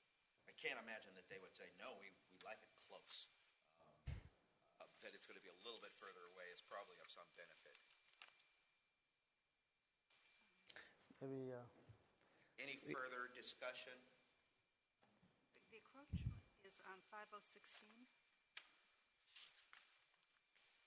Is that the side that it's encroaching on, 5016? Yes. But did And we he's say? here. Yes, yeah. It appears to me to be both sides. Right. The Yeah, one one foot. is closer than the other. The 1 foot They 6. both encroach in the side yard. Oh, I see, the closer one. One, Yeah, and that's the neighbor who's present for another matter. Who's a part owner? Actually, I'm here for another case, but I'm happy to have his lot. Come forward. Yeah, I think the representation was that you're one of the members of the LLC? No, Oh, okay, you're not. I'm the owner of the lot next to it. Okay. Can you state your name for the record? Can you speak in the microphone and state your name for the record? Yes. My name is Ash Sirazul, and my company name is Audrey INC. I own the next, 5016 North 22nd Street. Yeah. Actually, I'm here for I have another property, it's like a 500 North Canberra. Oppose or have no opinion to this project? This property is very narrow, and it will be beneficial to me. I totally support him to do that. Thank you. Thank you. Okay, that's helpful. Very fortuitous. Chairman, I move that we adopt the attached proposed resolution granting the use permit request with conditions in case V-11445-19-UP-1. Oh, thank you. It's been moved by Mr. Owen and seconded by Ms. Freshman to adopt the attached resolution approving the subject use permit in this case. Any further discussion? Hearing none, all in favor signify by saying aye. Aye. Aye. All opposed, the ayes have it. Your matter is granted. Thank you very much. Thank you very much. Have a good day. Case number V-11446-19-UP-1 is a use permit request by Andrew Schwenkler and Lee Bullock Schwenkler, the owners, to permit a left side setback of 6.1 feet to the wall instead of 8 feet to the wall as required from the left side property line, to permit a right side setback of 7.7 feet to the wall instead of 8 feet as required from the side property line, and to permit an aggregate setback of 13.8 feet instead of 18 feet as required regarding a two-story rear addition and new rear screen porch in the R6 zoning district, premise known as 3118 First Road North. Staff recommends the board adopt the attached proposed resolution approving the use permit request with conditions. Any questions of Mr. Rissy? Thank you very much. Hearing none. Lee and or Robert Schwentiker? Hi, I'm Lee Bullock Schwentker. Thank you for reviewing my use permit application, and thank you for your time tonight. Thank you for your outreach. Yes, Significant list of folk you've made contact with. it was fun. It was fun, you said. Yeah, they were all excited. That's the right approach. Yeah, To engage your neighbors is a fun thing. Yeah. Mr. Chair, I have the motion. Any other questions? Okay, Mr. Melnick. Okay, so in case V11446119UP1, I'd move that the Board of Zoning Appeals approve the use permit request with the conditions as stated in the resolution. Second. Thank you. It's been moved by Mr. Melnick and seconded by Ms. Malice to approve the subject use permit in this case. All in favor signify by saying, any discussion? Hearing none, all in favor signify by saying aye. Aye. All opposed, the ayes have it, the matter's granted. Thank you very much. Thank you. Have And a good day. once again, you waited a long time for a short hearing, but it's because you did all the work in advance. Thanks. Please call the next case. Case number V-11447-19-UP1 is a use permit request by Eigler Carabinier of Vine Custom Homes LLC, the owner, to permit a rear yard setback of 20.4 feet to the wall, 19.4 feet to the eave instead of 25 feet to the wall, 21 feet to the eave as required from the rear property line, to permit a right side setback of 8.5 feet to the wall instead of 10 feet as required from the side property line, to permit a left side setback of 8.3 feet to the wall and porch instead of 10 feet as required from the side property line, and to permit an aggregate setback of 16.8 feet instead of 18 feet as required regarding a two-story addition, rear addition, front porch, second-story addition over the existing structure in the R6 zoning district premise known as 1704 North Monroe Street. Staff recommends that the board adopt the attached proposed resolution granting the use permit request with conditions.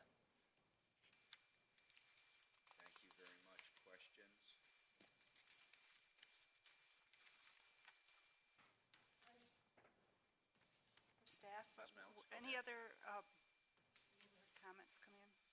I have no supplemental materials for this item. We have Mr.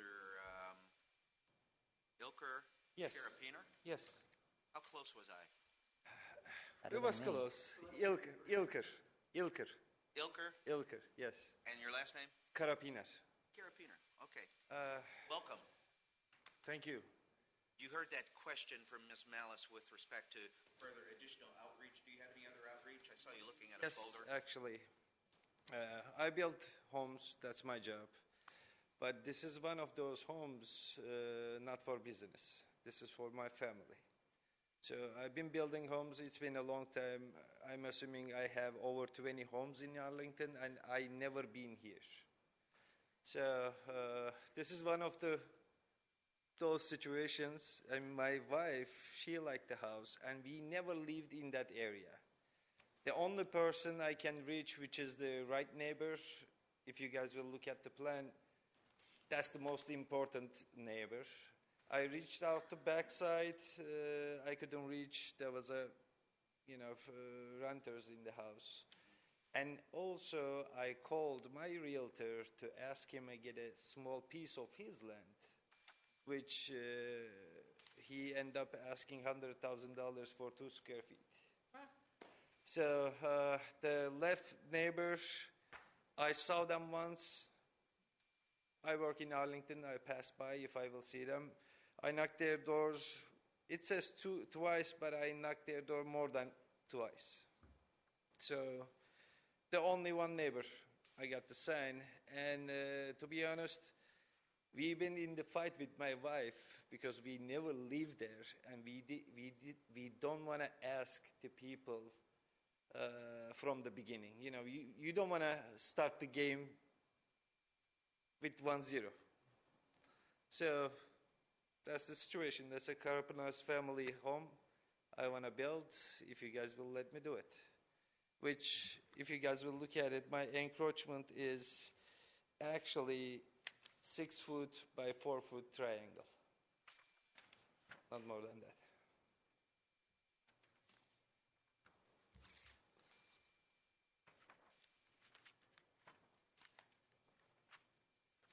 That 6 foot by 4 foot triangle is off the back of that proposed Correct. two-story addition, just that little corner. Correct. Gotcha.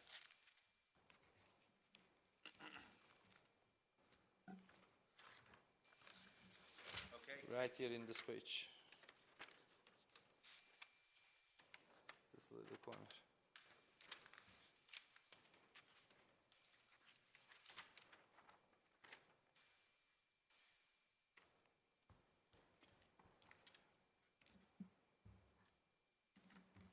Questions of the applicant? Mr. Melnick? I'm prepared to make a motion. Well, let's hear it. Okay, so I'll move approval. In case V 11447119UP1, I move that the Board of Zoning Appeals grant the use permit request in this case with the conditions as stated in the resolution. Thank you very much. Is there a second? Seconded by Ms. Freshman. Moved by Mr. Melnick to approve the subject use permit. Any further discussion? Hearing none, all in favor of the motion signify by saying aye. Aye. All opposed? The ayes have it. And your request is granted. Thank you very much. Thank you very much. Thank you. For enduring, and please call the next case, Mr. Rissy. Case number V-11448-19-UP-1 is a use permit request by Derek and Julie Britton. The owners permit a right-of-way setback of 18.2 feet to the porch, 17.7 feet to the porch eve instead of 21 feet to the porch, 19.5 feet to the porch eve as required from the right-of-way, regarding a new wraparound porch in the R6 zoning district, premise known as 6035 9th Street North. Staff recommends the board adopt the attached proposed resolution granting the use permit request with conditions. Questions of Mr. Rissy? Hearing none. Derek or Julie Britton? Welcome, Mr. Britton. Yeah, thank you. Dan? Good evening. Just one other addition. Since the report was published, I received one additional signature support. Let's see it. From The address? Thank you very much. You said 6034 9th Street? Yes. That was the across the street neighbor that was previously the missing tooth in your... That's correct. So we have a total of 6 support from neighbors, which includes 5 properties on the left and right side, and then also the 3 right across from the street. Mr. Chairman, I'm prepared... And some addition. Mr. Owen? When the hearing's over, I'm prepared to move approval. Any further discussion? Any questions of the applicant? Hearing none, matters with the board. Mr. Owen? Mr. Chairman, I move that the Board of Zoning Appeals adopt the attached proposed resolution granting the use permit request with conditions in case V-11448-19-UP-1. Second. Thank you. It's been moved by Mr. Owen, seconded by Ms. Malice to approve the subject use permit. Any further discussion? Hearing none, all in favor signify by saying aye. Aye. Aye. All opposed? The ayes have it, and your matter is granted. Thank you very much. Thank you. Once again, your prep work made this quick. Sorry you had to wait so long for it. No problem. Thanks. Please call the next case. Case number V-11449-19-VA-1 is a variance request by Jared and Lori Tubman. The owners permit a maximum lot coverage of 51.7% instead of 48% as required for a one-family dwelling with qualifying front porch and rear detached garage in the R6 zoning district regarding the replacement of an existing deck in the R6 zoning district, premise known as 1719 North Monroe Street. Staff recommends that the board adopt the attached proposed motion to defer the use permit request to the April 2019 Board of Zoning Appeals hearing per the applicant's written request. Thank you very much. This is a motion to defer. You are? I am Lori Taubman, the owner. You're Lori Taubman. Yes. Welcome for Thank you. staying so long to hear us. Well, thank you for staying so long to hear this. Well, not. What happens Yeah. for April, right? Right. So you're requesting a Deferral. That's correct. When an opportunity to attend the hearing in person, speak in support of your request on formula, and you said you couldn't attend So in March. my husband has actually been doing, yes, my husband Jarrett has actually been doing most of the engagement with the county to date, and it came to our, we learned from the county last week about the way they were approaching this, and so we thought that we would benefit from having some more time to discuss our proposal with the county before consideration. Excellent. You're just 3 doors down from the last one. Yeah, I know. Yeah, well, as long as you're here, Sure, let's emphasize how important it will be to get clarity from all of your abutting neighbors, including the ones across the street. Right? So that would be 1718 and 1712 Monroe. Okay, I believe 1718 are renters, but we'll So approach in them. the case of renters, it's we're happy to hear from tenants. Okay. And we encourage you to write letters to the owners at their, registered tax address. Okay. Or try to get, Google them or use Facebook. We did that with 1709, so. And 1709 obviously is the big kahuna, right? They're the most affected neighbors.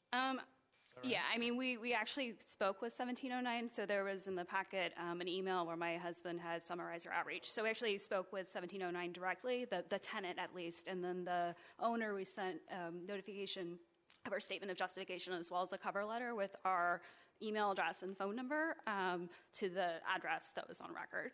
And we didn't hear anything from the owner, so. And as well as the other two on the other side. Yeah, we actually were able to speak with the owner in 3512. 3508, we left a copy of our statement of justification as well as the same cover letter that we had sent to 1709. They weren't there when we'd stopped by, and we hadn't heard from them. What's the nature of the continued discussion with staff?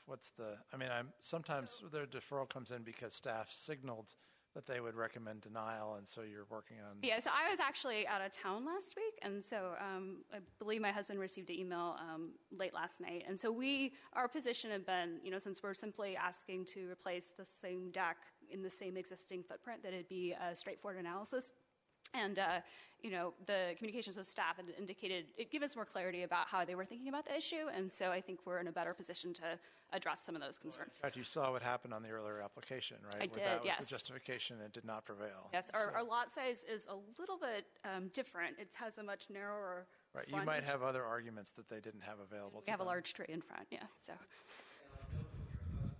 That you did in fact send a certified copy of the letter package to the owner of record. Of 1709.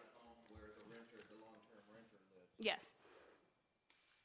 And Cliff is the gentleman right over there with whom apparently your husband had some preliminary. Oh, okay. Yeah, I hope to become more involved in this process. It's definitely interesting, so. She has my support,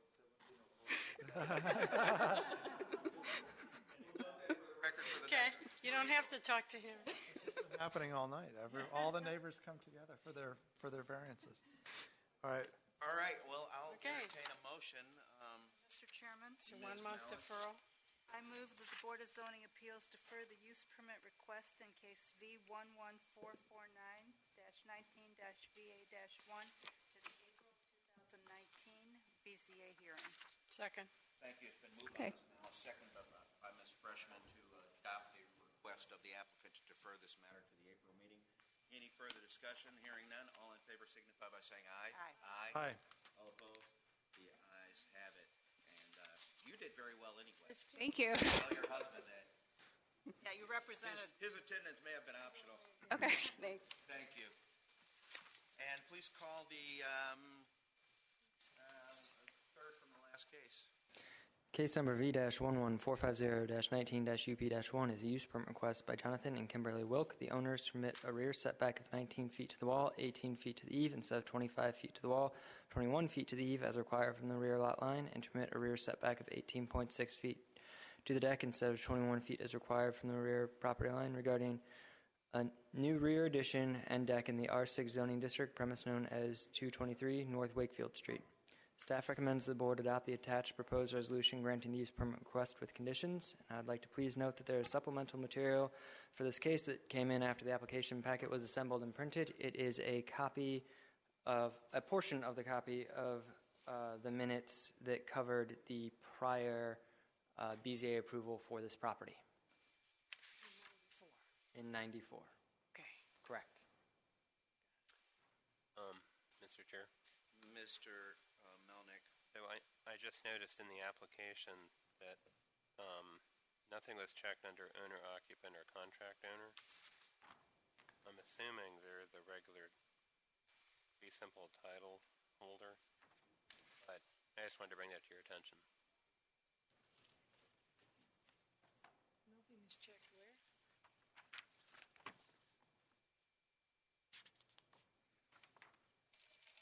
Is the owner of said real estate a corporation whose stock? No.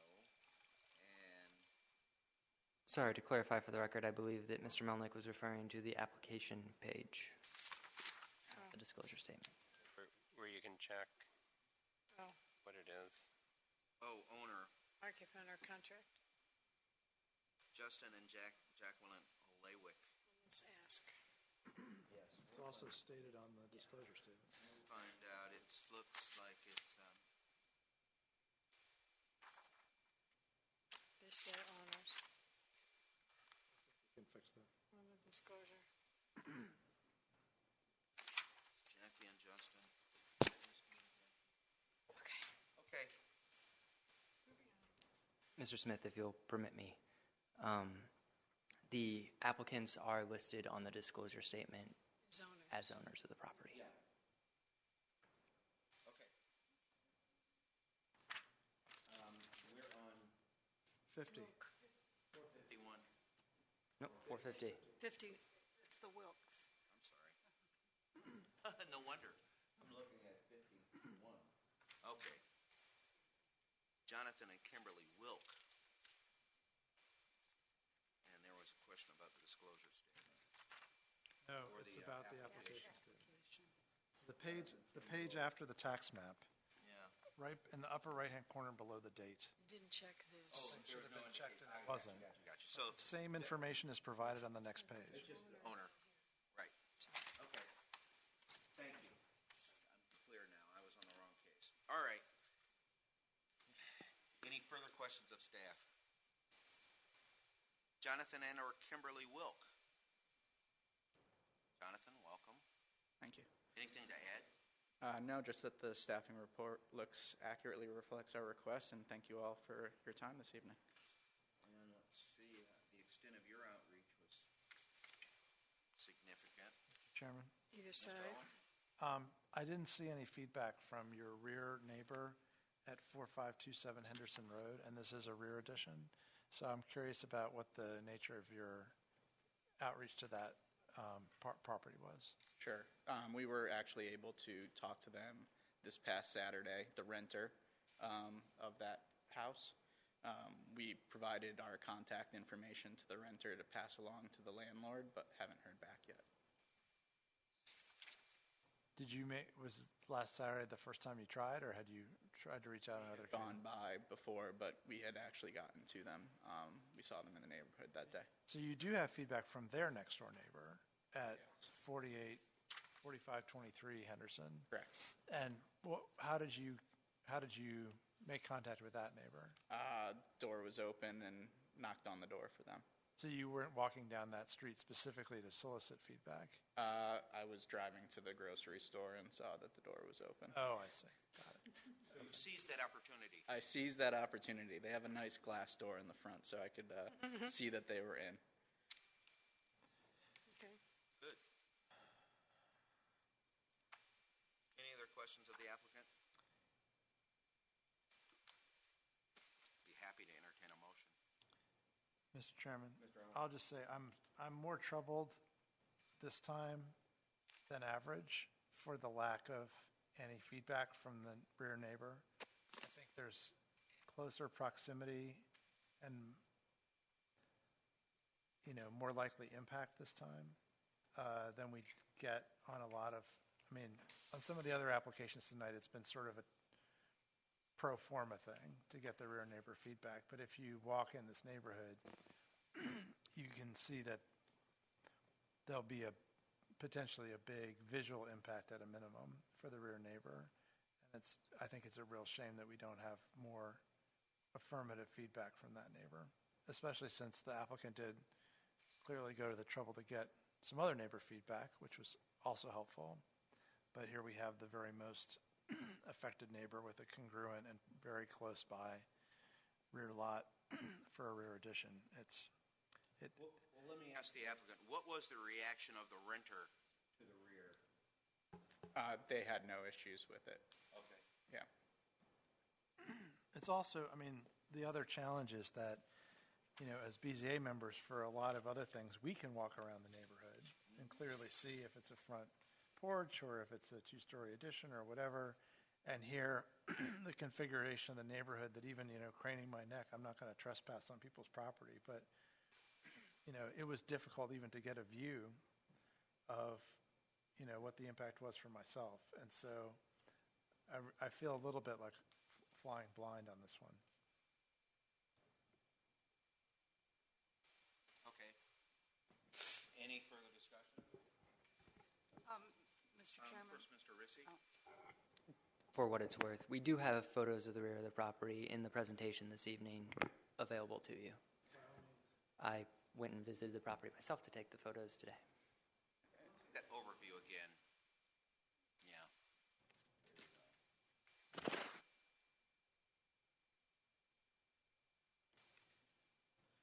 And they're replacing Those existing. I bet along Henderson, those are probably almost all renters. Maybe if we went through the photos and maybe the applicant could describe using the photos in more detail what's happening? Sure. So the Not rear that one. Next. Yeah. Next. Okay. Probably the best one.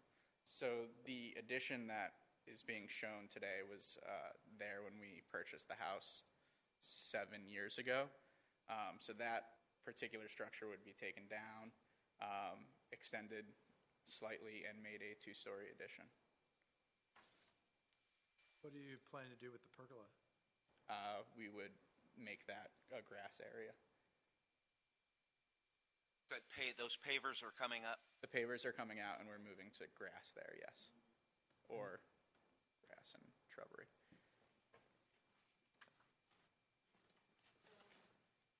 Ms. Malice?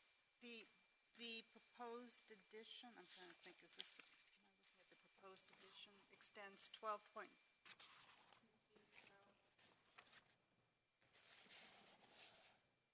Do you know how deep the proposed addition is? Yeah, it's about 20 I'm like looking at the wrong thing here.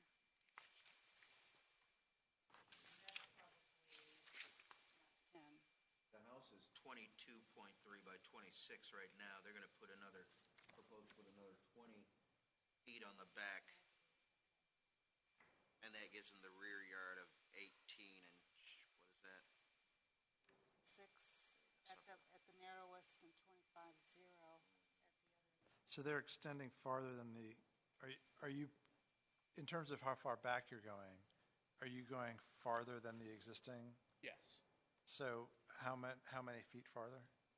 I don't have the exact measurements in front of us. I believe it's somewhere between 13 and 14 feet today. It's approximately 5.5 feet larger than the existing. Okay. That's pretty big. I mean, it might be fine. It's just without the rear neighbor saying anything at all, it's hard to. Well, I mean, we have him saying he spoke to the rear neighbor who happens to be a renter, and they didn't have a problem with it. We just don't have anything written from either that renter or the owner. But yeah, I hear you. Mr. Wilkes seems like a Okay. perfectly honest young man. I don't know. Gave the young comment too. We should take a vote. So I'd be happy to entertain a motion if there's no further discussion. Ms. Freshman? I move the Board of Zoning Appeals adopt the attached proposed resolution approving use permit V-11450-19-UP1 subject to the conditions listed. Thank you. It's been moved by Ms. Freshman, seconded by Ms. Malice to approve the subject use permit with conditions. Any further discussion? Hearing none. All in favor of the motion signify by saying aye. Aye. All opposed? No, I would have moved to defer. So by 4-1, your motion is granted, and you now have permission to make your addition. Thank you very much. Please call the next and last case, Mr. Rissy. I'm sorry, I did that again. Please call the next case. It's just wishing. Case number V-11451-19-UP-1 is a use permit request by Justin and Jacqueline Olwack, the owners, to permit a reduction of setback from the First Street South right-of-way, including a setback of 12.6 feet to the walls, 11.9 feet to the eaves instead of 25 feet to the walls, 21 feet to the eaves as required, to permit a setback of 9.2 feet to the decks instead of 21 feet as required, and to permit a setback of 14 feet to the airway instead of 21 feet as required regarding a two-story rear addition and side additions, new rear and side decks, and new front porch on a corner lot in the R6 zoning district, premise known as 26 South Park Drive. Staff recommends that the board adopt the attached proposed resolution granting the use permit request with conditions.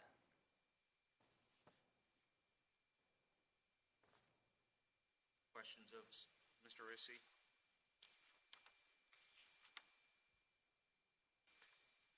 Hearing none, I think we have a representative for Justin and Jack Olewak. We have signed up to speak for, as the applicant's agent, Kay Akinzinde. That would be me. Welcome. Good Please evening. help me with your last name. Akinsinde. Akinzinde. Welcome. Thank you. Good evening. To add? I would just add, I think my client would like to add something to. Okay, Mr. Olewak. Olewak, yeah. It's a tough one to pronounce. Yeah, I'm the homeowner. Nice to meet you all. I just wanted to say thank you for taking my application today and reviewing it. So. Have you been here all night? All night. Yeah. So it's quite interesting, to be honest. It's entertaining. Yeah. The reason why this is so long is because we had to cancel the last month's meeting. Right. And so Because we of have snowstorm. literally 2 agendas tonight. Yeah, Steven warned us that it could go till 1 there. It's gone to 1 in the past. I didn't believe him. Yeah. That was a Well, thank you all. We could still go to 1 now. It's still possible. That gentleman in the back is shaking his head. Chairman? Mr. Owen. Are we done with the hearing? No, we haven't started the hearing. If we don't have any questions of the applicant with respect to their outreach or the like? I don't, but I'm sorry, my colleagues may. No, we are done. Okay, Mr. Chairman, I think this is sort of the reciprocal of the last one. You know, like on its face, this one was more troubling, but there was extensive neighbor outreach, and so if there were issues, we would have found out about them, and so I guess there's none, and we can trust the neighbors on that. So I move that the Board of Zoning Appeals adopt the attached proposed resolution granting the use permit request with conditions in case V-11451-19-UP-1. Thank you very much. Is there a second? Second. Thank you. It's been moved by Mr. Owen and seconded by Ms. Freshman to adopt the attached motion granting the attached resolution granting the subject use permit.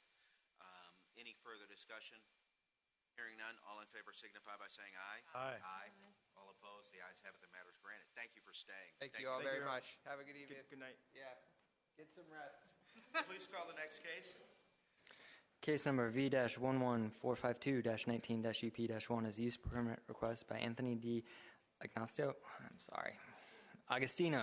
Thank you. The owner to permit a right-of-way setback of 11 feet to the post, 8.5 feet to the eave instead of 25 feet to the post, 21 feet to the eave, as required from the North Underwood Street right-of-way regarding new front eave overhang and post, and by right rear additions in the R10 zoning district premise known as 6629 Williamsburg Boulevard.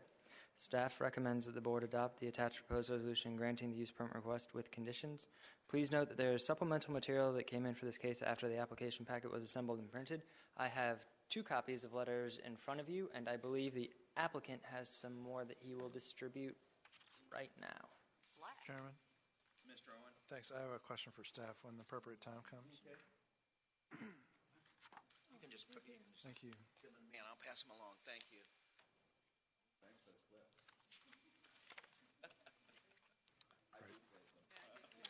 Mr. Chairman, my question, I'll try and make it brief because it's late, but just as a general, sort of a more general policy question, it comes up from time to time, and it was particularly obvious on this application. The applicant I think trying to make things better for the neighbors, points out that they're going to divert water away from where it currently pools and send it into the county sewer system. And I'm wondering about, in staff's analysis, is doing that, is that a plus, is that a minus, or is that a doesn't matter? Staff reached out to representatives from the Department of Environmental Services, and their reply is, the short answer is yes. The proposed redirection of the roof stormwater runoff towards the public storm sewer is favorable and encouraged by DES. Is that That's a succinct enough to answer? That does answer my question. I am also surprised by the answer. So maybe at some future time you could ask them why is the short answer yes? Maybe they could write us a letter.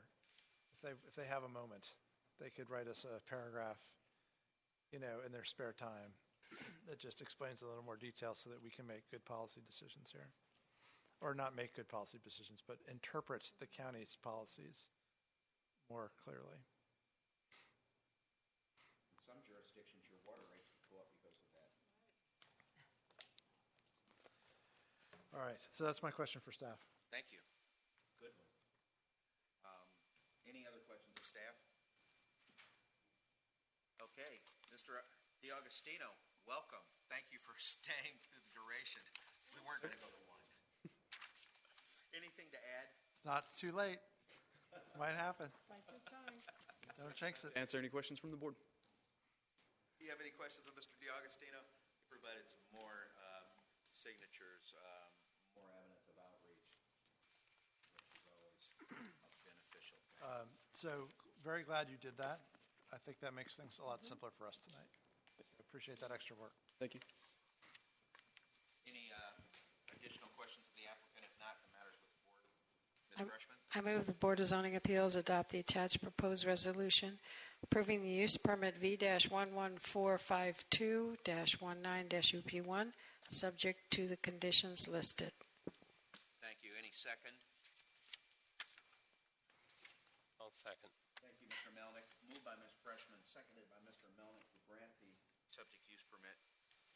Any further discussion? Hearing none, all in favor signify by saying aye. Aye. Aye. All opposed? The ayes have it. The matter is granted. Thank you for staying. Thank you. Please call. Thank you for your work preparing the application. Yes. Please call the next case. Case number V-11453-19-UP1 is a use permit request by the Audrey Incorporated, the owner, to permit a right side setback of 4.7 feet to the wall, 3.8 feet to the building eave, 5 feet to the porch, and 4.3 feet to the porch eaves from the right side property line instead of 8 feet to the wall and porch, 5 feet to the building eave, and 6.5 feet to the porch eave as required, to permit a right-of-way setback of 22.1 feet to the garage, 15.2 feet to the wall, 14.3 feet to the building eave, 15.5 feet to the porch, 14.8 feet to the porch eave instead of 25 feet to the garage, building wall, 21 feet to the building eave, 19.5 feet to the porch eave as required from the 5th Street North right-of-way, and to permit a right-of-way setback of 14.8 feet to the porch, 14.7 feet to the porch eave instead of 21 feet to the porch, 19.5 feet to the porch eave as required from the North Kenmore Street right-of-way, and to permit a rear setback of 7.8 feet to the wall of the rear detached garage, 6.9 feet to the garage eave instead of 10 feet to the garage eave as required regarding new siding over existing walls, new eaves over second-story addition, new front porch, and new half-story over existing garage in the R6 zoning district, premise known as 500 North Kenmore Street. Staff recommends that the board adopt the attached proposed resolution granting the use permit request with conditions, and I'd ask you to please note that there is supplemental material for this case that came in after the application packet was assembled and printed. It is a packet of outreach from the applicant. Thank you very much. Any questions of Mr. Rissy?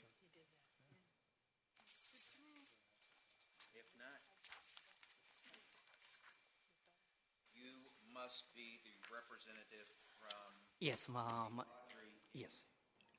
Yes, Mr. Smith. My name is Ash Sirazul. I'm the president of Audrey. And neighbor on 22nd Street. Yes. We know your home address. So, what can you? I got Ash. What was your last name? Sirazul. Spell that for me. Sirazul. Thank you. so And we don't have a speaker slip from you, and I'm looking for, so just complete a speaker slip when you're done. Mr. Chairman. Wait. I see the letter here. Ash Sirazal. Okay. Chairman.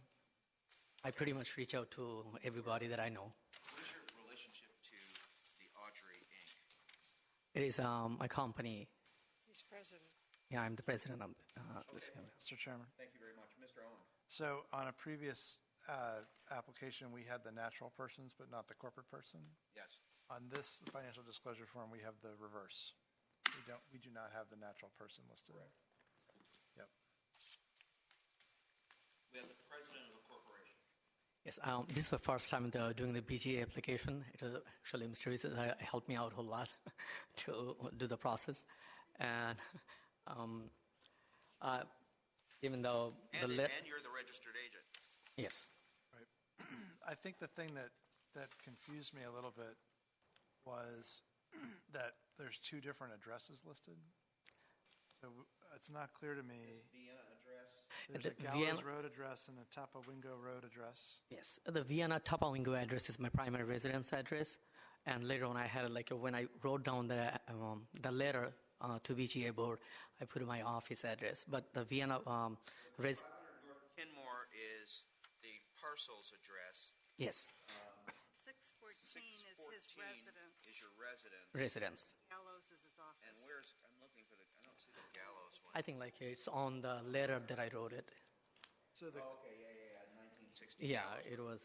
The corporation's address is Gallows Road, and the corporation is listed on the disclosure statement, but the corporation's address is not listed on the disclosure statement. But the owner's personal address is written on the disclosure statement, but the owner's name is not on the disclosure statement, right? It's the first time Just the signature. I have my corporate information if you need it. I think the reality is discernible from what's before us, and you're also testifying, right? Yes. You're 100% owner of their company. You told us where you live. Your signature on the disclosure Yes, statement next to applicant's signature? Yes. Okay. Right. So it's just a question of how.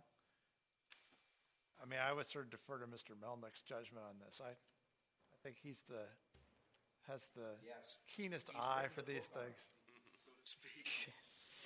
But I feel like it's not the way it was supposed to be, and I don't know if what's here is risky or not risky. Well, this, basically, it's just disclosure, of course. Like who is interested here, just so we have an idea in the public, what relationship people have to the property. Right. And, it seems to me that what we've been doing is looking at really the disclosure and the application as a whole, the whole record. So it does seem like, he is being disclosed as the president. It does say 100%. So I think between the two, it seems like that's the way we're looking at it. It seems like it's fully disclosed. Okay. It's not perfect, but it's discernible. Yeah. I do have the corporation and good faith bylaw. If you need it, I can provide it to you. We're just dotting some I's here. Thank you.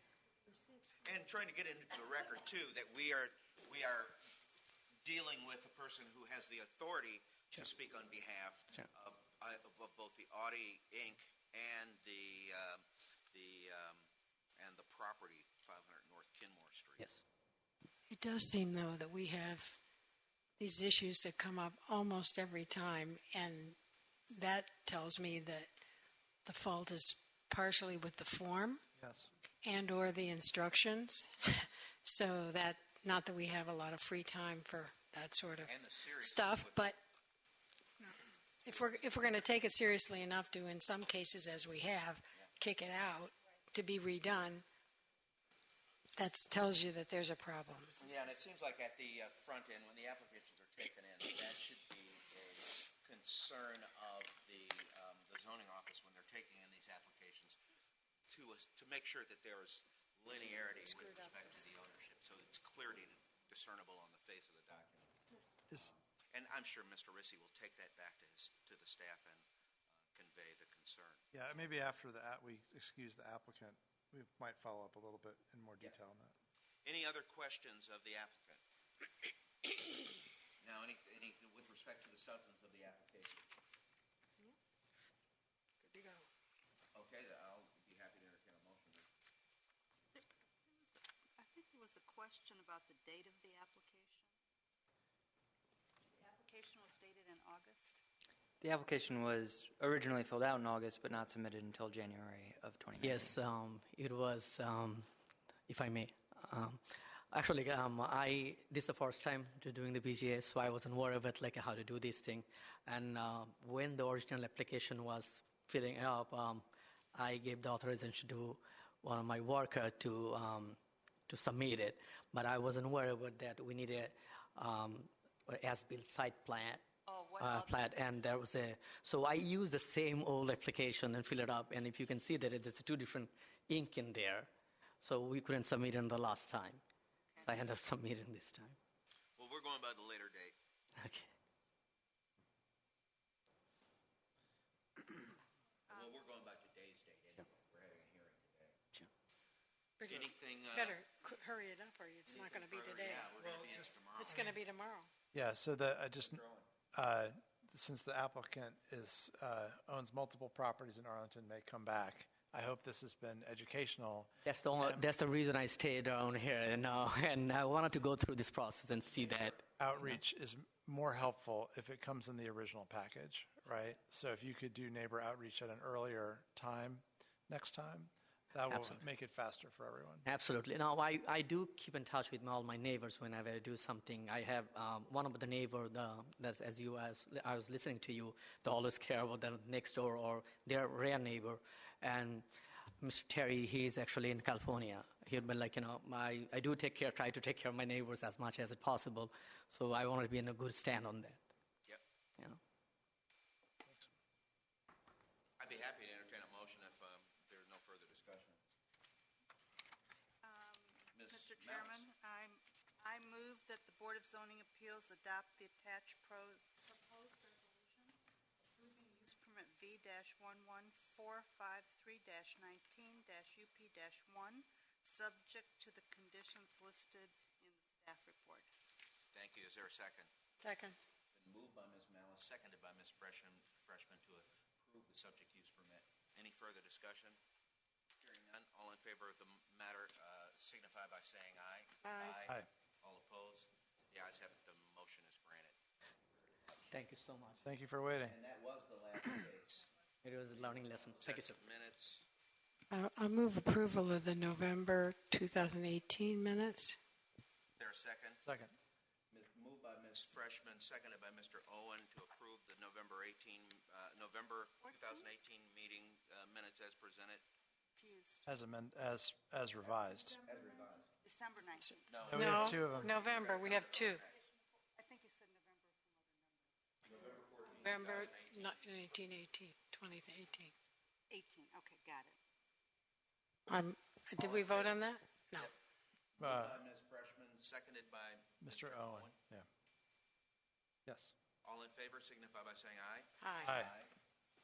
And next, I move approval of December 19, 2018 minutes. As revised. Second. been moved by Ms. Freshman, seconded by Mr. Owen, approval of the December 19, 2018 meeting minutes as revised. Is there any further discussion? Hearing none, all in favor signify by saying aye. Aye. All opposed? And the ayes have it. Next. And we have the matter of organization.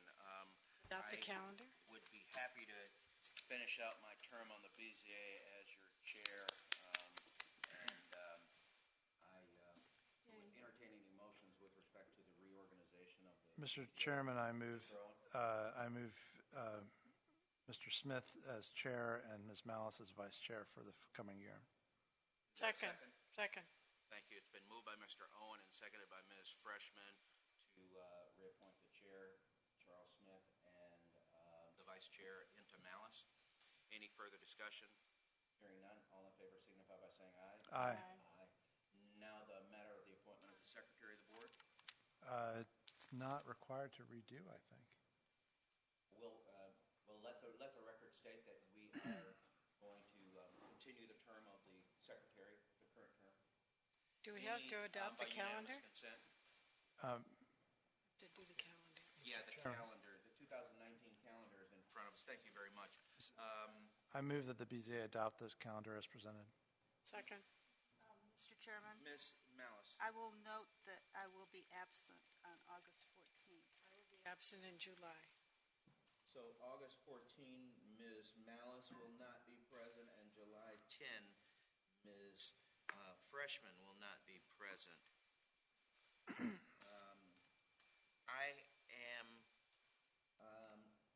That July date may be an issue with me, but I'll let you know closer to that date, Ms. Malice. That would leave three of us? Right. And it requires 3 to do most of our business. I mean, not just, it requires 3 out of 3. As it stands, I'm supposed to be at Interlochen for, I'm not sure, I think Singing? it's from the 26th of June for 9 days. Well, you might be here. I might be back by then. I might be back. That will be my effort, will be to get back. But no, I won't be singing or playing an instrument. I'll be at the state park there recreating. Oh, okay. Wait, let's not go there. It's fairly early in the month. Is a week later? Not for me, but I could go the 24th, but not the 17th. 17th. Of July?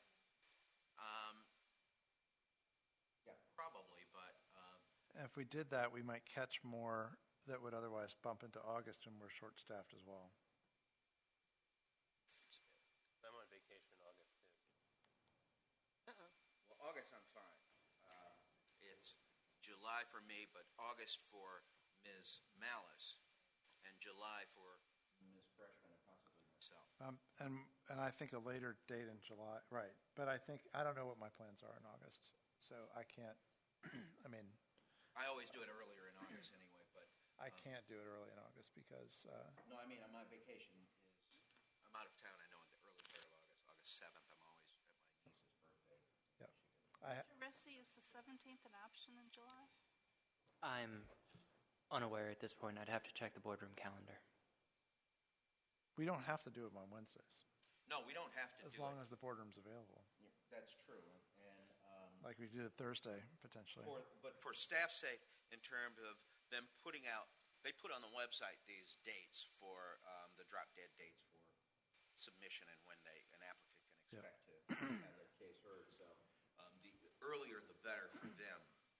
Those dates can be changed too on the website, I'm sure. You're saying that at the next meeting we could revisit this question and maybe move July later? Yes. So we're adopting the calendar as presented. With the proviso that we may look at July. Moving July later. Can you check for the next meeting? I can absolutely check. July 7th, and moving it to the 17th? We can. Or the 18th. Continue this discussion outside of the hearing this evening as well. That's right. Yes, you can defer the calendar and to be acted on until next month. Yeah, but we want to, I mean, next month is. You can approve. So, Mr. Let's approve the calendar provisionally with the opportunity. We can revisit if we need to revisit that. I'm just thinking Mr. Melnick was saying that he may be gone on the state as well. I can meet a week earlier. Yeah, the earlier date in August would be helpful for me as well. Oh, that would be the one that's problematic for me. Right. Yeah. The 7th is I'm going to be out of town on the 7th. I know I'll be back by the 14th. Yep. I think the issue is if we're planning for 3, right, then if anything happens, we've got not even a quorum. Right. And so that's a dicey prospect. That's the July date, where Ms. Freshman and I both are. Well, it's also August. It looks like Mr. Melnick and Ms. Malice are out for sure. Oh, in August. You're going to be out August on the 14th also. So I'll be on the 14th. I'll be here for sure. God willing, on the 14th of August. I think the guiding principle is that we should not. There's only so much we can do tonight, right? But by this time next month, I would say it's probably a good idea for us to expect 4 to every date that we put on the calendar, so that if we lose one to illness or, unforeseen circumstances, the meeting can still go forward. And we shouldn't calendar something where at the day we calendar it, we know we're down to 3 already. Well, let's defer the adoption of this calendar to next month then. Should we adopt through the May meeting so that all of Or June even. all the filing dates are still in place? We can even adopt through June because I've not heard anything with respect to All right. anything up that far. I ask unanimous consent to withdraw my motion. Got it. So I move that we adopt the calendar through the June BZA date and defer adoption of dates after June to the next meeting. is there a second? Second. All in favor of that motion to adopt the calendar up to June and defer adoption of the remainder until next month, signify by saying aye. Aye. Aye. All opposed, the ayes have it. And so the calendar's adopted up to June. Next month, let's revisit that and be firm with respect to our dates. Yep. And I'll be clear about that July date. Stephen, you can check. Now, there was a draft submitted of a letter that was Yes. circulated by Peter with respect to some questions that I think are appropriate to put before the county board, in addition to the report that Yep. that the staff had done for the county manager, which reflects activities at the BZA. So the thought is that this would be a first reading, if you will, of that letter. Yes. Review it, have offline discussions individually, with a mind to, in April, adopting something to pass along to the board. Mr. Chairman, in that interval, if anybody else has any ideas of what they'd like, issues that they'd like to flag, Yes. because this would be a letter to the board. Yep. I'm sorry, go ahead, Ms. Miles. That we should take that opportunity to let the chair know that there might be some other things to add to that letter. And certainly expressing appreciation to staff and that sort of thing. Yes. We'd like to include that. Right. Well, do you guys feel comfortable asking staff to put this on the website on our agenda along with the other agenda items as a draft? I don't have a problem with that whatsoever. Because I'm thinking about, for example, there are practitioners and others, Yeah. who might want to see that we're considering such a letter and weigh in with us. I don't have a problem with that. I think that's, in the interest of transparency, I think that people weighing in on what they see with respect to issues of the zoning ordinance, I'd welcome more. I'd welcome more citizen input, more of the practitioners weighing in. I'd like to hear from them more often, actually. I did have a related question for Mr. Rissy is on the report that you mentioned. Yes. Who decides what goes into that report? Who decides what the content is? It was a collaborative effort of the zoning department. I worked with the zoning administrator as well as other staff people. And much of it was drafted from prior reports that had been submitted to the board by earlier coordinators. Oh, I see. So years ago we did it, and then we stopped doing it, but you went from a template. Yes, I found a number of examples provided by earlier coordinators. I thought it was really well written and very informative. But I do wonder whether or not it might be like this, something that we see in draft form and have a chance to discuss. That would be the advice for next year, that it's an annual report that we would want to weigh in even before it's sent to the county manager. That if you're putting something together that purports to be a report of the BZA, that we have an opportunity to look at that before. But I thought it was phenomenal. Yeah, it's very informative. If I may speak to that, I think that it could be useful, and it's a good thing to talk about now, to have some kind of work session regularly scheduled during the month of January when we don't have an agenda before the BZA. It was something that I hoped to be able to do in January. Obviously, it did not happen this January, but if there's interest from the board members, I think it may be something that we could work out going forward. I think we can do that.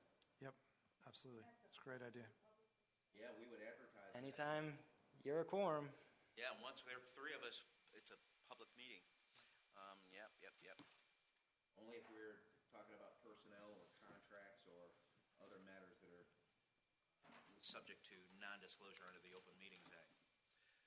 All right, well, anything else? Ms. Freshman moves to adjourn. Is there a second? Seconded by Ms. Malice. All in favor signify by saying aye. Aye. And all opposed? The meeting is adjourned on the same day that it was convened.